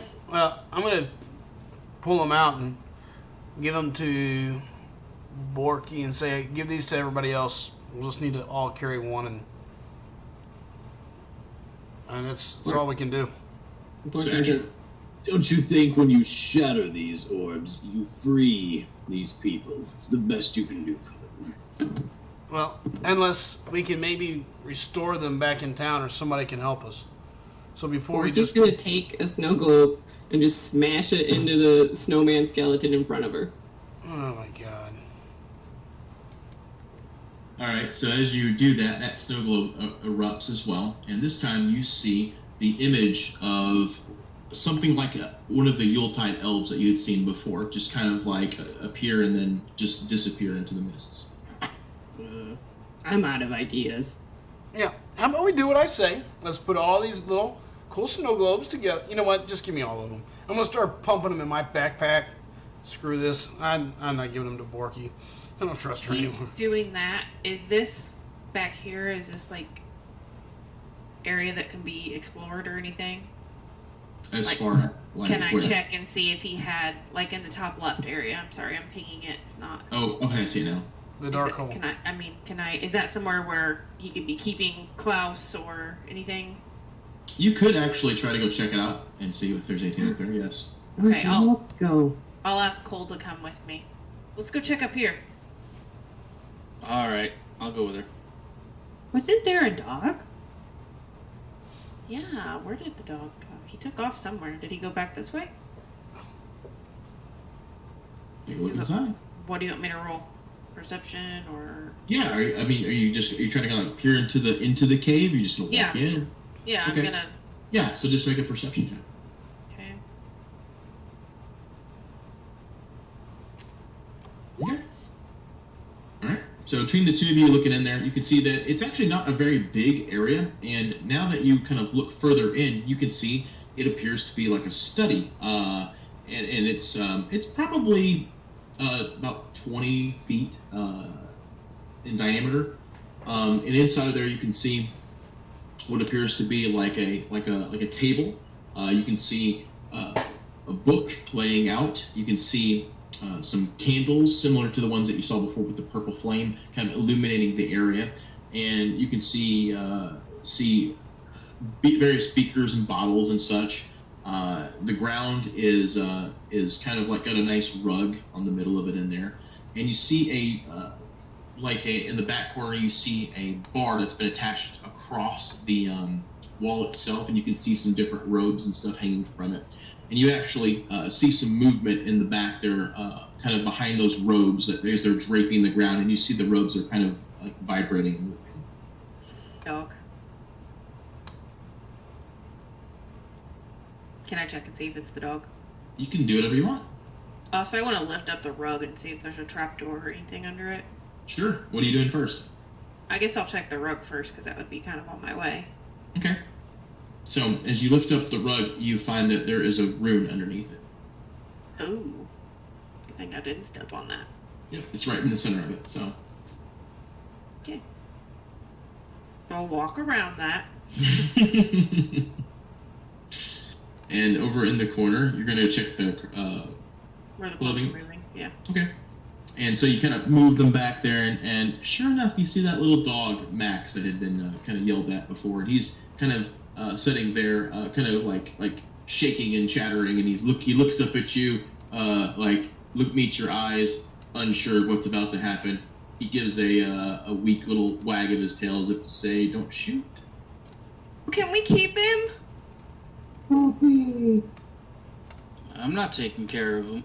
I'll offer him a piece of that gingerbread cookie man from my bag. And he kind of the dog kind of shifts a little bit, sniffs it, and then you see his tongue kind of come out, and he just gently, slowly tiptoes and grabs it very quick, pulls back as if you might hit him, looks around, sees nothing happens, eats it, watches you very carefully. I'm gonna try to get him to come with me. Okay, go ahead and make an animal handling check. Ooh. So you're kind of like, come here, here, boy. And he's kind of like he's looking at you a little suspicious. He's looking at you, and you look like a weird flamey red person. So he's unsure. He's not saying he won't go with you, but he's kind of a little hesitant. Okay, well, I'll leave a cookie trail for him and back slowly out of the room, avoiding that rune on the ground. Yeah, that's a good idea. Yeah, don't put the cookie on the roof. Kill the dog. I'll see how hard my sister's trying and feel bad and see if I can coax the dog out. Okay. So, yes, you can go ahead and make an animal handling check as well. You've got Yay, the puppy! Yeah.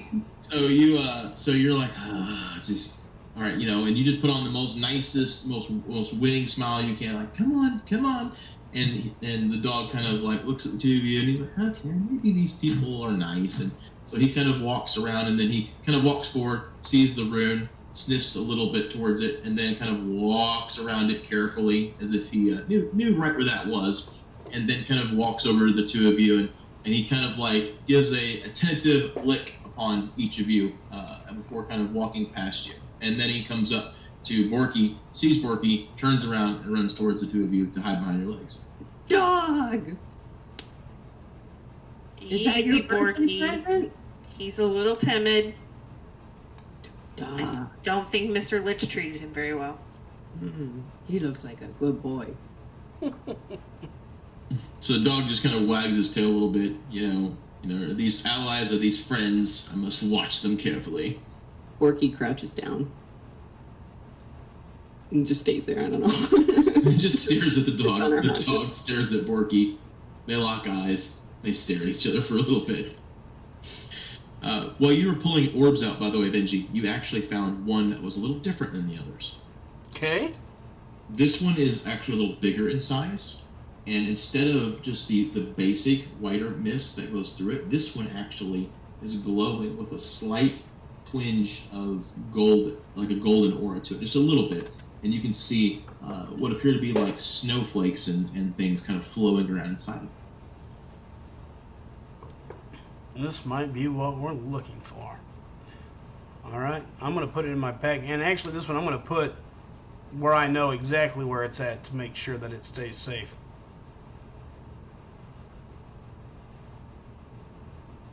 Okay.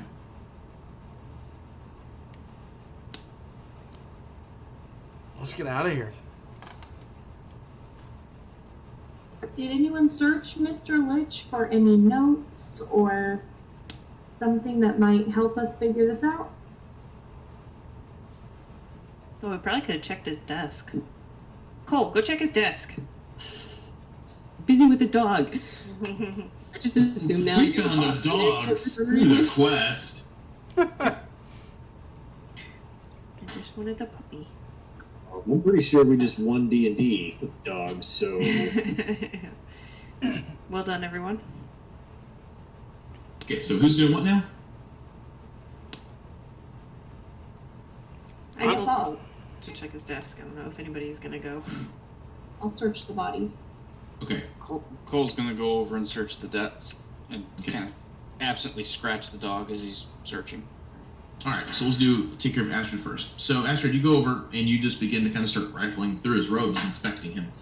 And you actually do find something of interest in there. A mousetrap snaps around your fingers. You know what? Should have done that. Unfortunately, that's not the case. That would have been hilarious, though. You do, however, find a small wand kind of on him. Alrighty, then I The should wand of wedgies. detect magic on this wand. Okay. So detect magic to me, please.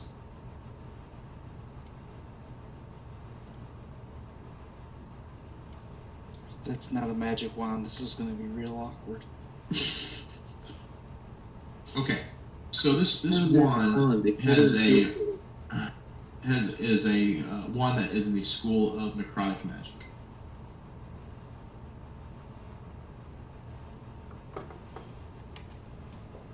Well, I found a wand. Interesting. Try to use it on one of the orbs. Maybe not the super special looking one though. I'll hand her a regular orb. Okay, I will place the orb on the ground, step back, Bippity boppity boo. and wave it at the orb. Wave the wand at the orb. Okay. So you wave the wand at the orb. You are now a lich. and it moves through the air. Yeah, you wave the wand at the orb, and that happened. I probably need to focus on this thing or attune myself or something. Yeah. Okay. Yeah. So Cole, you're searching in there. Yes. Make an investigation check, please.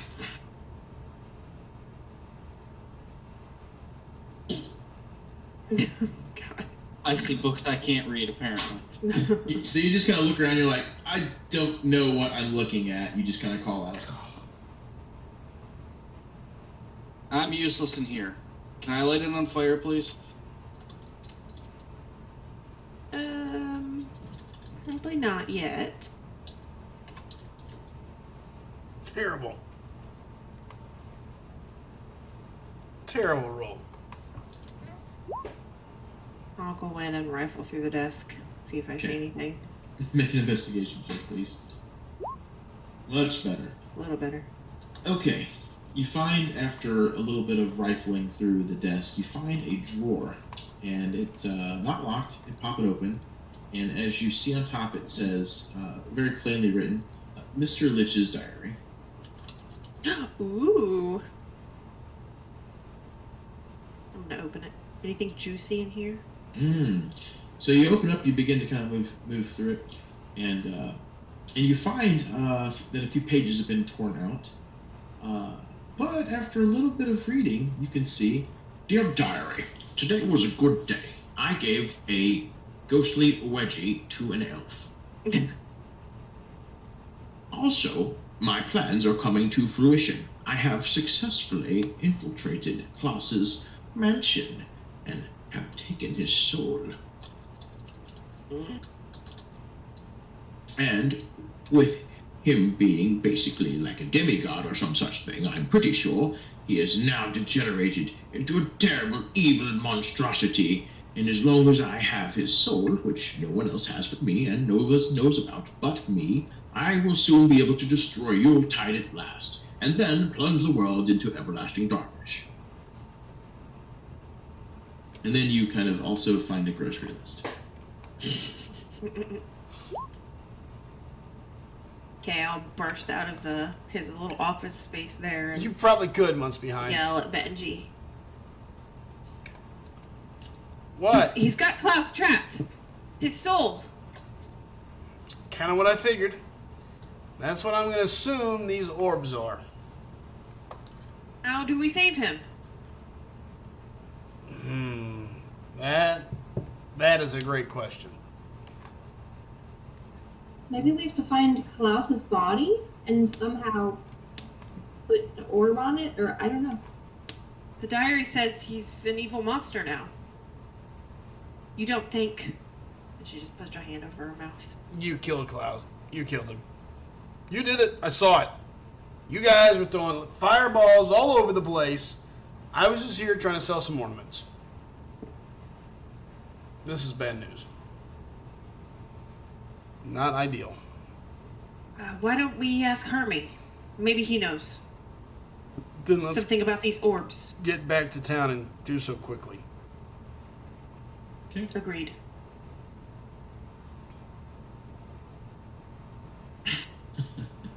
Jeez. Hey, let's go. Alright. So give me just a moment.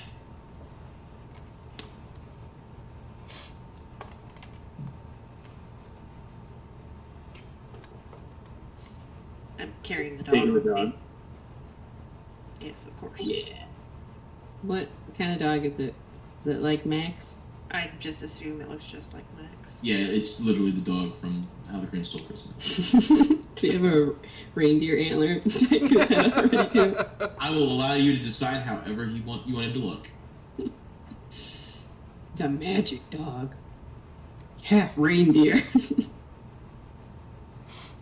So, you guys make your way back through town with your precious cargo, and with a little minor asking about, you find out that Hermie, of course, is at his dentist office. And so, of course, you go there. And you find yourselves... Has he cleaned up our mess yet? He has indeed. He's done a really good job. The door is open, wide open, and he greets all of you. My friends, you've made it back. I take it Mr. Lich was no trouble for you? Is everything well? Is he going to pay his bill? About that. He refused, didn't he? The place is looking great, by the way. Marco. Oh, well, thank you. I have, pretty good Mindy, show him the Always want orbs. to kill me off. Yeah, so listen, I think we probably can save Klaus. I think he's in one of these orbs. So he kind of looks in it and sees it. Oh, these are soul orbs. Yeah, and what happens if they break? I'm not entirely certain. I wouldn't. I'm no great wizard or whatnot, but Klaus actually is a very great wizard. He would talk in the past of individuals and things. He does great experiments. He says that the soul is what controls and keeps a person to be good and such. Well, and the more I think about this situation, the more things kind of come together. So, Klaus once told me, and some of the other elves as well, that if you become soulless or treat people wrong, you'll become wicked and evil from inside and out. Used to, there were things people would say, rumors between the elves that perhaps, Mr. Lich used to actually work with Klaus. But they say they had a falling out, and, well, he turned to the dark arts, and things did not go so well.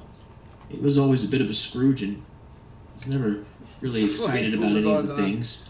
And based off what you've told me happened, it seems that Can never go wrong he with took it. it too far. And now he's done something terrible. So you're saying, he kind of points at, I assume you took the diary? Yeah. Yeah. Just making sure.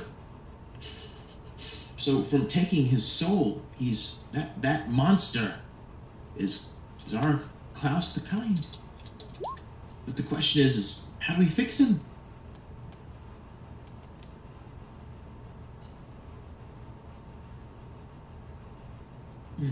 You said you found a wand? Yeah, we found a wand. I, being proficient in Arcana, be able to It's actually a do any friend of kind mine. thinking on this. Good friend. Sure. Real good I'll let friend. you make an Arcana check. See if you can delve into your knowledge of the arcane. Borky will also make an Arcana check. That's no problem. Make it with disadvantage, please. Oh, I don't even need to, bro. Oh, okay, that's fine.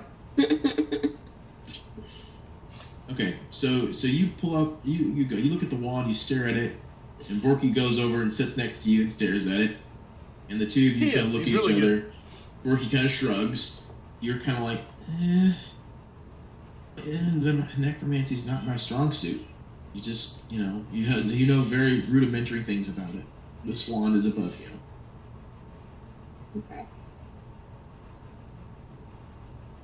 It looks like magic. Agreed. Or maybe like Really? eating utensil? Kind of poke the wand at Borky. Don't magic me! And as you do so, Borky, the wand touches you, and you feel really, really weird for a second. Oh god. Makes sense. And you just kind of like you get this weird feeling as if you were being pulled towards the wand, and as she pulls it back, the feeling dissipates. That was bad. Oops. Did I pull your soul out? Maybe? Borky looks down at her body, feels herself. A minute. What if I touched one of the orbs with this wand? Could it extract We can the always soul? try it. many do we have left? I'll pull out an orb. including the bigger one.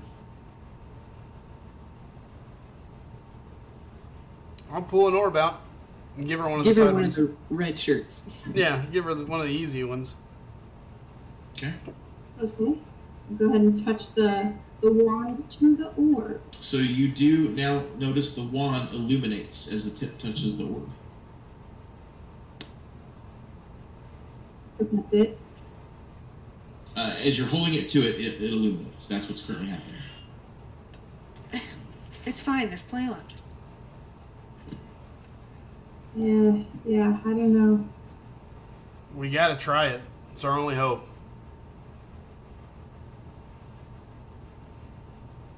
You can do it. Come on.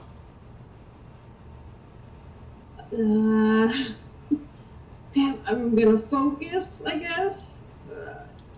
Maybe you're thinking about it too hard. You touched Borky, and you pulled her soul out. Maybe it's something similar.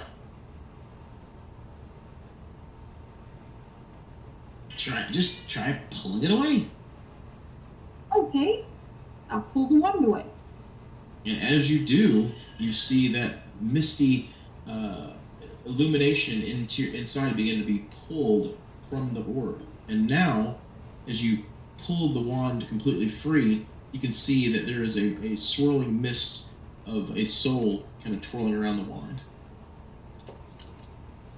The orb itself now lifeless. Oh my god, I have a small on the stick. What do I do with it? I don't know. Do we need to find a dead body to put it in or something? Is there anyone missing a soul anywhere? Can we just fling it? You know, like, go, soul, go. I think we melted them. It's very Oh, possible. you think that? Oh, that's bad. It's very Is possible. there But hey, I mean, if that's the case, at least they're not trapped for eternity in there.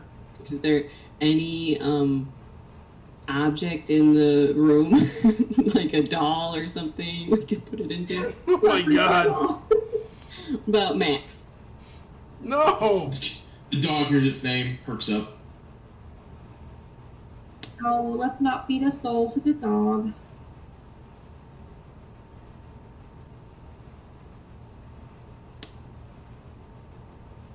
Do you think it's flammable? I'm gonna whip the wand around and see if I can shake the soul loose. Does anything happen? Yes, as you do so, the soul actually goes flying from the wand, and you see it kind of like become almost a streak of light, and it just shoots through the wall and disappears. And Borky's gonna follow it. Okay. Straight So into the you- wall. So you run. Oh my god, make a strength check.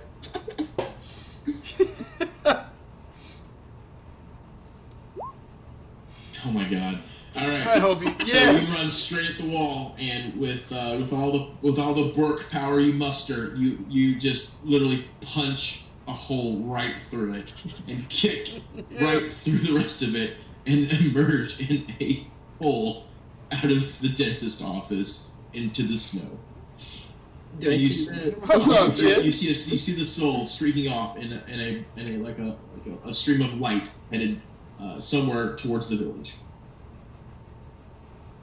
It's going towards the village. Follow it. I'm start running after There it. was a door. Let's go. Benji's Now you gonna. have an extra window. Benji's That gonna. is not how windows work. Windows can be closed. Yeah, we'll be back.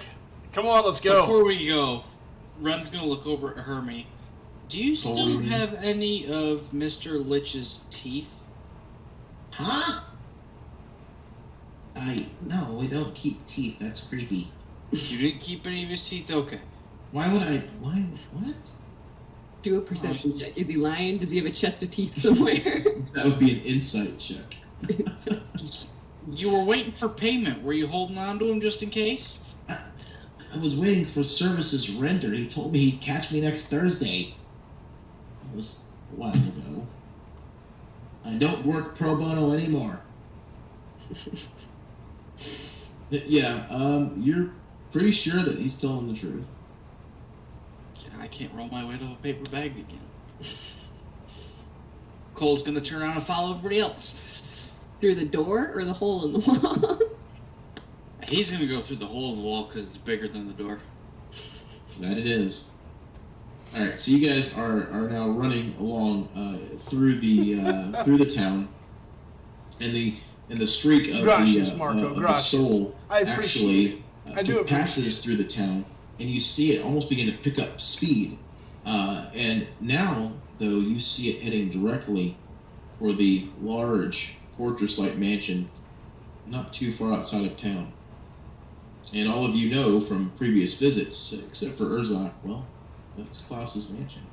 It's Santa Claus's workshop. I mean, Klaus. Let's go. Maybe we can find Klaus's body and put it back in. What are we gonna do? Just jam the orb up in there? That's what she I guess said. I'll pull the soul out and then, like, shove it in his body somewhere. You just gotta shove it in there sometimes. I don't see how this can fail. It never should. All right, so you guys are going to make your way towards Klaus's mansion, I assume? Yep. Give me just a few moments.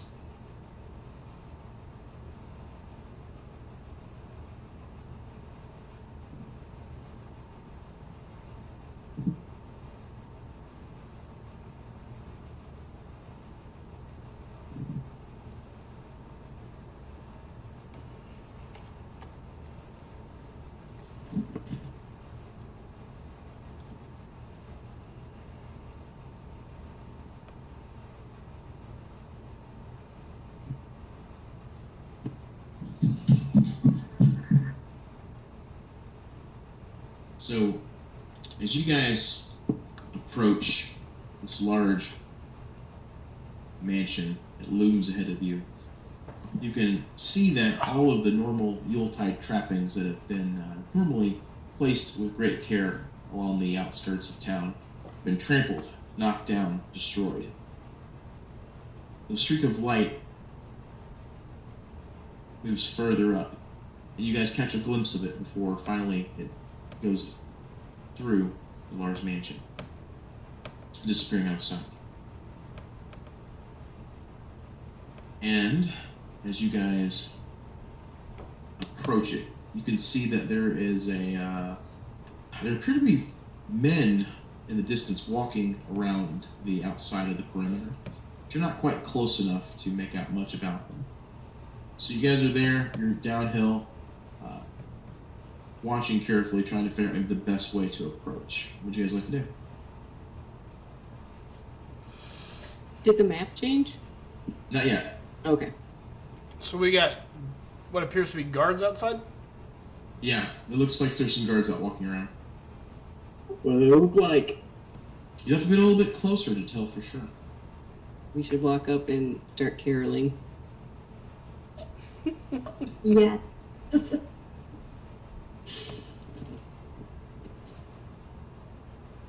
Is that what we're doing? We'll walk up. Yeah, let's. We should do that. Let's carol, guys. Ooh, Astrid, sing along about the reindeer.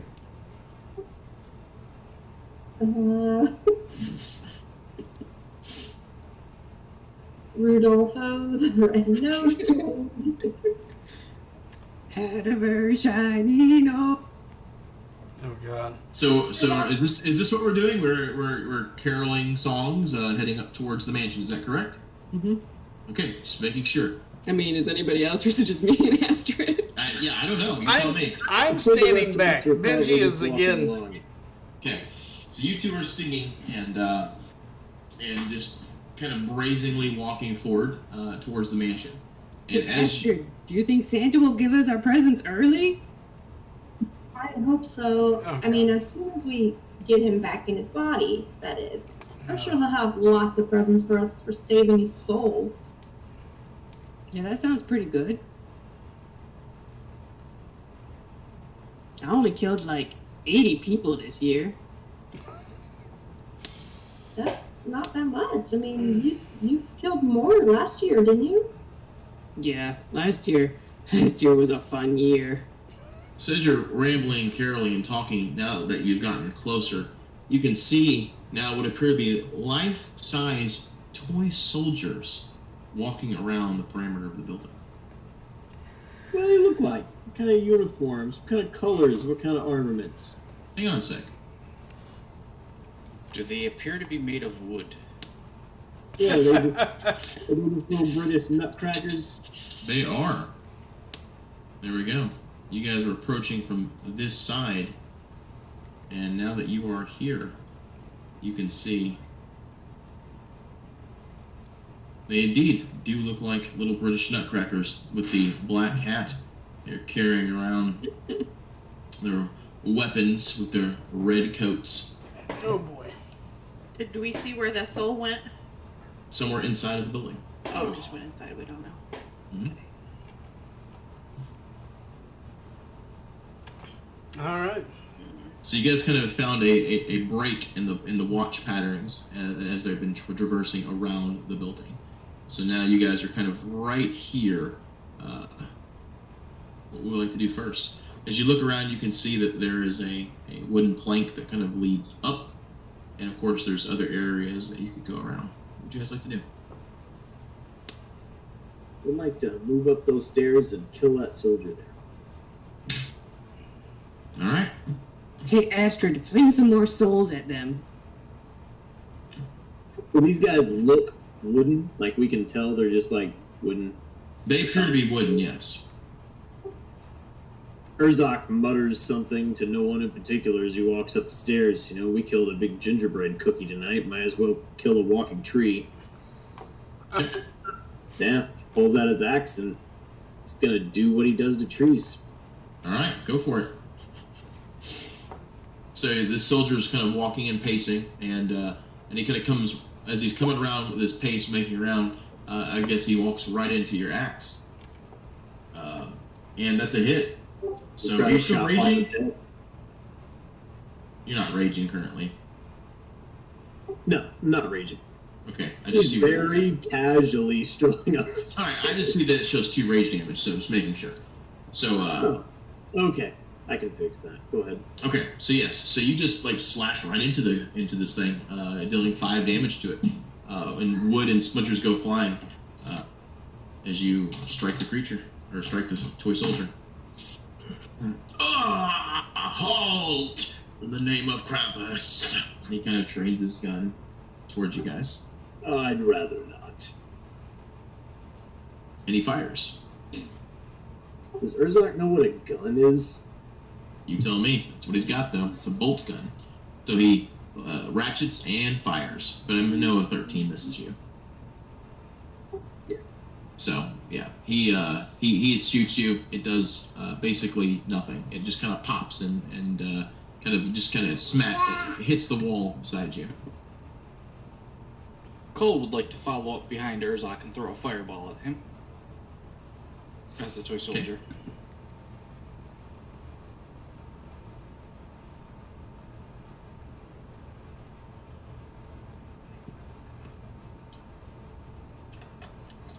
Okay, so yeah, your fireball actually strikes it, and it catches flame, and now it is kind of like basically flailing about there. It also took double damage, of course. So it's now dropped its weapon and is now wandering around, kind of like fanning its arms, and it's on fire. You're just still taking free actions because I'm gonna axe it again. No, yeah, it would definitely be your turn as far as that goes. And now it's just basically running around. Time to make you into kindling. I'm just gonna try to cleave it in half. All right, go for it.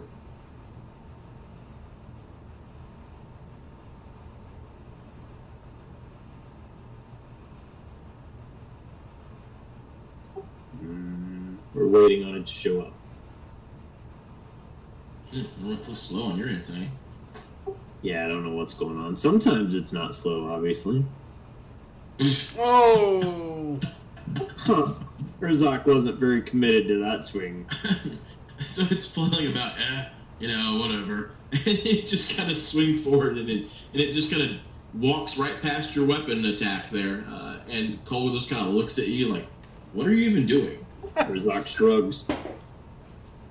Well, if we're taking free swings, I'm going to shoot from the back and try to put this thing down before it gets Okay, cool. crazy and catches something on fire. All right, and that's a hit, and it falls to the ground lifelessly. I'm going to look at her. It's like, Cole, can we be careful? What do you want to do? Catch the building on fire? Come on. I mean, is that a problem? Seems effective to me. It could be a problem. We don't know who or what is inside.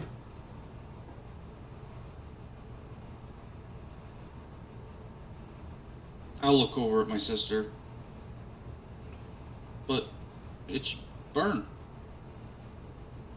I'm going to go to Astrid, and I'm going to every orb except for the snowflake orb.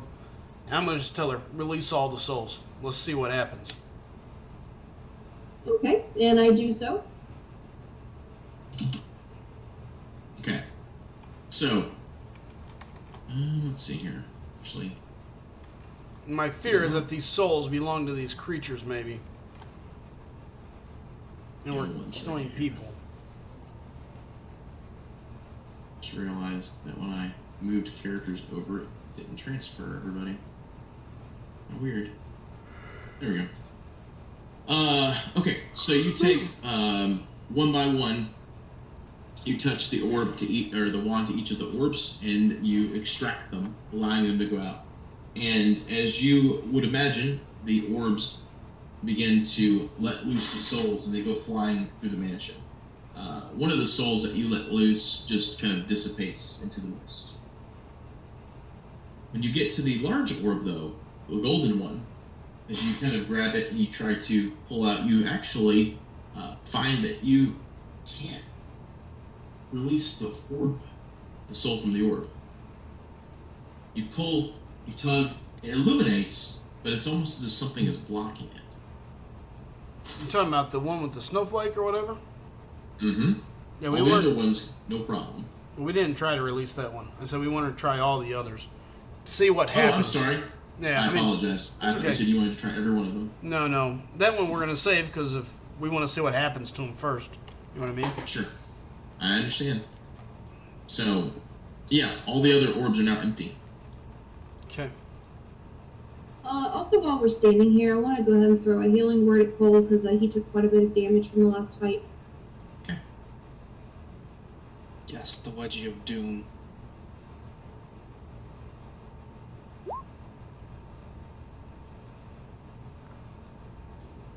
Cole feels the healing energy, looks at Astrid and goes, thanks. How do I read that? Is that 7 plus 4? So, That's The second no, one. 1d4 plus your charisma. So it's going to be 7 healing total. So it's 4 healing plus. It looks like you're casting it at a higher level. The Oh, one it's cast seven. at second level. 7 plus 4 then, right? Yeah. Higher level cast. Charisma is 1d4 plus 4. Charisma equals 3. Oh, so it's 7? I think it's a 7 total. I think. I'm reading it right.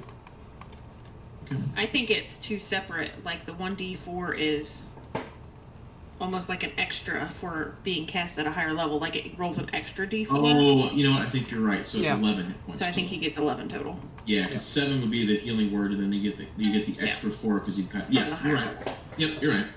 It's just kind of weird out of order. Yeah. Yeah, why don't they just add it together? I don't know. Anyway, there you go. Thank you.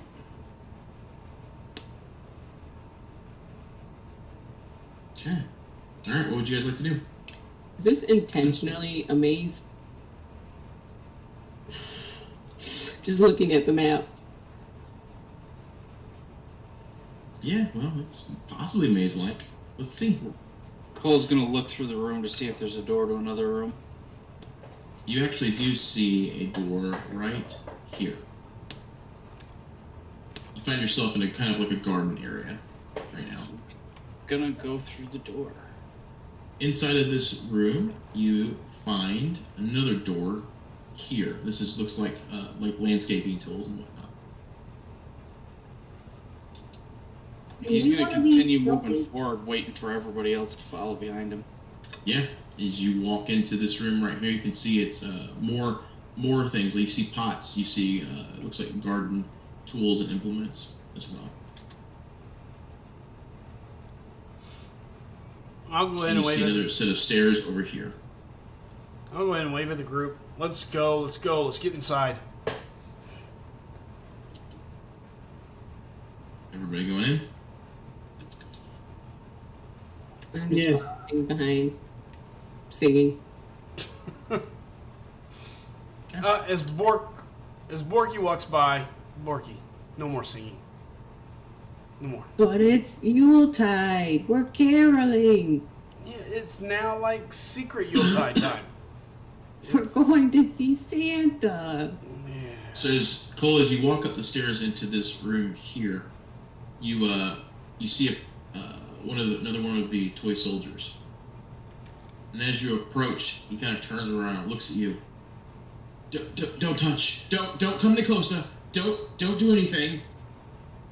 And he kind of holds his weapon kind of like menacingly towards you. Just stay back. I'll look at him and just go, out of the way. We've got work to do, and I'll let my hands light on fire. Why are you even here? What are you trying to do? We've come to help Claus.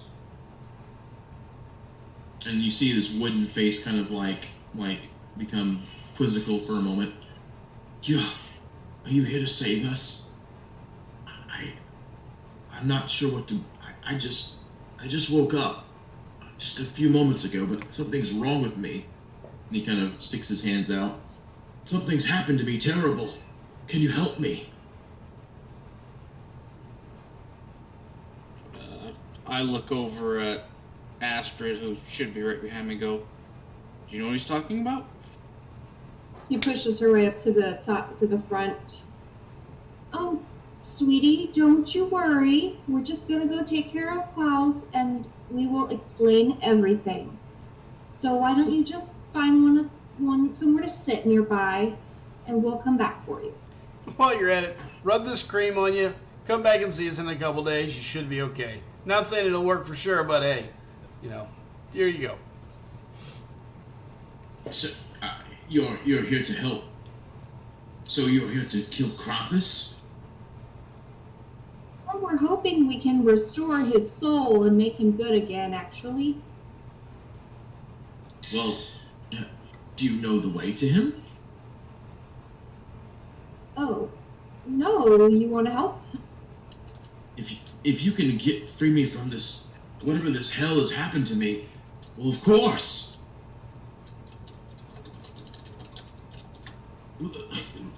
Follow me. Okay. Sounds great.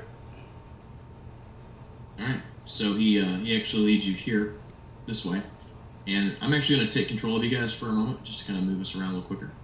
Give me just a second. All right. So he's actually leading you outside. And now you see, as you kind of move through, that this was kind of like a barracks area. And as you guys kind of move out, you can see another wooden soldier there, and it kind of like is still moving about. It pays you guys no heed moving forward as far as that goes, going this way. Whatever has happened here, it seems to be still affecting some of the other people. This is very dire.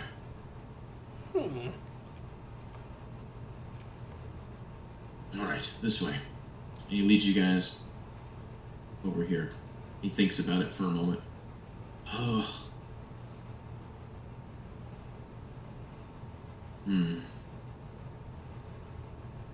Alright. Let me do this. I'll see if I can move them around. Try to get them away. if we go around the building to the left, there's a doorway that leads in. We can get you right in there. One more. Wait here. And so he kind of goes over and he kind of calls out to the soldiers. I know where there's some intruders. It looks like they've gone in here. And he kind of points over to here. The two toy soldiers kind of turn about, moving forward, heading towards his direction. They kind of see you guys. Not them. They're with us. But the ones are here. Krampus's orders. The two just kind of wordlessly just follow his example. And leading into here. They're further down into that room. And they just walk into it. And after a few moments, you see him grab a desk and a stool, and he begins to kind of push it up against the door. There's nothing in that room at all. They should be held for a little bit. Come on. And so your group continues to move forward. Benji, can we sing yet? Not quite yet. You know what? It's like a surprise Yuletide. Oh. Yeah, so it's important. Santa will be so happy. Right, we got to surprise Santa. And the bigger the surprise, the bigger the present. What? He likes presents. Who are all of you? This soldier here now standing in front of you. Hey, brother. These people are here to help. He looks at all of you. What is going on here?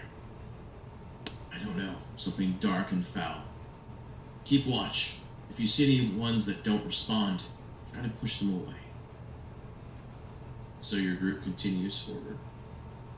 Alright. This is about as far as I can take you. I don't want to risk anything. Through there, through the doorway, around the corner. There's a door. Go in, go through this door here. There's another door inside. Go up. There's a side door, head left, and then further down.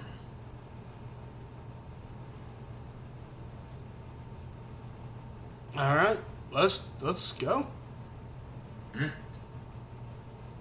So you guys enter through this door right here, stepping over some barrels and crates that have been kind of knocked around. You see it's a very small little room with another door immediately leading up there. Moving into there, you find a hallway and another door that's kind of like kind of cat-a-corner. So Urzak, as you go to approach the door, you give it a push and realize something is kind of blocking against it. What's it feel like? Like when I rattle the door a little bit, what kind of blockage do I sense? You feel like that there's something just kind of propped up against it, kind of like giving weight. Maybe with some pushing and tugging, you could get the door open. Seems like a good old-fashioned shove is the way to go. Yeah, a little push, a little tug. A little tug always takes care of it.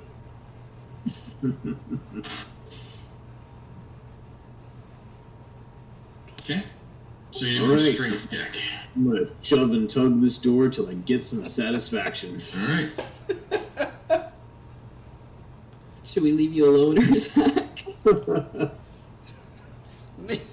Need any lubricant to make sure that door opens up well for you? Yeah, you know, a little oil on the hinges never hurts anything. Benji, you're standing awfully close. Hey, I'm gonna So scoop that. you kind of push on it, and you're like, a lot more weight against this than I expected. Hey, Urzak, you need some help? Borky, can you give him a helping hand? Sure thing. Is there enough room for both of us there? Barely. Between the two of you, you're like you're almost kind of wedged in there side by side now as Borky just kind of blusters her way up there next to you. Don't worry, Alright. I'm taller than you. Yeah, just gotta get We're both close. shoved together. Okay, go ahead and make another strength check with advantage. Oh, Yeah, the Borky. mighty Borky. And so when so she shoves hard, and Urzak joins with her, and the two of you push so hard, each of you trying to prove one or the other is stronger than the other, that you literally push the door off its hinges, and you move the door almost like it's like a snow shovel, kind of pushing boxes and crates behind it as it moves out of the way. You actually slam door, boxes, and crates into a toy soldier who was just behind the door coming to investigate with all the noise. You actually shove the crate, the boxes, and everything, and pinch him right up against the wall. He can no longer move. I pull his hat down over his eyes. He can't move his arms up to touch it. He's just kind of flailing about. Another soldier, hearing the noise, kind of makes his way over here, training his gun on top of you guys. I'm going to grab the other one's gun and start walking that way towards the other one. Borky would like to run up and grapple him. Okay. So I'll make an opposing strength check. I just roll regular strength, right? That's it. Yeah, we both just make a strength check.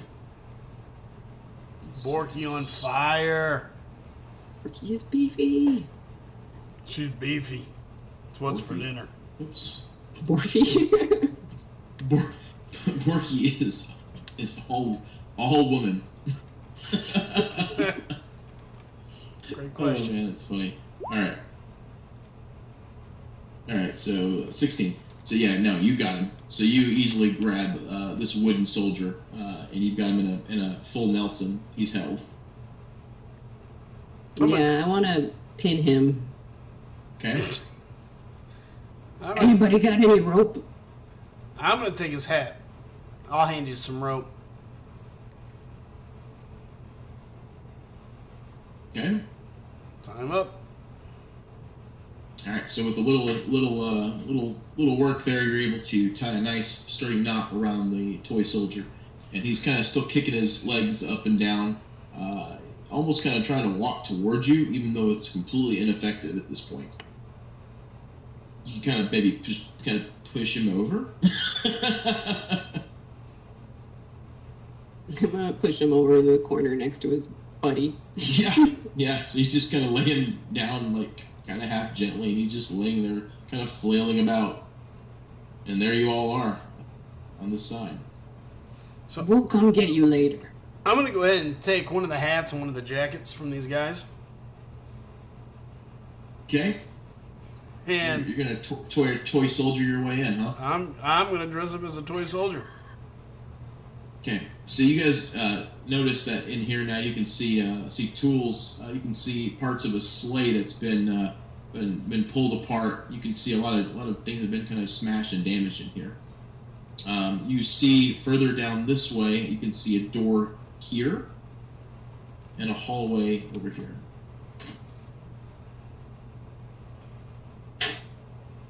Daddy? All right. Well. So are you going to wear this outfit and we should hang back? Well, I mean, it doesn't really matter. It's just more for fun and show. Let's go have a good time. We'll see how it comes into play, if it's needed. All right. So where are we headed to, guys? Our soldier friend who was guiding us. You know what? I'll go up He's here. outside. I'll go up here and... Well, the guy told us to go up, make a right, and then make a left. So... Yep. We'll go up and get ready to make a left. So you've actually you've gone through the hall, and this is the left that he indicated. So you guys are going in the right direction. Okay. Then he didn't So like I said, there's a hall up this way. There's a doorway here, and there's more kind of a storage area through here with things.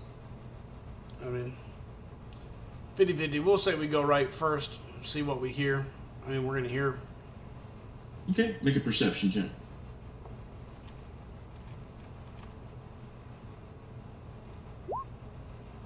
Okay. So Benji, you kind of now that you're kind of where you're at and listening, you kind of hear the rustling sounds, the some kind of like some hoof sounds, kind of like stomping and such, and you can hear the snort of animals not too far from where you're at. But there appears to be no way actually through this particular wall. It's all walled off here. There is definitely animals over here, folks. Can't get to them, but interesting. I'll have to check it out when we get outside. Meantime, let's go back the other way. So we'll come back and go through the door. Okay, the door's unlocked. I'll enter in. Okay. As soon as you enter the door, you see a dark, robed, evil figure that you recognize as Krampus, and he kind of turns around and sees all of you. A bit of a surprise on his face, a bit of a shock as he sees you just kind of blunder into his lair. What is this? Careful. Great news. Got these folks walking around outside. Hey, it's the giant floaty head guy. I said, hush. All of you walking in. I remember him from earlier. I'm going to turn around to Borky and I'm going to, like, pop her with the gun just a touch. I said, hush. Quiet, peoples. Come on. Everybody in. Everybody in. Let's go. Single line, people. Let's go. Everybody in line. Cast invisibility so that he never sees me enter. Yeah, you should have time to do that. Okay. Oh no, Benji is evil now. No, we've all been apprehended by this clearly wooden fellow here, as you can see. Single line. You, Big Green, up front. Let's go. Come on. Quiet. Like I said, a lot of people walking around out here these days. Is the surprise Think ready I yet? am stupid or something? What was that? I'm sorry. My hearing's going out again. Go ahead. Come back in. I said, do you think I am stupid or something? Well, maybe stupid looking, but, intelligent-wise, I'm not 100% sure on. But I did want to know. Cowardly. Cowardly. Do you like the hat? That's all I really want to know. I was really concerned about how it would look on me before I killed you. But, obviously, you're not going to let me take and play with the hat, so I guess we're just down to killing you. Oh, really? Is that so? Ho, ho, ho? You're not over it, Benji. Is that so?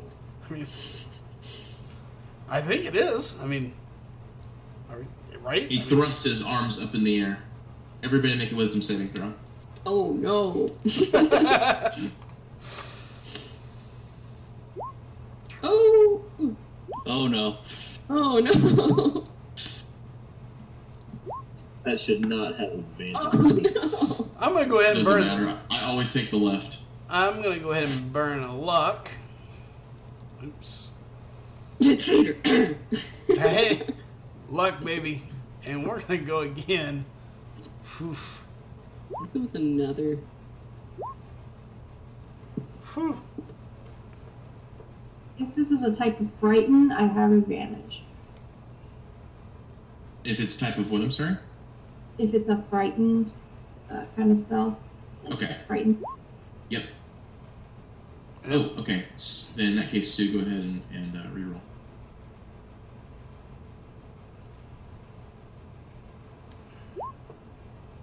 Okay.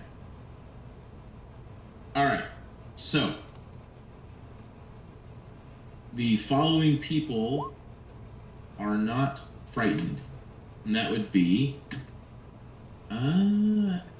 Borky and Sal. Everybody else is now currently frightened. So What does a frightened Urzak even look like? I don't even know what to tell you on that one.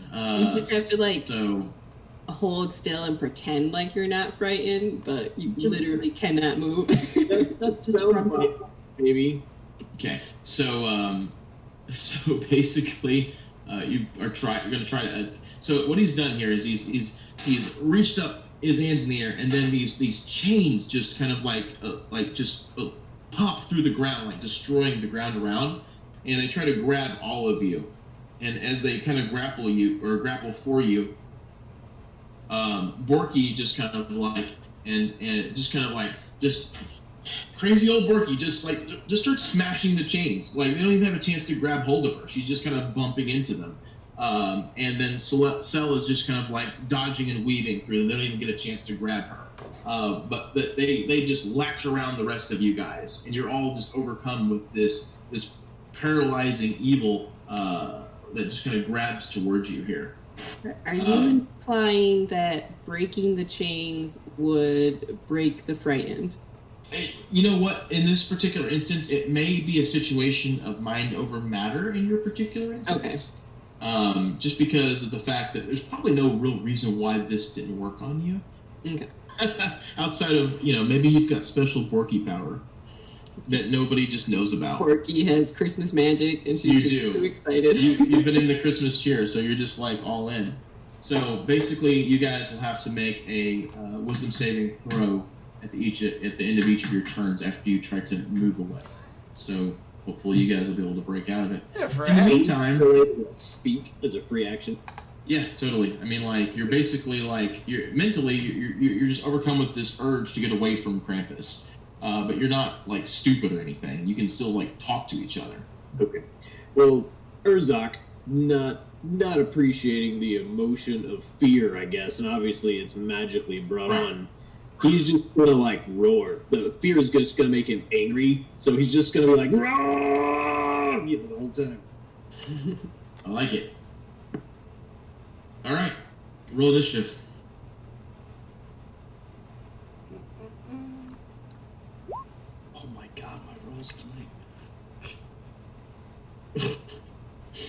Ooh. Better than your sister. Aha!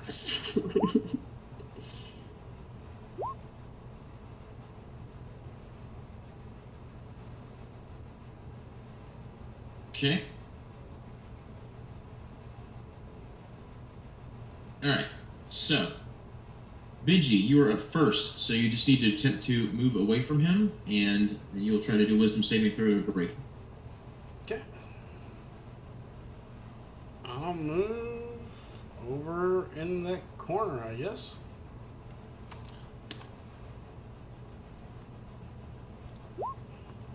Nice.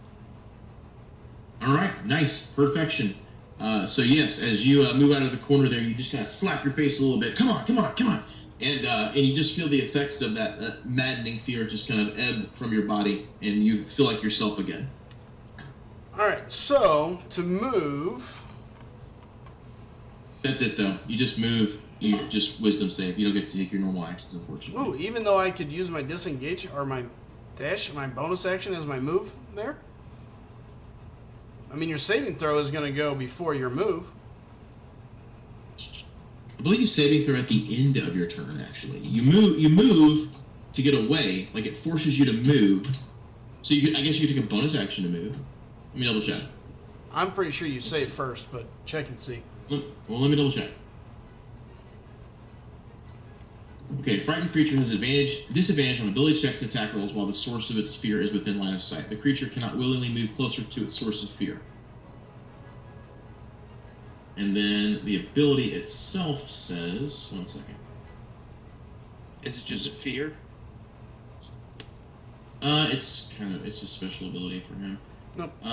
If the creature ends its turn in a location where the creature make a wisdom saving throw, so it's at the end.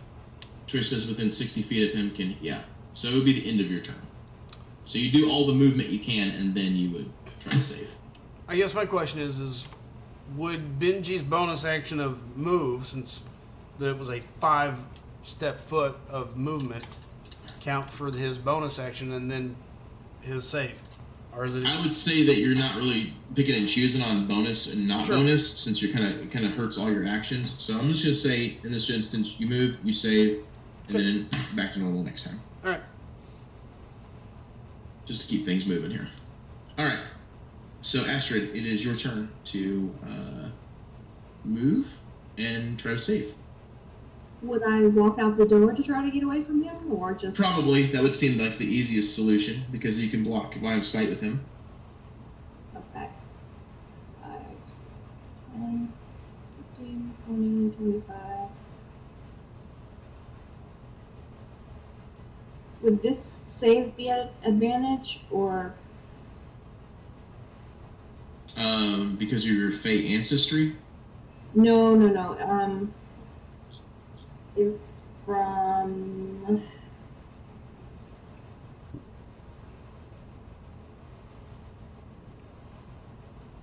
I guess for the halfling brave, you have advantage on saving throws against being frightened. Yeah, totally. You can roll with advantage.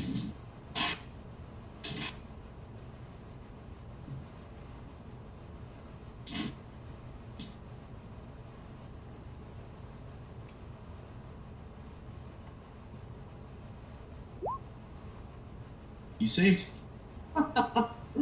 Yep, you snap out of it. All right, good job. Okay, it is Krampus's turn. Sure, let's see here. All right, so Krampus is actually going to move forward, and he's a pretty big dude. So he actually reaches out, Borky, and he attempts to grab you with his hand. Does a 14 grab you? No. Okay. So he kind of reaches out trying to grab at you, and you just kind of deftly move out of his way there. And then in his hand, he actually has a baton type weapon, and he kind of slings it forward, trying to crack you across the head. 27 hit? Yep. Okay, so you'll take 15 slashing damage. Okay. You know, doing math with my HP was easier when I had like 12 HP. Well, actually, if you click on your token, you can just do like a minus the number of damage in the green I don't circle. have to do math. You don't.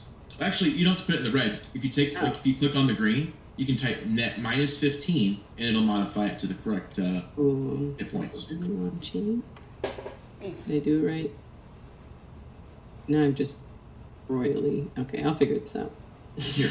So minus 15. Boom. There you go. So I just okay. Yeah. So you just write that in there. I don't have to make it an equation that goes on forever. You do not. Okay. Nope. Just click it and hit minus. Click and go. And then let's see here. And then now that he has done that, he's going to use an action to kind of basically like disengage. He moves over to here. He kind of like almost has a misty form as he kind of not teleports, but just like glides swiftly across this right here, dodging the presents that have been kind of like left and trampled a little bit on the ground there. Okay, Borky with the good hair. Borky's gonna rage. You gotta run first. I gotta run first? Oh no, never mind. I'm sorry. I apologize. You can rage. My bad. You saved. Sorry. I looked at my notes wrong. Okay. You're good. Sorry. I mean, Borky can run. She does that. No, you can. You'll need to run to get it anyway. So rage. Yeah. Let the rage begin.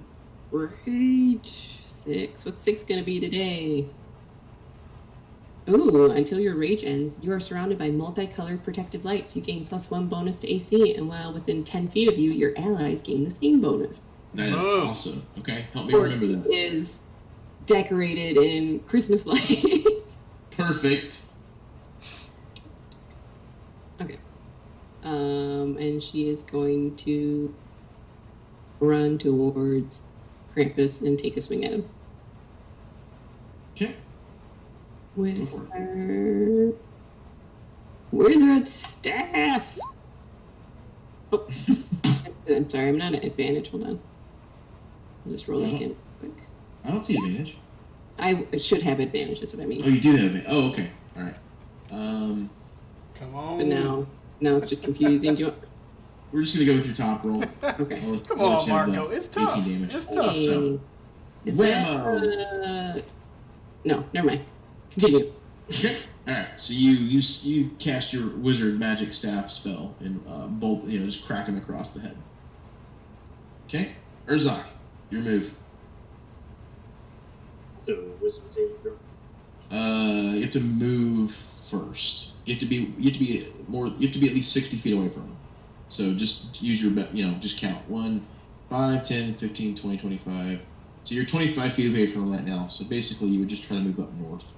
Go snuggle Benji. North or south or whatever. Yep, you'd probably want to come near Benji. About here. Okay, now you can roll your wisdom. Gotta break it.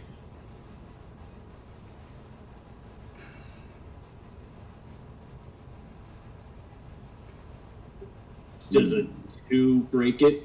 It is not. You are not wise enough to break it just yet. Ooh. All right, Cole, your move.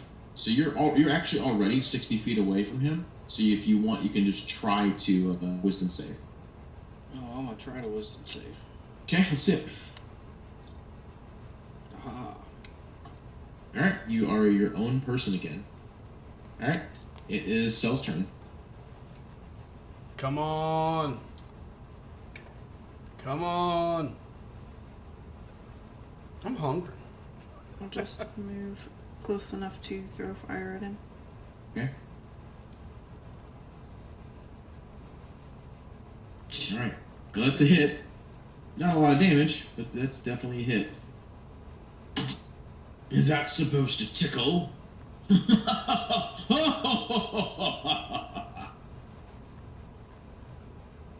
Benji's turn. All right, let's go to work. We're gonna shoot.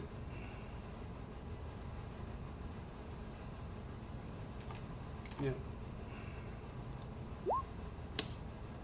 For that, and then that.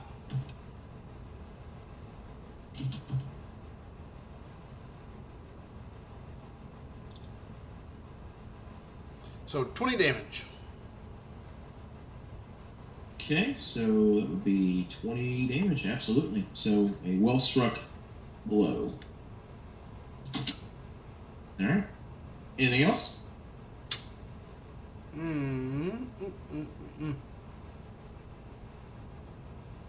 Nope. That's it for now. Okay. It is Astrid's turn. Okay, I'm gonna move 25 feet to get back in. Okay.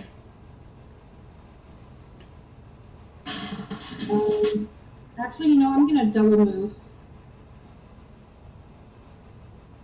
that a thing I can do? Okay, yeah, for sure. Take the dash action. So you'll basically use your 2 actions to move. Double your walking speed. 5, 10, 15, 20, 25. And I'm still invisible, right? Did you have to have concentration? Yes.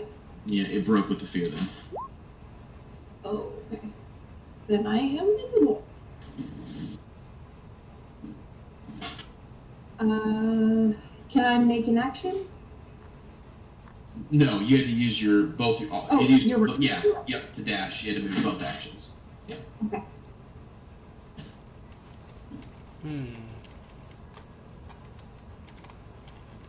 Got a good hit. We landed one good hit. We need to Then score it is another. now Rapus's turn. All right. He is going to. Excuse me. Now that he's now that the little halfling has gotten close, he's gonna try to snatch you up. Does an 11 hit? Me? Yes. Does an 11 hit you? Nope. Okay. And then he is going to attack Borky. Bam. I'm pretty sure a 10 does not hit Borky. Correct. All right. Astrid, you have +1 to your AC too right now. Oh, thanks. As long as Yeah. you're within 10 feet of me. All right. Borky with the good hair. Go. What does Krampus look like? What size is he and what's he wearing? He is a. Hang on. He looks like. Oh, I think you shared that picture. Yeah, if you check the handout, you can see what it looks like. he's big. He's like 8-9 feet tall, like kind of like all crouched over and decrepit looking. One size of Porky. Like he's bigger than Borky. Like Yeah, the size categories, he's like one size Right. bigger. yeah, Within one. he would be. Yeah, that's fair to say that. Is there? Borky's a bit of a dum dum. Is there any identifying features that would make her think this was Santa Claus, or does she well- just see a giant? His hat is he looks like he's wearing a dark version of Santa Claus's clothing. Like it's he's got the fur lined hood. It's black. He's a little pudgy around the midsection. He just looks like kind of like a zombie Santa Claus, if you will. Okay. She is. She's just gonna attack him. She hasn't quite calmed down yet. Okay. All right. All right. So you have advantage because you're raging. Yep. So that's a hit. So you have 16 damage. So wham! Just a nice solid blow. Where's Santa? Oh! Santa! Gone for good. Ah.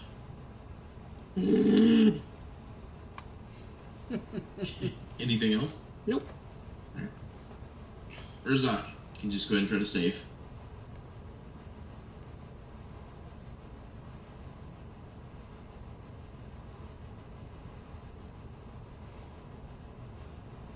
Oh, failed again. Alright, Cole, your move.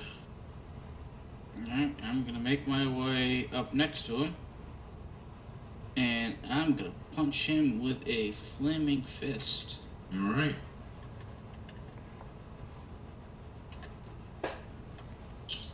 That is a miss. Alright, I'm gonna use key point and hit him with a flurry of blows. Alright. Come on. Come on. Okay, that's a hit. And then the second flurry of blows. And another hit. Nice. Okay. It is Celestia's turn. Okay. I'm gonna pretty much just do the same thing he did that round. Okay. So I'll make my first unarmed attack.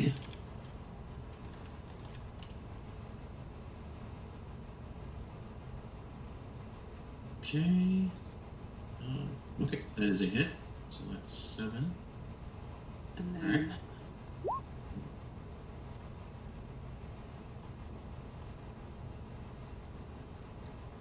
my second.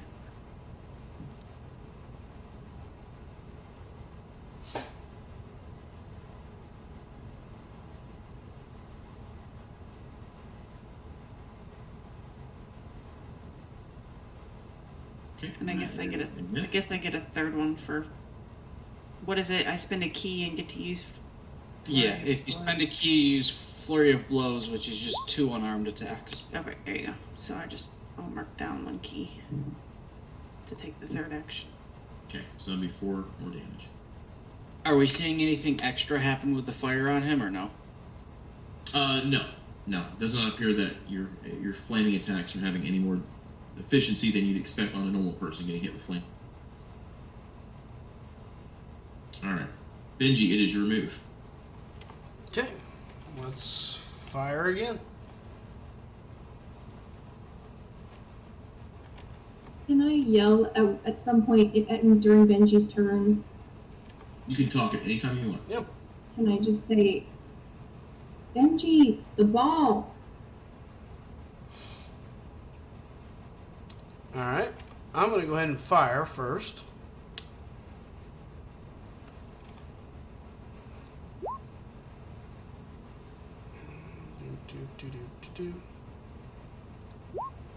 So 20.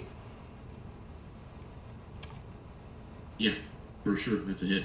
Nice. 20 damage. And then I'll move over to Astrid, general area. Like I'll move back over here. Okay. and say, here. And I'm going to roll her the ball. Okay. All right, Astrid, it's your turn. The ball is rolling towards you. Okay, can I catch it? Make a acrobatics check. Oh, wait, I think I'm proficient. Maybe. Yeah, I am. Sweet. Nice. Yep. He rolls it right towards you and kind of skips over the rug a little bit and kind of clambers right into your little hands, and you kind of scoop it up. And being a smaller stature, it's even a little bit more bigger in your hands than it would be in anyone else's, or so we've seen. Let's go. So now you have it. Let's So go. was that my action, or can I do something else? Yeah. No. You can. I'll count that as a bonus action. Okay, I am going to take the wand and poke it at Krampus. Okay. So you are going to touch Krampus with the wand. And I'm gonna say, I'm about to suck out your soul, you psycho fuck. Yes! You don't say. Yes! Okay. Oh my god. Oh, I love it. So it illuminates with energy there, and now you can see the orb in your hand now is like kind of glowing as well as the wand, and you can see this darkness of Krampus begin to kind of like being pulled slightly towards the orb. No, I will not be release him. And he kind of shoves you away just briefly, just pulling you back, just breaking the connection. And you kind of are right here. No, there go. And now you can see now that he's kind of like a little dazed and such. That was and awesome. For his turn, he's going to take his little action to do this, and he just kind of like teleports through you guys in kind of like a misty swamp, like he did a minute ago. And when he does this particular action, no one can make an attack of opportunity. So he just kind of like is trying to flee between all of them now. Borky, it's your move again. Borky is gonna run up and try to grapple or tackle him. Okay. Yeah, absolutely D&D 18 plus. No doubt about it, Mark. Look at you. All right. Borky saves Christmas! and he flails about trying to get a hold of you, but the attack that with the wand has weakened him. You can sense it now that you're able to grab him. Urzok, now the effects of that the frightened, the charm, whatever, it's worn off. You now are yourself again. Alright, so what all have I observed or seen going on in this room? Have I, seen everything or just been too freaked out? You've been outside the door at this point, and so you haven't been paying much attention. They were over in the corner, unfortunately, from your position. So, Okay. You don't know, you just see Borky grabbing on to Krampus with dear life. Like grappling? Yeah, she's like holding him in place. You see Urzok, everyone else kind of shouting around or whatever. We wrestling. why is the other Just orc gonna so much hold better action than and you? Look around the room trying to figure out exactly what all has transpired. I'm going to turn around to Okay. Urzok. Cole, your move. Why is she... Oh, damn it. Urzok, why is the other orc so much better than you? Whatever you said kind of cut out. Cole can make it all the way down here. And Ew. then I'm going to have my fist start glowing with lightning. You have advantage. And I'm going to take a swing. How conductive is Krampus? How conductive is the human body? Take a swing, and all the advantage in the world apparently wasn't enough to help you hit him. So your lightning blow, it just kind of, you just kind of like, he's flashing up, he's thrashing about and flailing, and you take a swing at him, and as you go in, you just kind of like just barely miss where he just was as he kind of turns around, and you kind of then have to duck as Borky's legs go flying over your head there as he's trying to buck her off. Alright, for my bonus action, I'm going to use another key point Okay, and go with my flurry of blows again. that's a hit. This What's one's your lightning. advantage? Yep. And then the next one is acid. Okay. So we got 5 bludgeoning and 5, so 10 total.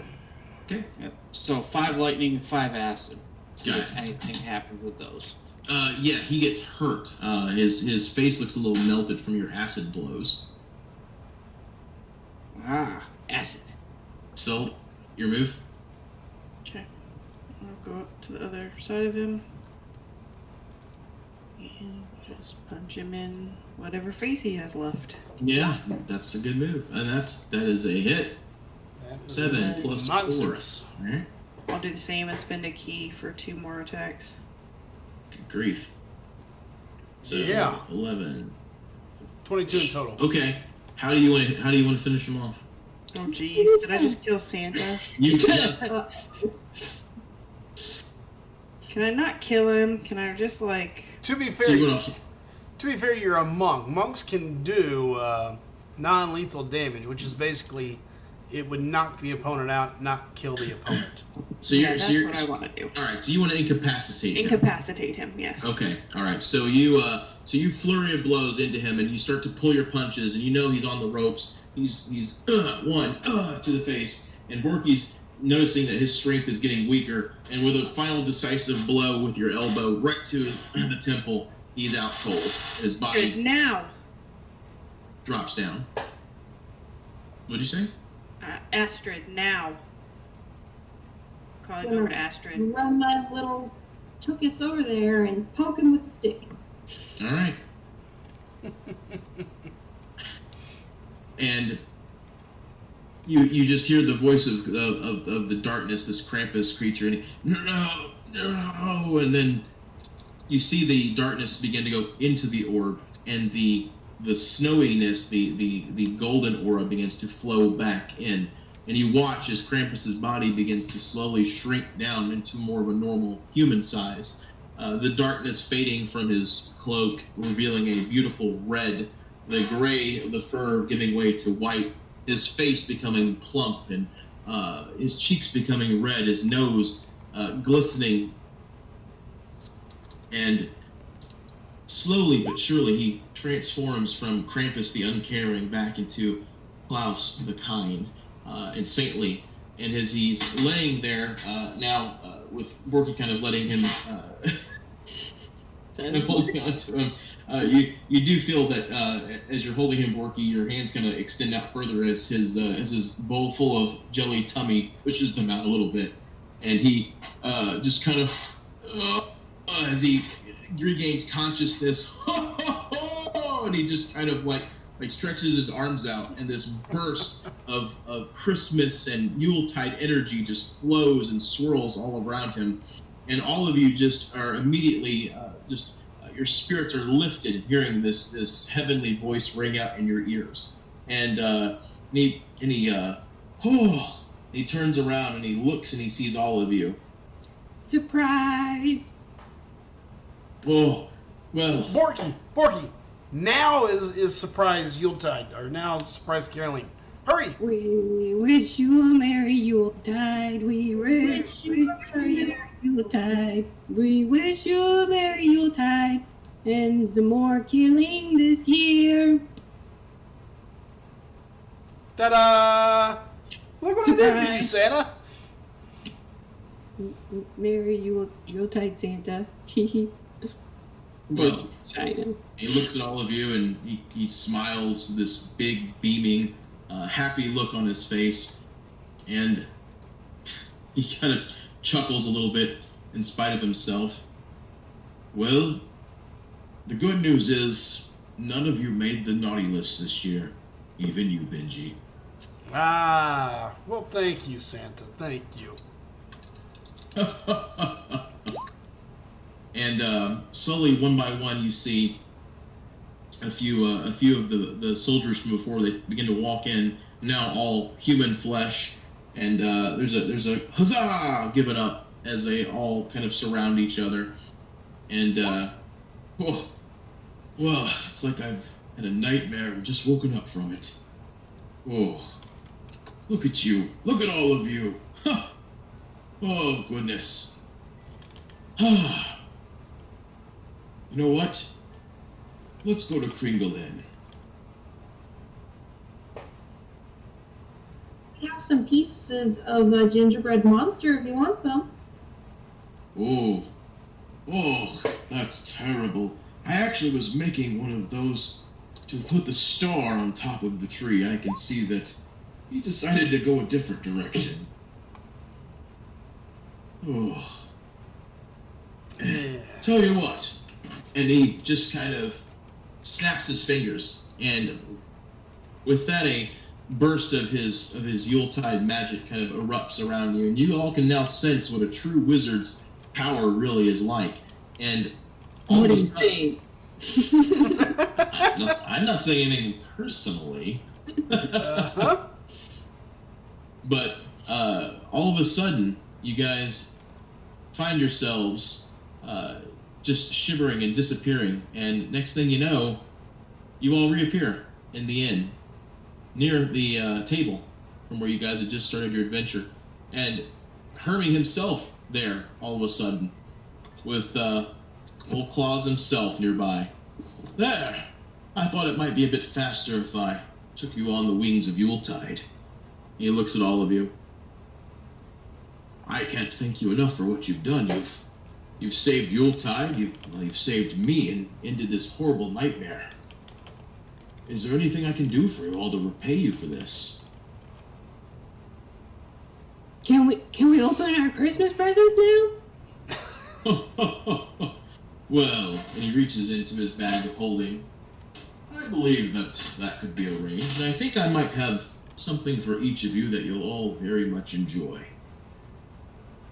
And he looks at you, Borky, and he pulls out, here you are, and he hands you a candy cane nail bat. However, this one is made of candy cane that's unbreakable. Never ending candy cane. And it always tastes nice. Borky's just Astrid? going to run it. You are the one with your quick thinking. You saved me. And so for you, I present to you a lute. And this lute right here, why, it's magically enchanted. You'll find that your songs are even more potent and beautiful than they ever could have been. Beautiful Santa, thank you. And what for the twins? What could make their hearts happy? My brother could use a girlfriend. Well, unfortunately, I'm not a genie like some people, and I can't make people fall in love. But I'll tell you what I can do for the two of you.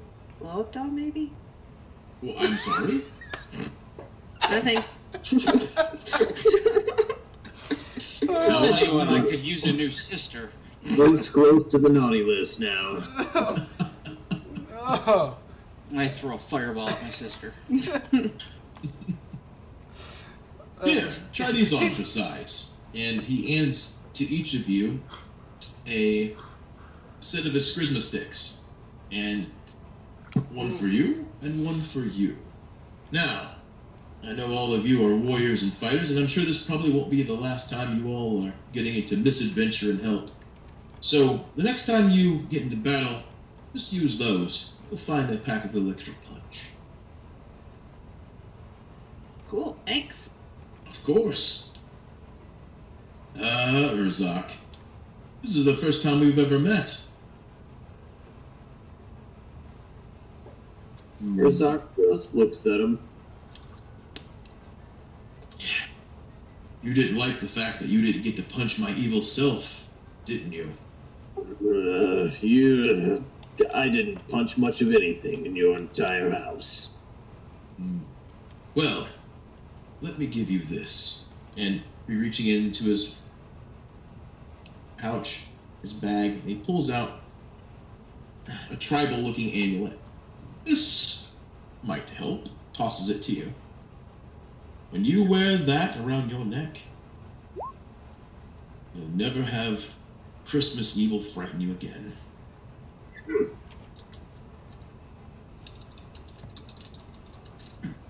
And last but not least, of course, Benji, Oh, Benji. Oh, you were definitely on the naughty list until today. No, Santa, no, surely not.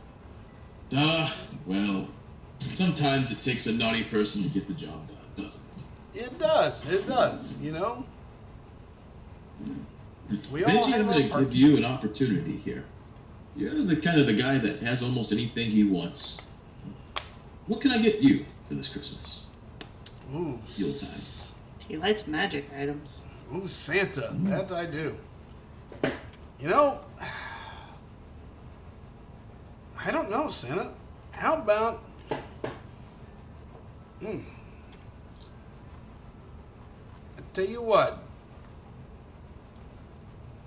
Let's see. There's been a bow I've been looking for in due time. Maybe you can at least throw us in the right direction, and maybe we can go find it some other time if you know where it might be. What's the name of that bow? Well, there was an oath bow that used to be a bow that I was searching for many times over. But you can point us in the right direction. That'll count as a good way to start my next year after this event.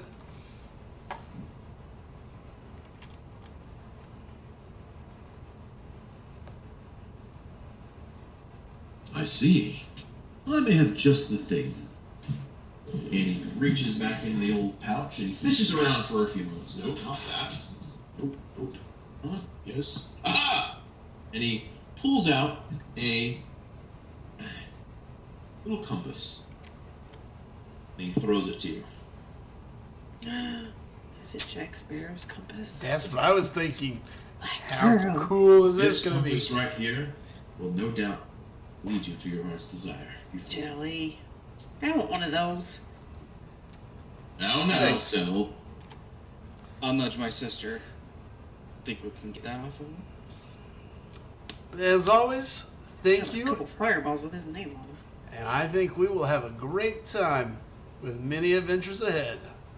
I'll look at the compass, watch it spin, and then see which way it points. I'll look over to Urzak, look at everybody else. Did it point at Urzak? No. It'll Heart point. desires or something. I'll look at everybody else. Santa saved, but I've got an adventure. Anybody's welcome to join me, but I got somewhere to go.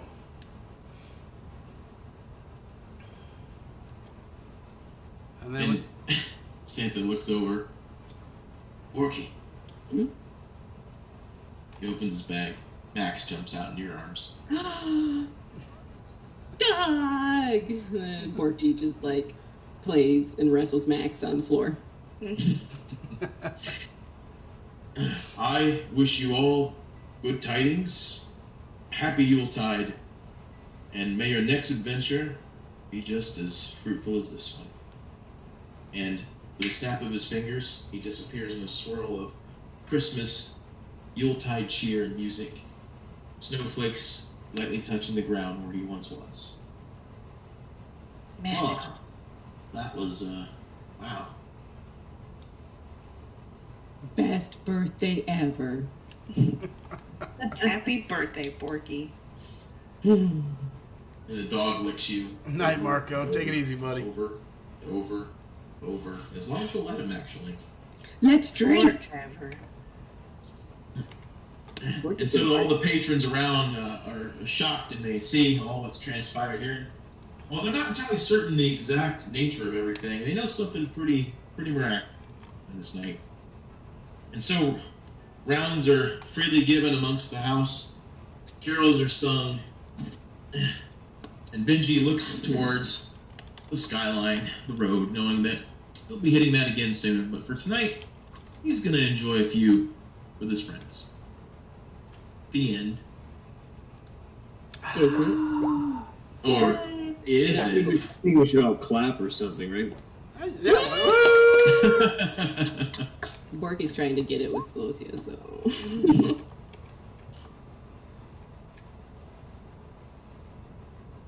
All right. Good job, everybody. Well done, Russ. Yeah. That was very well done, Ross. Very well done. Whew. That was a good break from Strab. Well, we needed the Christmas cheer. That was good. In hindsight, I'm glad you picked level 4 instead of level 5. Oh, yeah, why's that? Because level 5 monks would have gotten an extra attack. Just never ending. Between Solosi and I, we would dish it out 4 attacks per round. Flurry of blows for life. That's I awesome. realized that after the Krampus fight. I was like, oh no, that would have ended quickly. Yeah, they would have had a lot more hit points too. So Yes, thank you for not killing Santa. It was real close. I wondered. It seemed like Santa was about to bite the I big thought one. about it. Been a kind of a downer for the end of the. And we so pull up- you all killed Santa, and you all went to D&D hell because you would deserve it for killing Santa. To sneak quietly out of town. yeah, guys, Santa's in his workshop. He's working, and nobody needs to bother him. All is well. Yeah, nobody bother him. Leave him alone. He's backed up because of this whole curse, and we'll see you again next year. Adios. So nice to meet you all. Thank you so much for letting me join. Absolutely. Thank you for We playing. have you. Don't forget to send your entry fees. We'll send you the email address. Not a big deal. It'll be perfectly fine. Yep. Okay, it's late. Good Have a night. good night. Good. Good Whenever night. it's early. Yeah. Mm, All right, I'm going to jump down real quick and end the Catch you guys stream. night. I'll catch y'all later. It was fun. Very good job again, Russ. That was fantastic. All right, guys, there it is. We're going to end the stream. This was our Christmas special, our little Yuletide adventure. It was a great time. It was a lot of fun. I got to play one of my favorite characters. Benji has been a character of mine that is by far one of my favorites. He just gets himself into trouble, but always finds a way out for the most part. And has had some great teammates along the way that makes it a lot of fun to play him. So, and the funny part is a lot is not known about Benji, but that's for a different stream and a different time. The next time we break out Benji, maybe that's where we'll play. I don't know. So, with that being said, this was a fun one-shot. Benji now, as he continues to collect items from his many adventures, now has a Captain Jack Sparrow's type compass that is going to lead him to more adventures and more fun times. So maybe we can continue to see where this leads Benji and where this goes. So with that being said, I'm getting out of here. We have been streaming now for this is like 5 hours. Yeah, going on 6 hours. We had a great quest, a lot of fun, a lot of good times. Appreciate everyone who stayed and watched. It was a great time. We had some great players. As always, it's tough to beat. Great special player with Sue, which played Astrid. Again, all the way around, great campaign, a lot of fun. So I'm getting out here though tonight. It's been long. I'm actually kind of hungry, I think, after talking about all this food and talking about more food. So I'm going to jump out of here. I'm going to go snack, chill, relax. And outside of that, you guys take care, have fun, and as always, keep on gaming. And catch you guys next time. Adios. See you.